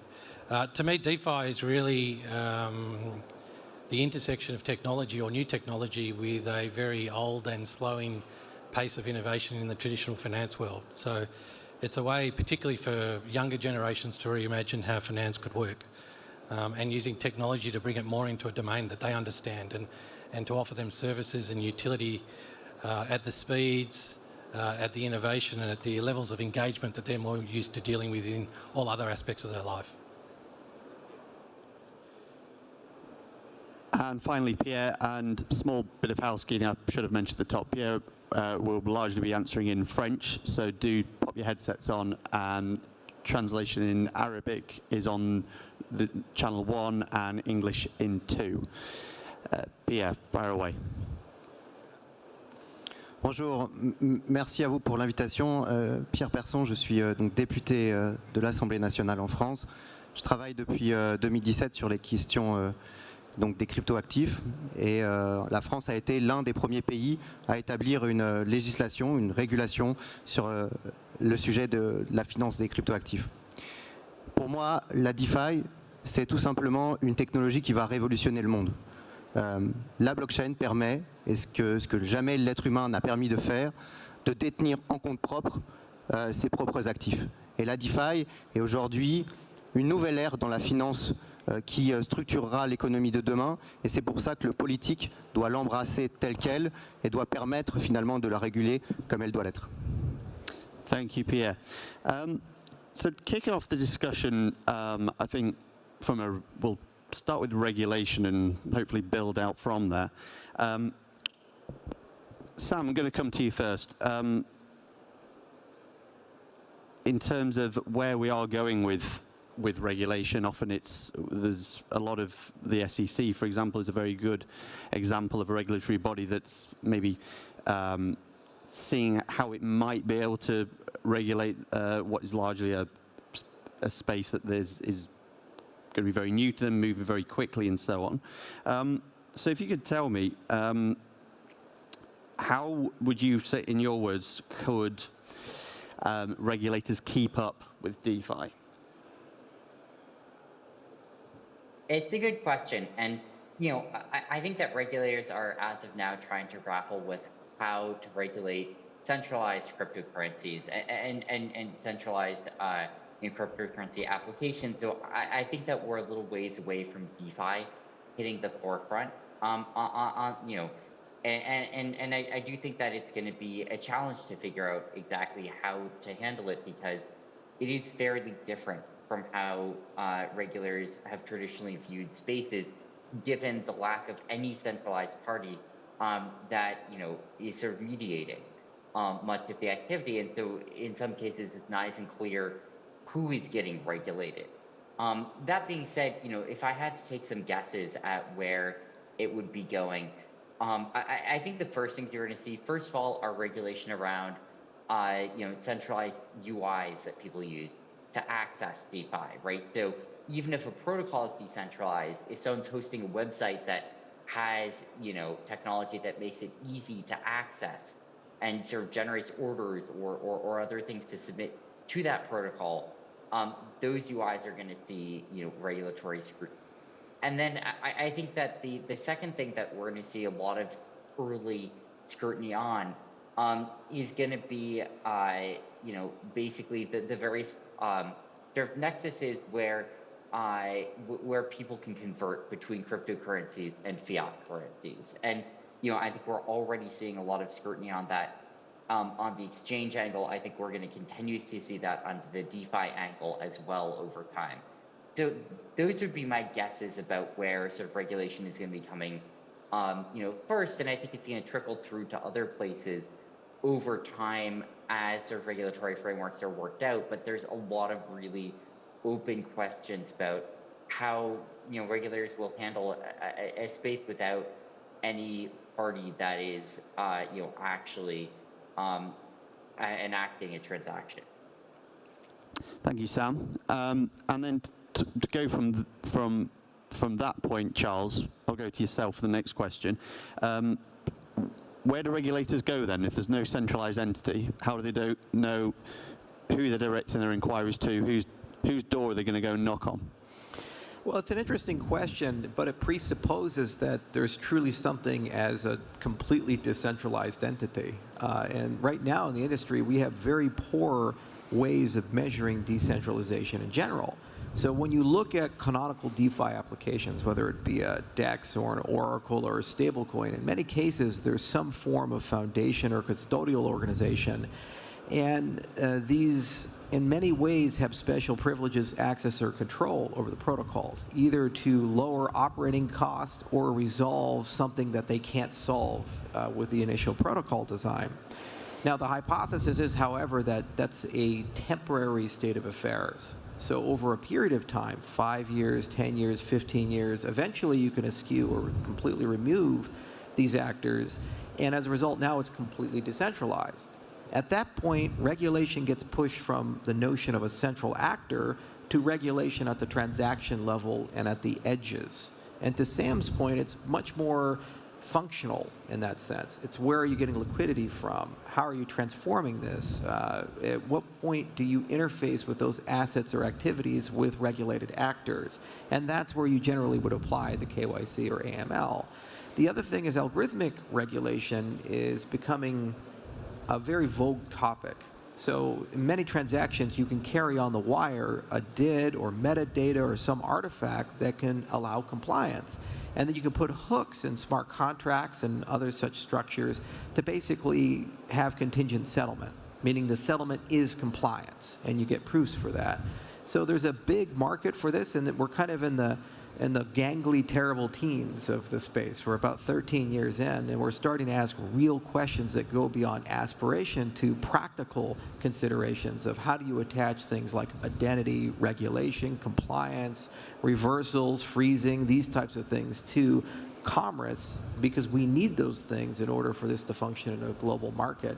And the good news is not only is it being done, there's more options to do this at a lower cost and a more global basis in the new system than there ever was in the legacy system, which has lots of holes in it.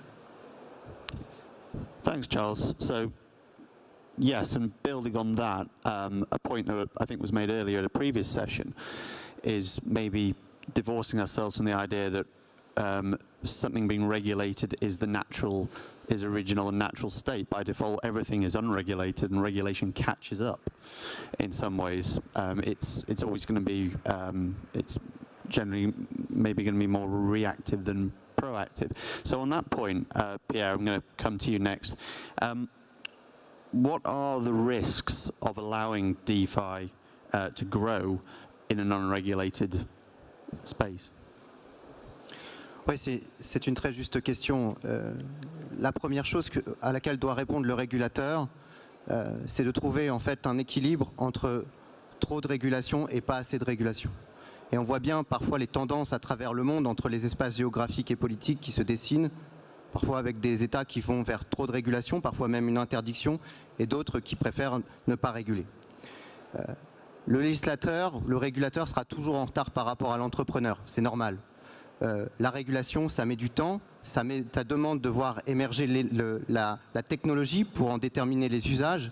Et d'ailleurs, c'est toujours un message que j'essaye de passer au régulateur. Le régulateur ne doit pas réguler la technologie, il doit réguler les usages futurs. Et force est de constater que sur la DeFi, nous ne connaissons pas encore les usages de demain. On voit bien apparaître les nouvelles banques autonomes, on voit bien apparaître les protocoles bancaires qui sont automatisés, mais on n'a pas encore tout le processus en tête. Et donc il faut trouver un juste milieu entre trop de régulations qui vont simplement protéger en fait les acteurs existants, les insiders du secteur, et pas assez de régulations qui peut protéger. Et les deux risques que je vois à ce sujet, sur la réglementation et sur une DeFi qui ne serait pas réglementée, un premier risque systémique entre une finance décentralisée qui se structurerait à côté en fait, de la finance centralisée et qui ne protégerait pas en fait, les épargnants parce que quelqu'un qui intégrerait par exemple un DEX n'aurait pas pleine connaissance en fait, du contrat parce qu'il ne saura pas lire ce qu'il y a véritablement dans le smart contract. Et donc il ne sera pas protégé. Et aujourd'hui, les régulateurs ne sont pas à la hauteur, au niveau de formation nécessaire pour pouvoir auditer ces smart contracts et finalement basculer dans cette nouvelle ère de la finance décentralisée.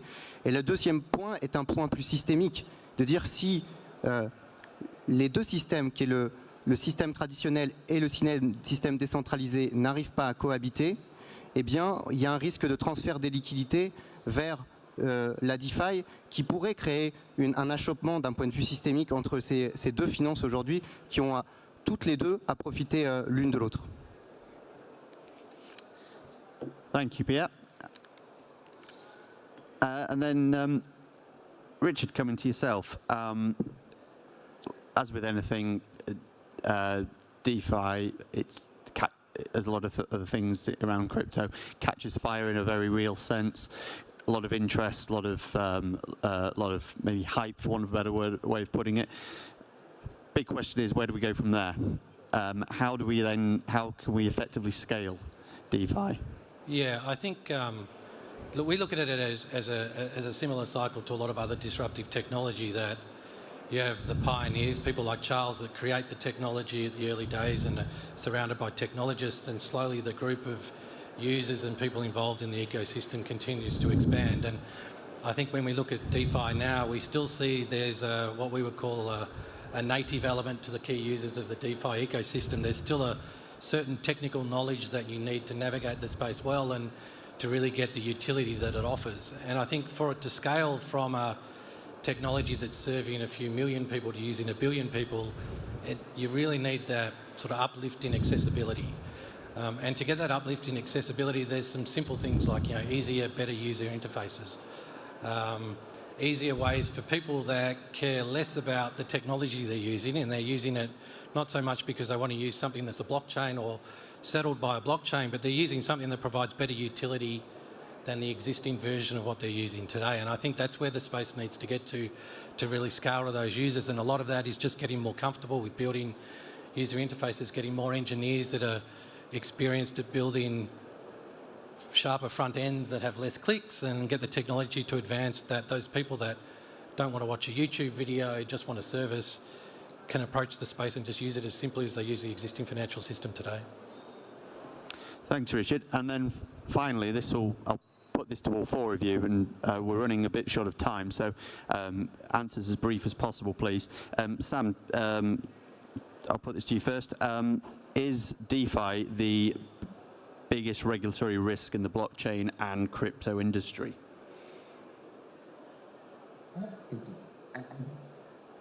Regulatory risk, and it's a place that needs more regulation than it has, and for which I think it's not clear exactly what form that will take. And so I don't want to sort of like undersell the extent to which I do think that's going to be a focal point eventually for it.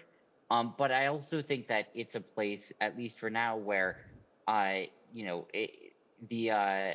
regulatory sort of implications are somewhat less immediate and going to be less impactful, at least in the short term, I think, than in a few other places. So I would guess that we're going to see more focus and controversy short term over markets regulation, digital asset issuance, and stable coins than we will over DeFi, with DeFi coming, over the next, say, 5 to 10 years. And I think probably a slightly more nuanced environment regulatorily by the time it becomes the biggest concern. Thank you, Sam. Charles, same question. I think it's actually one of the greatest regulatory opportunities of the 21st century. If you look at the legacy system, it doesn't work well. It's fragmented. There's a lot of gaming, like if you look at the Panama Papers, these things. It doesn't scale well, so there's only certain things you can do at certain levels, and SMEs get screwed. Here you're talking about one global marketplace where everything is open source, it's programmable, and ultimately everybody learns from each other. So the things that are done here in Dubai, for example, can inform and teach the Securities Exchange Commission. The things that are done in Luxembourg or in Switzerland can inform and teach the entire European Union, and people can adopt each other's work. And even entrepreneurs are participants in that. So while it's scary and it's new and there are new challenges that are introduced, it's an opportunity to correct problems that have occurred over the last century and a half of modern financial regulation and ultimately make them more fair for everyone. Thank you. I'm being told we are running out of time very quickly. Same question. I want to give Pierre and Richard both a chance to speak, so answers very brief, chaps, please. Pierre, yourself first. Okay, go. Le principal enjeu, c'est de ne pas traduire en fait la réglementation aujourd'hui qui pèse sur les acteurs centralisés, sur les acteurs décentralisés. Ce que l'on voit bien, c'est que la facilité du régulateur, c'est de traduire la même réglementation alors qu'il y a un changement total de paradigme de cette technologie. Et donc, la vraie difficulté pour le régulateur, c'est d'inventer un nouveau mode de réglementation, de régulation, qui doit plutôt se baser sur la sécurité des protocoles et non pas sur le contrôle en fait des individus a posteriori.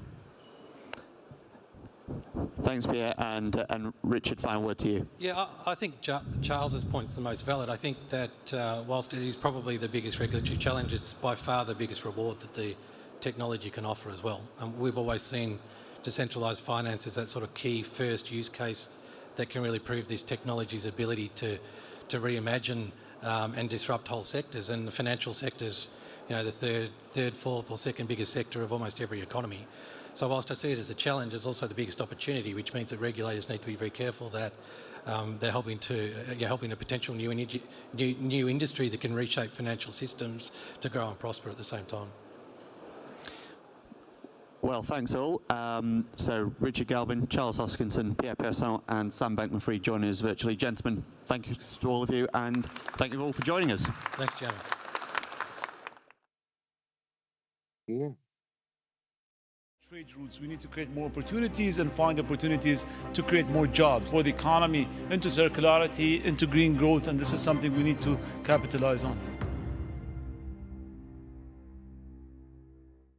When at least I think about gender equality, I like to think about the equality that recognizes the differences.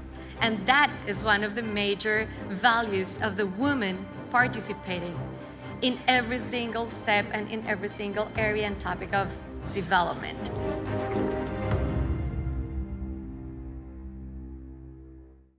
I can't imagine a better time for us to gather and put our best minds together so that we can better navigate this period of uncertainty. We must avoid letting this crisis force us to choose between energy security and climate action. Our call to action this year at this forum is that we must stand together to avoid that false choice. Ladies and gentlemen, we as energy leaders have a responsibility to inject a dose of realism into the planning for the energy transition. Let's create a clear roadmap that is based on real and solid foundations. Let's adopt policies that strengthen the stability of energy markets. Let's continue to invest in new and future energies, but let's not defund the current energy system. We cannot defund the current energy system before the new one can take its place. Scientific discovery and technological advancement today is deeply rooted in every facet of our existence as humanity. It gives us cures to diseases, it provides the potential for growth, it gives us solutions to challenges across the globe. Those solutions need to be tackled by everyone. The diversity is very crucial. We don't want to put all of our eggs in one basket. We don't want to say that we want to be industrial nations. No, we want to make sure that we're very diverse in our relations and in the way that we're running our sectors within the GDP. We need to create more trade routes. We need to create more opportunities and find opportunities to create more jobs for the economy, into circularity, into green growth, and this is something we need to capitalize on.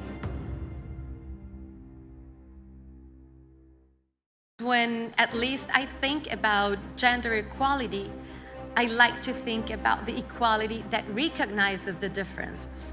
And that is one of the major values of the woman participating in every single step and in every single area and topic of development.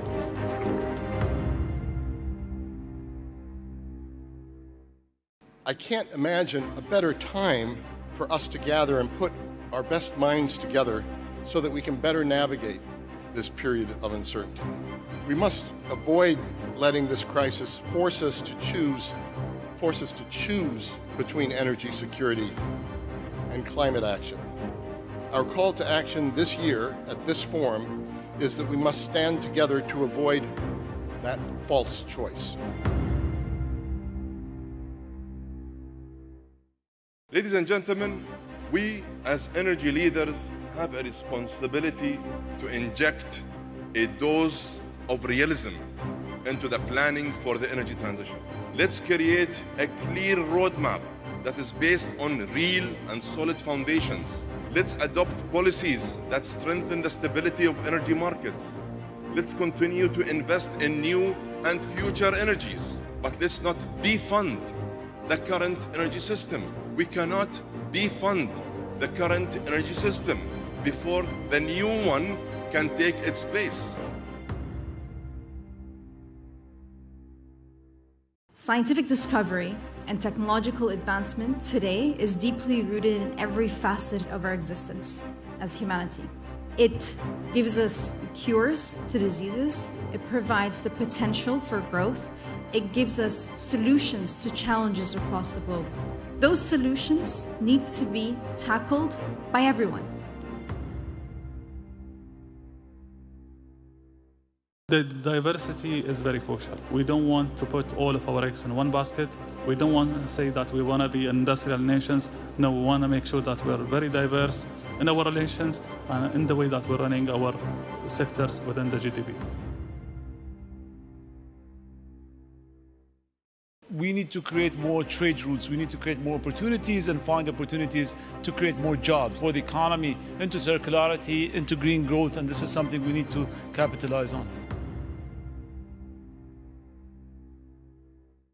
When at least I think about gender equality, I like to think about the equality that recognizes the differences.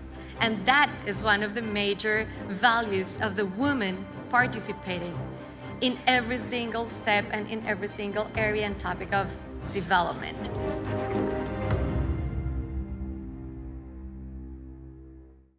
I can't imagine a better time for us to gather and put our best minds together so that we can better navigate this period of uncertainty. We must avoid letting this crisis force us to choose between energy security and climate action. Our call to action this year at this forum is that we must stand together to avoid that false choice.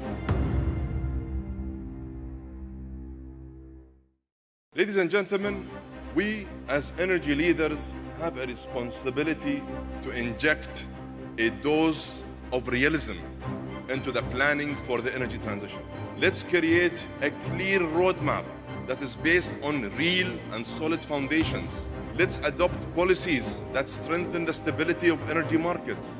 Let's continue to invest in new and future energies, but let's not defund the current energy system. We cannot defund the current energy system before the new one can take its place. Scientific discovery and technological advancement today is deeply rooted in every facet of our existence as humanity. It gives us cures to diseases, it provides the potential for growth, it gives us solutions to challenges across the globe. Those solutions need to be tackled by everyone. The diversity is very crucial. We don't want to put all of our eggs in one basket. We don't want to say that we want to be industrial nations. No, we want to make sure that we're very diverse in our relations and in the way that we're running our sectors within the GDP. We need to create more trade routes. We need to create more opportunities and find opportunities to create more jobs for the economy, into circularity, into green growth, and this is something we need to capitalize on. When at least I think about gender equality, I like to think about the equality that recognizes the differences. And that is one of the major values of the woman participating in every single step and in every single area and topic of development.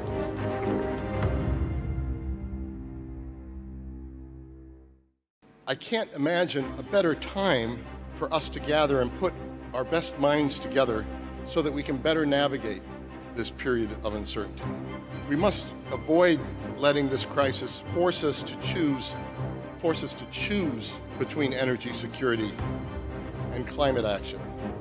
Our call to action this year at this forum is that we must stand together to avoid that false choice. Ladies and gentlemen, we as energy leaders have a responsibility to inject a dose of realism into the planning for the energy transition. Let's create a clear roadmap that is based on real and solid foundations. Let's adopt policies that strengthen the stability of energy markets. Let's continue to invest in new and future energies, but let's not defund the current energy system. We cannot defund the current energy system before the new one can take its place. Scientific discovery and technological advancement today is deeply rooted in every facet of our existence as humanity. It gives us cures to diseases, it provides the potential for growth, it gives us solutions to challenges across the globe. Those solutions need to be tackled by everyone. The diversity is very crucial. We don't want to put all of our eggs in one basket. We don't want to say that we want to be industrial nations. No, we want to make sure that we're very diverse in our relations and in the way that we're running our sectors within the GDP. We need to create more trade routes. We need to create more opportunities and find opportunities to create more jobs for the economy, into circularity, into green growth, and this is something we need to capitalize on. When at least I think about gender equality, I like to think about the equality that recognizes the differences. And that is one of the major values of the woman participating in every single step and in every single area and topic of development.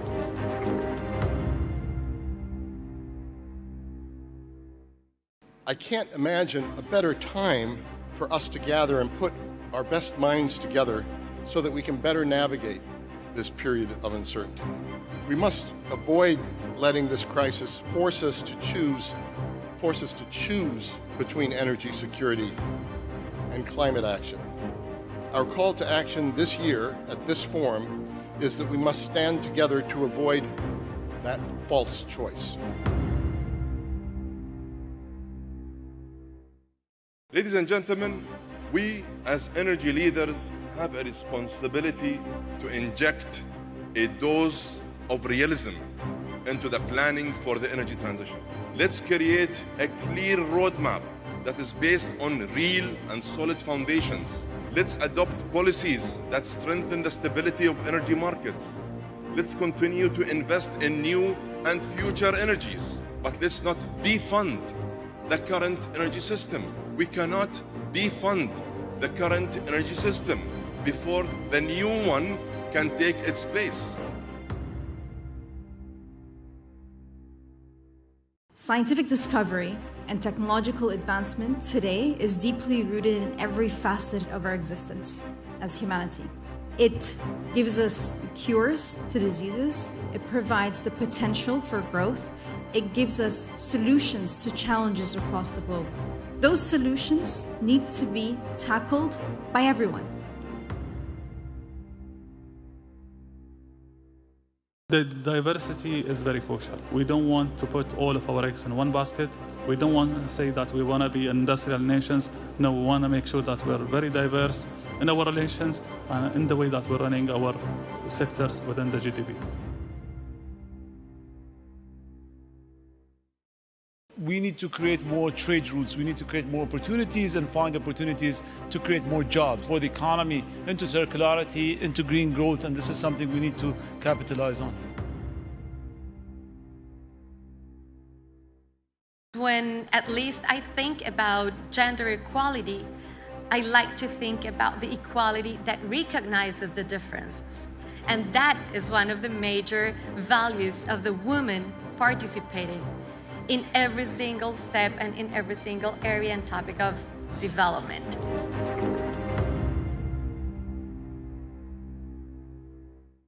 I can't imagine a better time for us to gather and put our best minds together so that we can better navigate this period of uncertainty.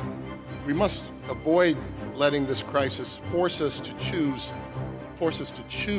between energy security and climate action. Our call to action this year at this forum is that we must stand together to avoid that false choice. Ladies and gentlemen, we as energy leaders have a responsibility to inject a dose of realism into the planning for the energy transition. Let's create a clear roadmap that is based on real and solid foundations. Let's adopt policies that strengthen the stability of energy markets. Let's continue to invest in new and future energies, but let's not defund the current energy system. We cannot defund the current energy system before the new one can take its place. Scientific discovery and technological advancement today is deeply rooted in every facet of our existence as humanity. It gives us cures to diseases, it provides the potential for growth, it gives us solutions to challenges across the globe. Those solutions need to be tackled by everyone. The diversity is very crucial. We don't want to put all of our eggs in one basket.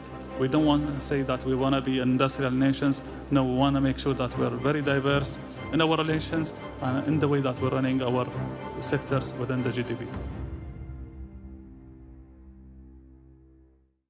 We need to create more trade routes. We need to create more opportunities and find opportunities to create more jobs for the economy, into circularity, into green growth, and this is something we need to capitalize on.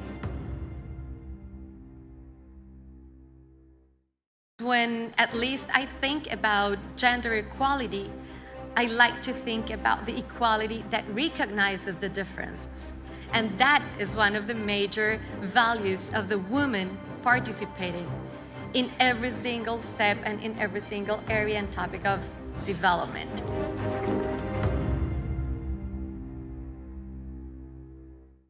I can't imagine a better time for us to gather and put our best minds together so that we can better navigate this period of uncertainty. We must avoid letting this crisis force us to choose between energy security and climate action. Our call to action this year at this forum is that we must stand together to avoid that false choice. Ladies and gentlemen, we as energy leaders have a responsibility to inject a dose of realism into the planning for the energy transition. Let's create a clear roadmap that is based on real and solid foundations. Let's adopt policies that strengthen the stability of energy markets. Let's continue to invest in new and future energies, but let's not defund the current energy system. We cannot defund the current energy system before the new one can take its place. Scientific discovery and technological advancement today is deeply rooted in every facet of our existence as humanity. It gives us cures to diseases, it provides the potential for growth, it gives us solutions to challenges across the globe. Those solutions need to be tackled by everyone. The diversity is very crucial. We don't want to put all of our eggs in one basket. We don't want to say that we want to be industrial nations. No, we want to make sure that we're very diverse in our relations and in the way that we're running our sectors within the GDP. We need to create more trade routes. We need to create more opportunities and find opportunities to create more jobs for the economy, into circularity, into green growth, and this is something we need to capitalize on. When at least I think about gender equality, I like to think about the equality that recognizes the differences. And that is one of the major values of the woman participating in every single step and in every single area and topic of development.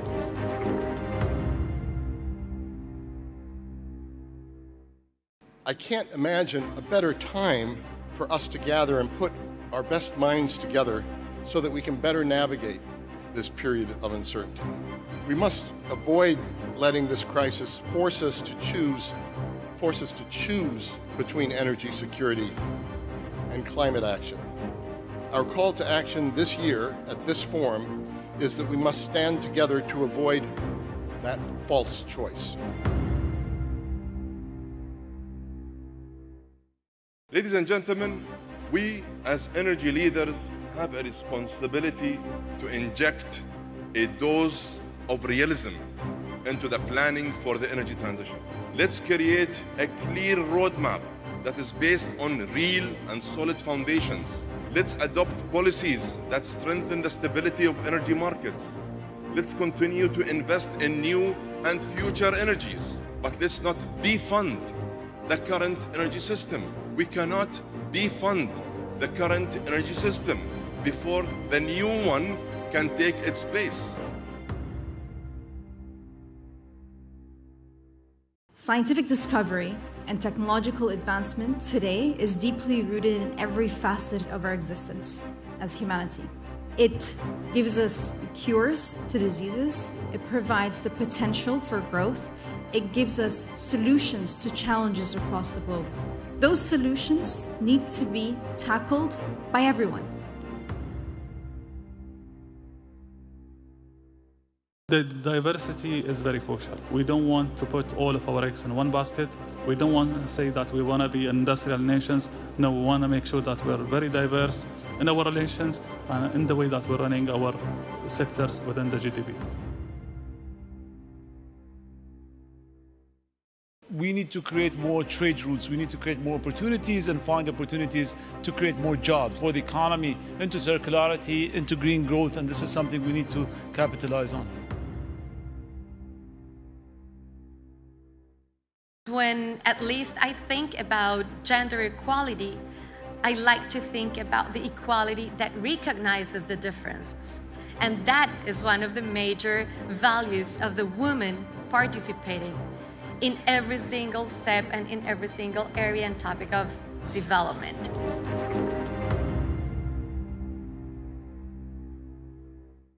I can't imagine a better time for us to gather and put our best minds together so that we can better navigate this period of uncertainty. We must avoid letting this crisis force us to choose between energy security and climate action. Our call to action this year at this forum is that we must stand together to avoid that false choice. Ladies and gentlemen, we as energy leaders have a responsibility to inject a dose of realism into the planning for the energy transition. Let's create a clear roadmap that is based on real and solid foundations. Let's adopt policies that strengthen the stability of energy markets. Let's continue to invest in new and future energies, but let's not defund the current energy system. We cannot defund the current energy system before the new one can take its place. Scientific discovery and technological advancement today is deeply rooted in every facet of our existence as humanity. It gives us cures to diseases, it provides the potential for growth, it gives us solutions to challenges across the globe. Those solutions need to be tackled by everyone. The diversity is very crucial. We don't want to put all of our eggs in one basket. We don't want to say that we want to be industrial nations. No, we want to make sure that we're very diverse in our relations and in the way that we're running our sectors within the GDP. We need to create more trade routes. We need to create more opportunities and find opportunities to create more jobs for the economy, into circularity, into green growth, and this is something we need to capitalize on. When at least I think about gender equality, I like to think about the equality that recognizes the differences. And that is one of the major values of the woman participating in every single step and in every single area and topic of development.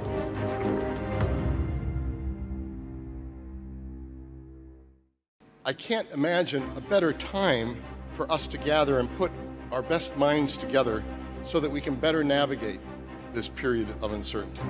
We must avoid letting this crisis force us to choose between energy security and climate action. Our call to action this year at this forum is that we must stand together to avoid that false choice. Ladies and gentlemen, we as energy leaders have a responsibility to inject a dose of realism into the planning for the energy transition. Let's create a clear roadmap that is based on real and solid foundations. Let's adopt policies that strengthen the stability of energy markets. Let's continue to invest in new and future energies, but let's not defund the current energy system. We cannot defund the current energy system before the new one can take its place. Scientific discovery and technological advancement today is deeply rooted in every facet of our existence as humanity. It gives us cures to diseases, it provides the potential for growth, it gives us solutions to challenges across the globe. Those solutions need to be tackled by everyone. The diversity is very crucial. We don't want to put all of our eggs in one basket. We don't want to say that we want to be industrial nations. No, we want to make sure that we're very diverse in our relations and in the way that we're running our sectors within the GDP. We need to create more trade routes. We need to create more opportunities and find opportunities to create more jobs for the economy, into circularity, into green growth, and this is something we need to capitalize on. When at least I think about gender equality, I like to think about the equality that recognizes the differences. And that is one of the major values of the woman participating in every single step and in every single area and topic of development.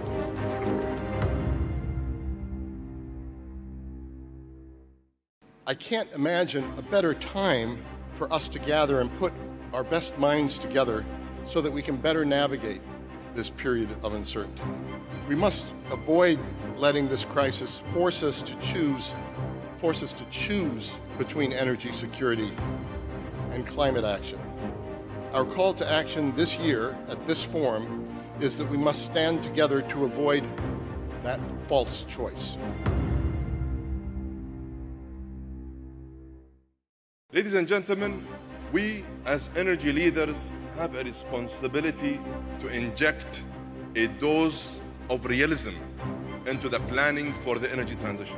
Let's create a clear roadmap that is based on real and solid foundations. Let's adopt policies that strengthen the stability of energy markets.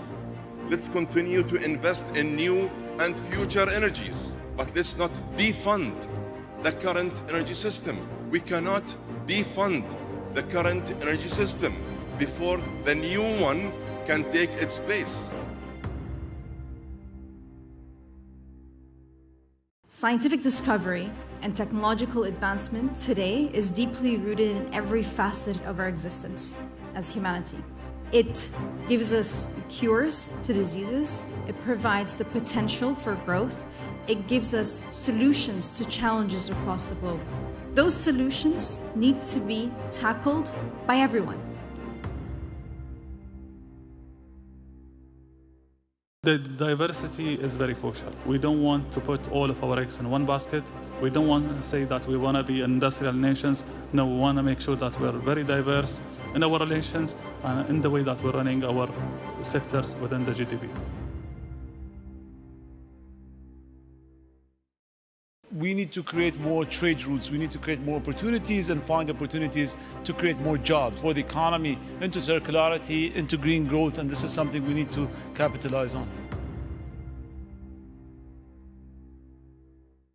When at least I think about gender equality, I like to think about the equality that recognizes the differences. And that is one of the major values of the woman participating in every single step and in every single area and topic of development.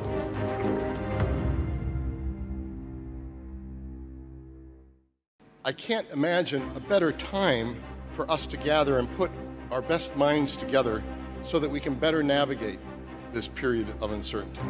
We must avoid letting this crisis force us to choose between energy security and climate action. Our call to action this year at this forum is that we must stand together to avoid that false choice. Ladies and gentlemen, we as energy leaders have a responsibility to inject a dose of realism into the planning for the energy transition. Let's create a clear roadmap that is based on real and solid foundations. Let's adopt policies that strengthen the stability of energy markets. Let's continue to invest in new and future energies, but let's not defund the current energy system. We cannot defund the current energy system before the new one can take its place. Scientific discovery and technological advancement today is deeply rooted in every facet of our existence as humanity. It gives us cures to diseases, it provides the potential for growth, it gives us solutions to challenges across the globe. Those solutions need to be tackled by everyone. The diversity is very crucial. We don't want to put all of our eggs in one basket. We don't want to say that we want to be industrial nations. No, we want to make sure that we're very diverse in our relations and in the way that we're running our sectors within the GDP. We need to create more trade routes. We need to create more opportunities and find opportunities to create more jobs for the economy, into circularity, into green growth, and this is something we need to capitalize on. When at least I think about gender equality, I like to think about the equality that recognizes the differences. And that is one of the major values of the woman participating in every single step and in every single area and topic of development.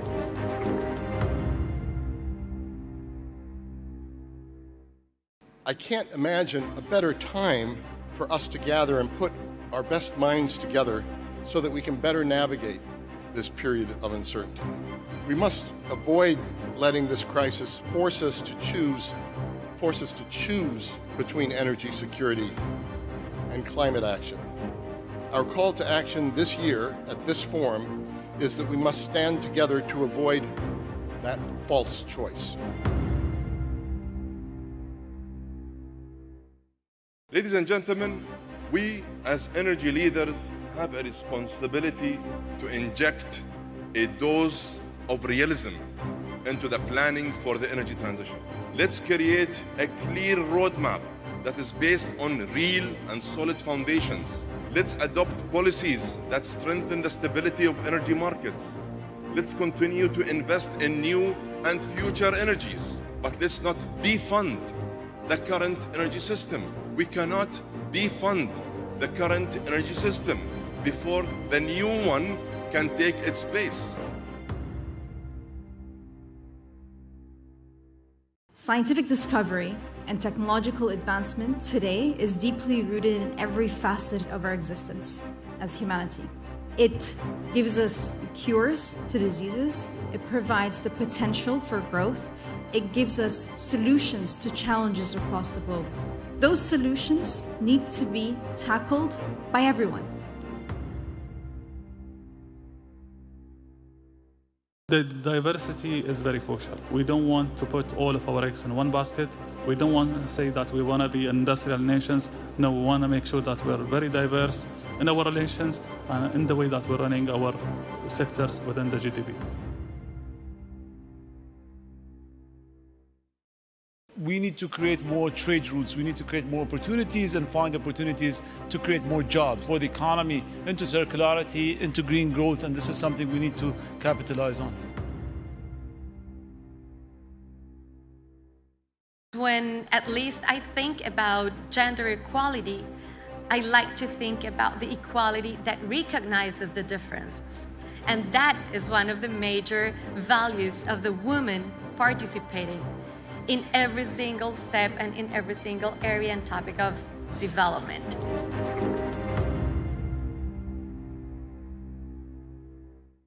I can't imagine a better time for us to gather and put our best minds together so that we can better navigate this period of uncertainty. We must avoid letting this crisis force us to choose between energy security and climate action. Our call to action this year at this forum is that we must stand together to avoid that false choice. Ladies and gentlemen, we as energy leaders have a responsibility to inject a dose of realism into the planning for the energy transition. Let's create a clear roadmap that is based on real and solid foundations. Let's adopt policies that strengthen the stability of energy markets. Let's continue to invest in new and future energies, but let's not defund the current energy system. We cannot defund the current energy system before the new one can take its place. Scientific discovery and technological advancement today is deeply rooted in every facet of our existence as humanity. It gives us cures to diseases, it provides the potential for growth, it gives us solutions to challenges across the globe. Those solutions need to be tackled by everyone. The diversity is very crucial. We don't want to put all of our eggs in one basket. We don't want to say that we want to be industrial nations. No, we want to make sure that we're very diverse in our relations and in the way that we're running our sectors within the GDP. We need to create more trade routes. We need to create more opportunities and find opportunities to create more jobs for the economy, into circularity, into green growth, and this is something we need to capitalize on. When at least I think about gender equality, I like to think about the equality that recognizes the differences. And that is one of the major values of the woman participating in every single step and in every single area and topic of development.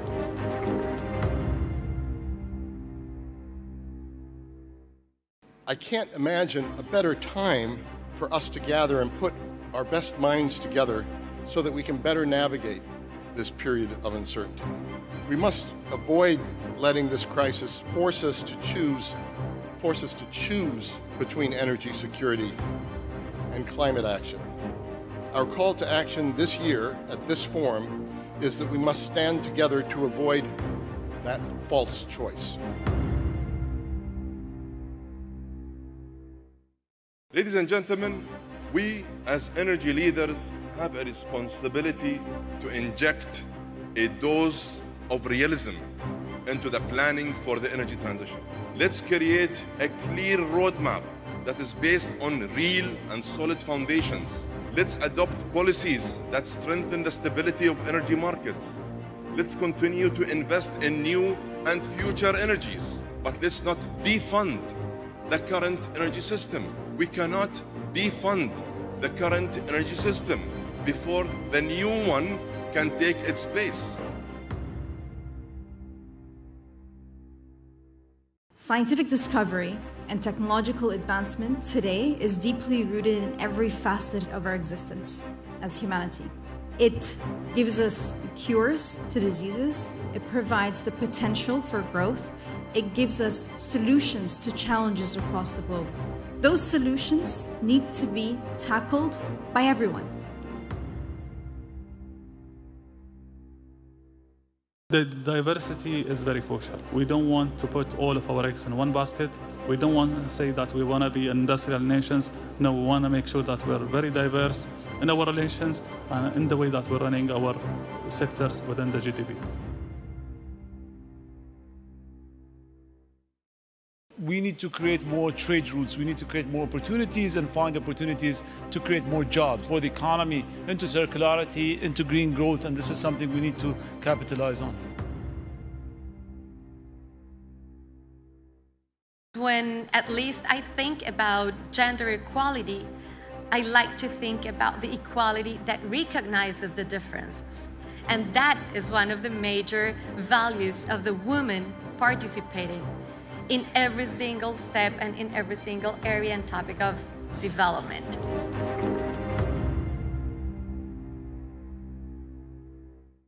I can't imagine a better time for us to gather and put our best minds together so that we can better navigate this period of uncertainty. We must avoid letting this crisis force us to choose between energy security and climate action. Our call to action this year at this forum is that we must stand together to avoid that false choice. Ladies and gentlemen, we as energy leaders have a responsibility to inject a dose of realism into the planning for the energy transition. Let's create a clear roadmap that is based on real and solid foundations. Let's adopt policies that strengthen the stability of energy markets. Let's continue to invest in new and future energies, but let's not defund the current energy system. We cannot defund the current energy system before the new one can take its place. Scientific discovery and technological advancement today is deeply rooted in every facet of our existence as humanity. It gives us cures to diseases. It provides the potential for growth. It gives us solutions to challenges across the globe. Those solutions need to be tackled by everyone. The diversity is very crucial. We don't want to put all of our eggs in one basket. We don't want to say that we want to be industrial nations. No, we want to make sure that we're very diverse in our relations and in the way that we're running our sectors within the GDP. We need to create more trade routes. We need to create more opportunities and find opportunities to create more jobs for the economy, into circularity, into green growth, and this is something we need to capitalize on. When at least I think about gender equality, I like to think about the equality that recognizes the differences. And that is one of the major values of the woman participating in every single step and in every single area and topic of development.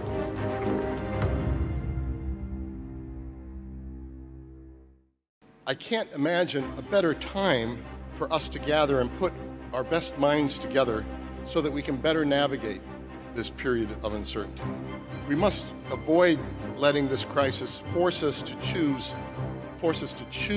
between energy security and climate action. Our call to action this year at this forum is that we must stand together to avoid that false choice. Ladies and gentlemen, we as energy leaders have a responsibility to inject a dose of realism into the planning for the energy transition. Let's create a clear roadmap that is based on real and solid foundations. Let's adopt policies that strengthen the stability of energy markets. Let's continue to invest in new and future energies, but let's not defund the current energy system. We cannot defund the current energy system before the new one can take its place. Scientific discovery and technological advancement today is deeply rooted in every facet of our existence as humanity. It gives us cures to diseases, it provides the potential for growth, it gives us solutions to challenges across the globe. Those solutions need to be tackled by everyone. The diversity is very crucial. We don't want to put all of our eggs in one basket. We don't want to say that we want to be industrial nations. No, we want to make sure that we're very diverse in our relations and in the way that we're running our sectors within the GDP. We need to create more trade routes. We need to create more opportunities and find opportunities to create more jobs for the economy, into circularity, into green growth, and this is something we need to capitalize on. When at least I think about gender equality, I like to think about the equality that recognizes the differences. And that is one of the major values of the woman participating in every single step and in every single area and topic of development.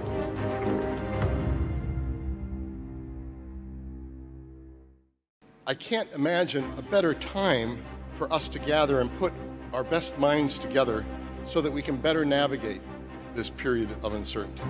We must avoid letting this crisis force us to choose between energy security and climate action.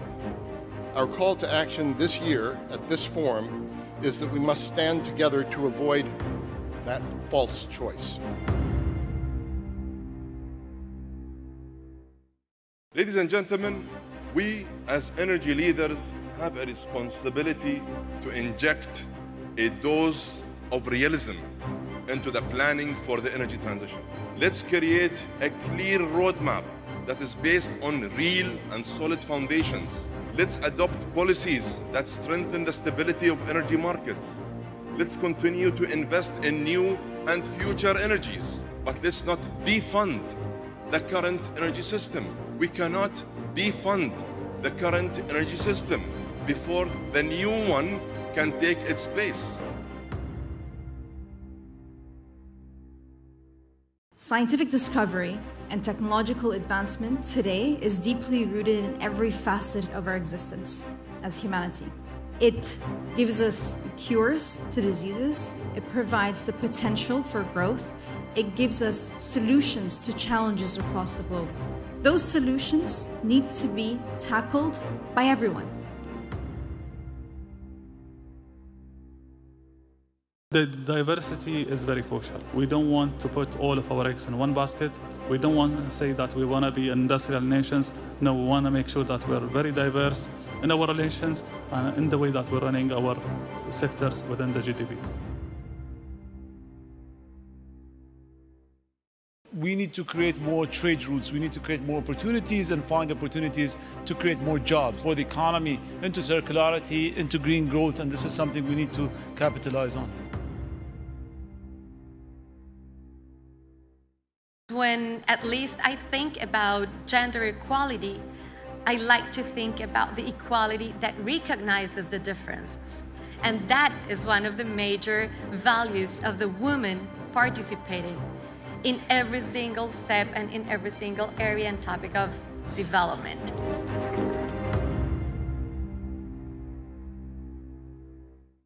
I can't imagine a better time for us to gather and put our best minds together so that we can better navigate this period of uncertainty.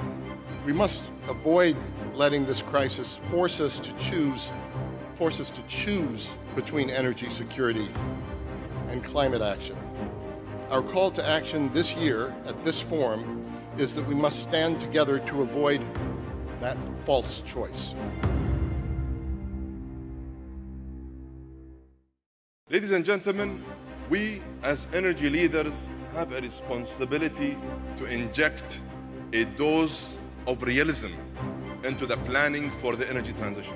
Let's create a clear roadmap that is based on real and solid foundations.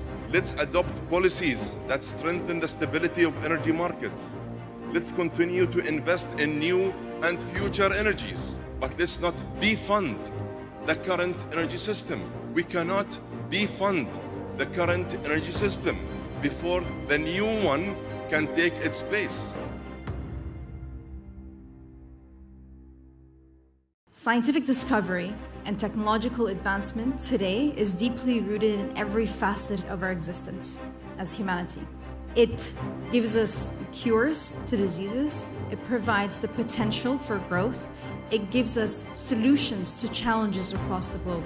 Those solutions need to be tackled by everyone. The diversity is very crucial. We don't want to put all of our eggs in one basket. We don't want to say that we want to be industrial nations. No, we want to make sure that we're very diverse in our relations and in the way that we're running our sectors within the GDP.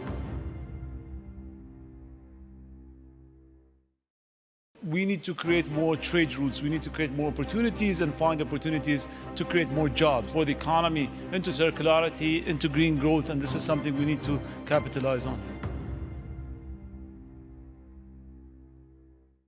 When at least I think about gender equality, I like to think about the equality that recognizes the differences. And that is one of the major values of the woman participating in every single step and in every single area and topic of development.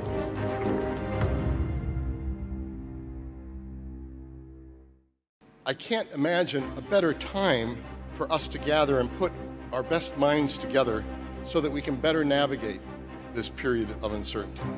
We must avoid letting this crisis force us to choose between energy security and climate action. Our call to action this year at this forum is that we must stand together to avoid that false choice. Ladies and gentlemen, we as energy leaders have a responsibility to inject a dose of realism into the planning for the energy transition. Let's create a clear roadmap that is based on real and solid foundations. Let's adopt policies that strengthen the stability of energy markets. Let's continue to invest in new and future energies, but let's not defund the current energy system. We cannot defund the current energy system before the new one can take its place. Scientific discovery and technological advancement today is deeply rooted in every facet of our existence as humanity. It gives us cures to diseases, it provides the potential for growth, it gives us solutions to challenges across the globe. Those solutions need to be tackled by everyone. The diversity is very crucial. We don't want to put all of our eggs in one basket. We don't want to say that we want to be industrial nations. No, we want to make sure that we're very diverse in our relations and in the way that we're running our sectors within the GDP. We need to create more trade routes. We need to create more opportunities and find opportunities to create more jobs for the economy, into circularity, into green growth, and this is something we need to capitalize on. When at least I think about gender equality, I like to think about the equality that recognizes the differences. And that is one of the major values of the woman participating in every single step and in every single area and topic of development.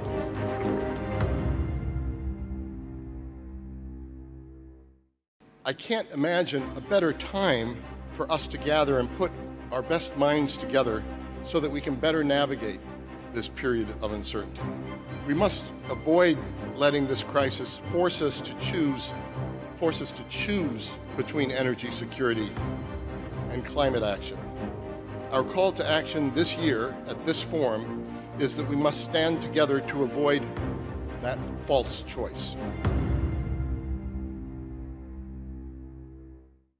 Ladies and gentlemen, We, as energy leaders, have a responsibility to inject a dose of realism into the planning for the energy transition. Let's create a clear roadmap that is based on real and solid foundations. Let's adopt policies that strengthen the stability of energy markets. Let's continue to invest in new and future energies, but let's not defund the current energy system. We cannot defund the current energy system before the new one can take its place. Scientific discovery and technological advancement today is deeply rooted in every facet of our existence as humanity. It gives us cures to diseases, it provides the potential for growth, it gives us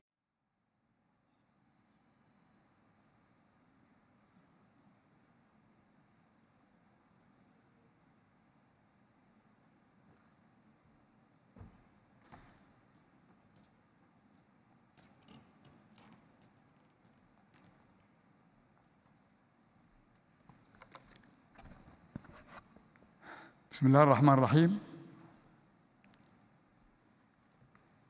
Your Excellencies, distinguished guests, ladies and gentlemen, it's my honor and pleasure to welcome you here today to this important government summit that is our partner to DP World. The government summit has helped us to really improve our relation with many governments. DP World today has over 93 terminals.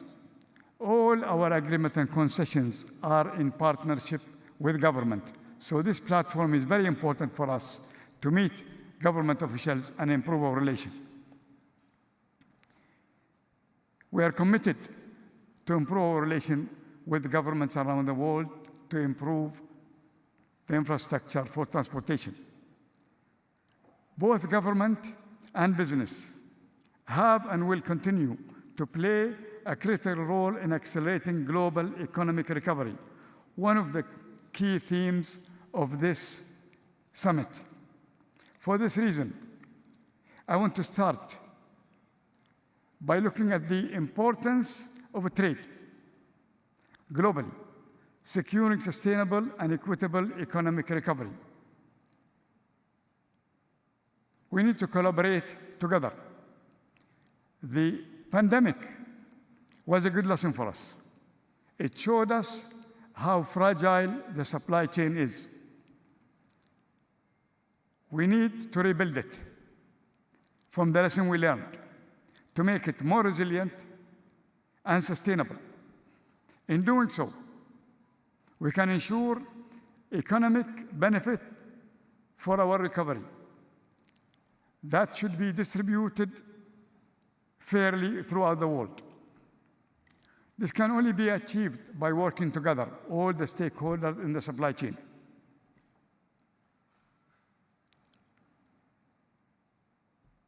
It's taking a lot of effort to identify and develop the solution for this problem. And during the pandemic, the biggest problem for the world was how to develop medicines and vaccines for vaccinating the world. Now, it's been more than 2 years. We're still striving to distribute it. And unless everyone is vaccinated, this will not go away. But as we put the pandemic behind us and focus in shifting, reviving the real economy, there is a way to achieve these two goals in tandem. One need not to be lifted in favor of the other. Businesses, each with their specialism and areas of expertise, have a vital role to play. As the world leading end-to-end logistic company provider, DP World, we have a key role to play in ensuring our recovery and ongoing vaccine drive is supported by resilient supply chain. To this end, we have partnered with UNICEF to distribute critical medical supplies through COVAX scheme over the last 15 months. Our global logistic network enabled UNICEF, whose executive director, Catherine Russell, is here today with us, to reach countries and people that need it most. Together, we have the power to bring the positive change to the world. And the World Government Summit provides a vital platform for this.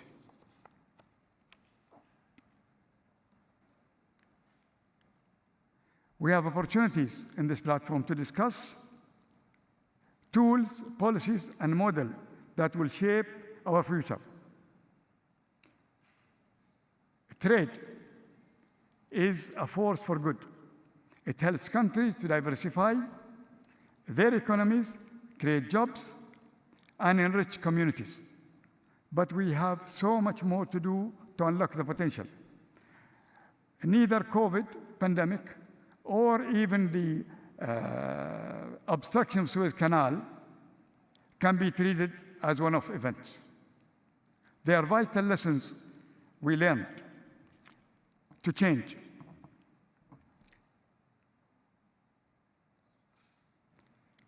By collaborating together, we can deal with these issues. The ripple effect of just one issue when the canal was obstructed have pushed back delivery of cargo for months. We issued and initiated and developed many initiatives to communicate with our customers to resolve and address these issues. One of them is the World Logistic Passport, which is really a loyalty program. WLP, as we call it, is basically cargo that goes by air, comes from the Far East to Europe. So it goes this direction. And then it goes in a triangle back to Africa and Latin America.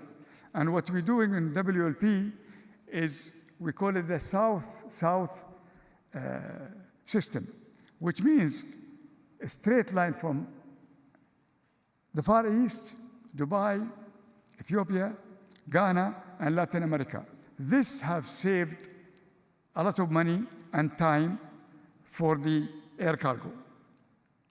Today, we are proud to say that we have signed 100 partners in the WLP.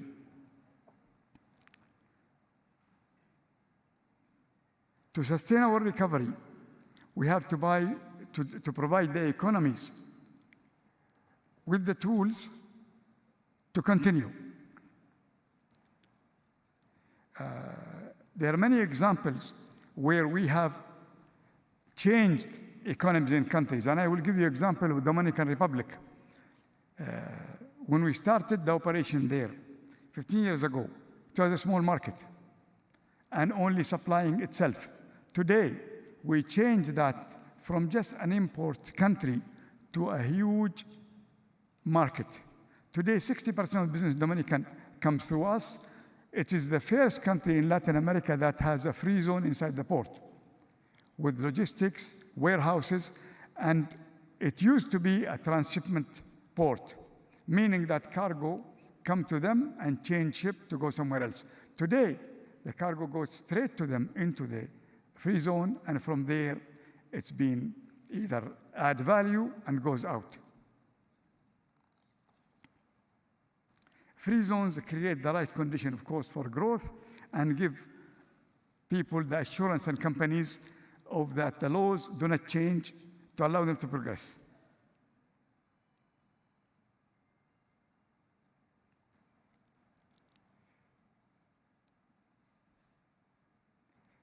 Also, another example for us is Rwanda. Africa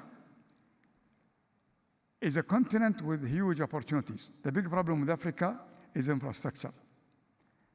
And we are big in Africa, and we have many ports there. 17 out of 54 countries in Africa are landlocked. In Africa, it doesn't matter how much the price of goods. What matters is it's available or not. So a classic example, which we are very proud of, is Rwanda. We started a dry port in Rwanda, which is basically like a logistic park on land. And we call it a dry port. It used to take 2 weeks to get the cargo from Dar es Salaam and Mombasa to Rwanda. Rwanda is important because from Rwanda you can supply Uganda, part of Tanzania, part of Kenya, Congo, Malawi, and Burundi, and Central African Republic. It takes 2 weeks, and the cost per container between $5,000 to $7,000. We started the operation. Today, it takes 1 day, and the cost can down from $7,000 to $2,800.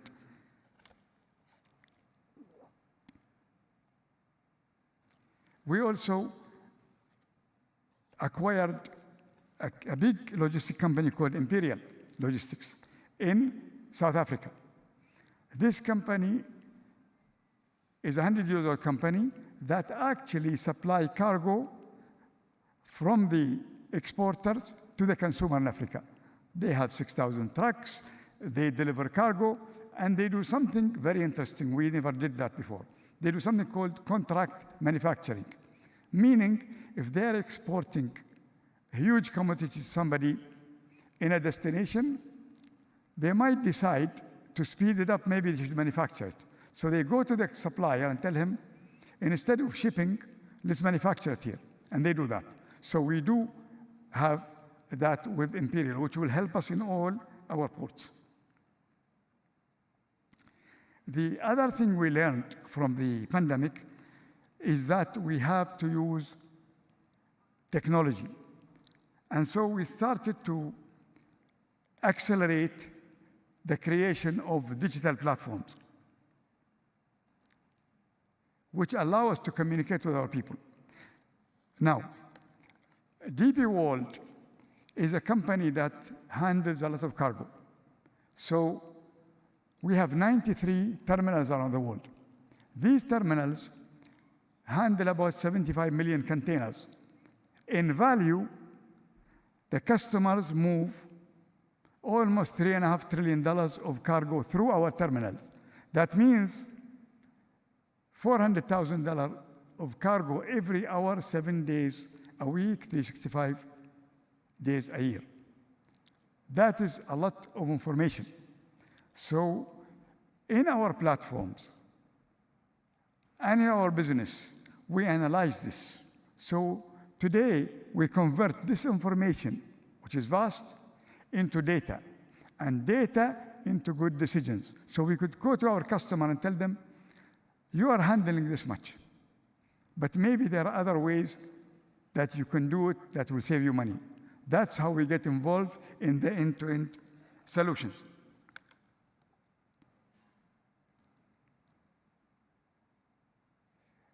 We recently also launched Cargos. It's a platform for people who ship to book cargo on this. So if you think of Booking.com for holidays and hotel, Cargos is like the Booking.com of cargo. People book and they get the best rate. We also have Freight Alliance, which is a platform where the freight forwarders fight together to give the best rate. And then we also launched Dubai.com. It is spelled D-U-B-U-Y. And that is a B2B marketplace. So what we do, we basically digitalize the products for the traders.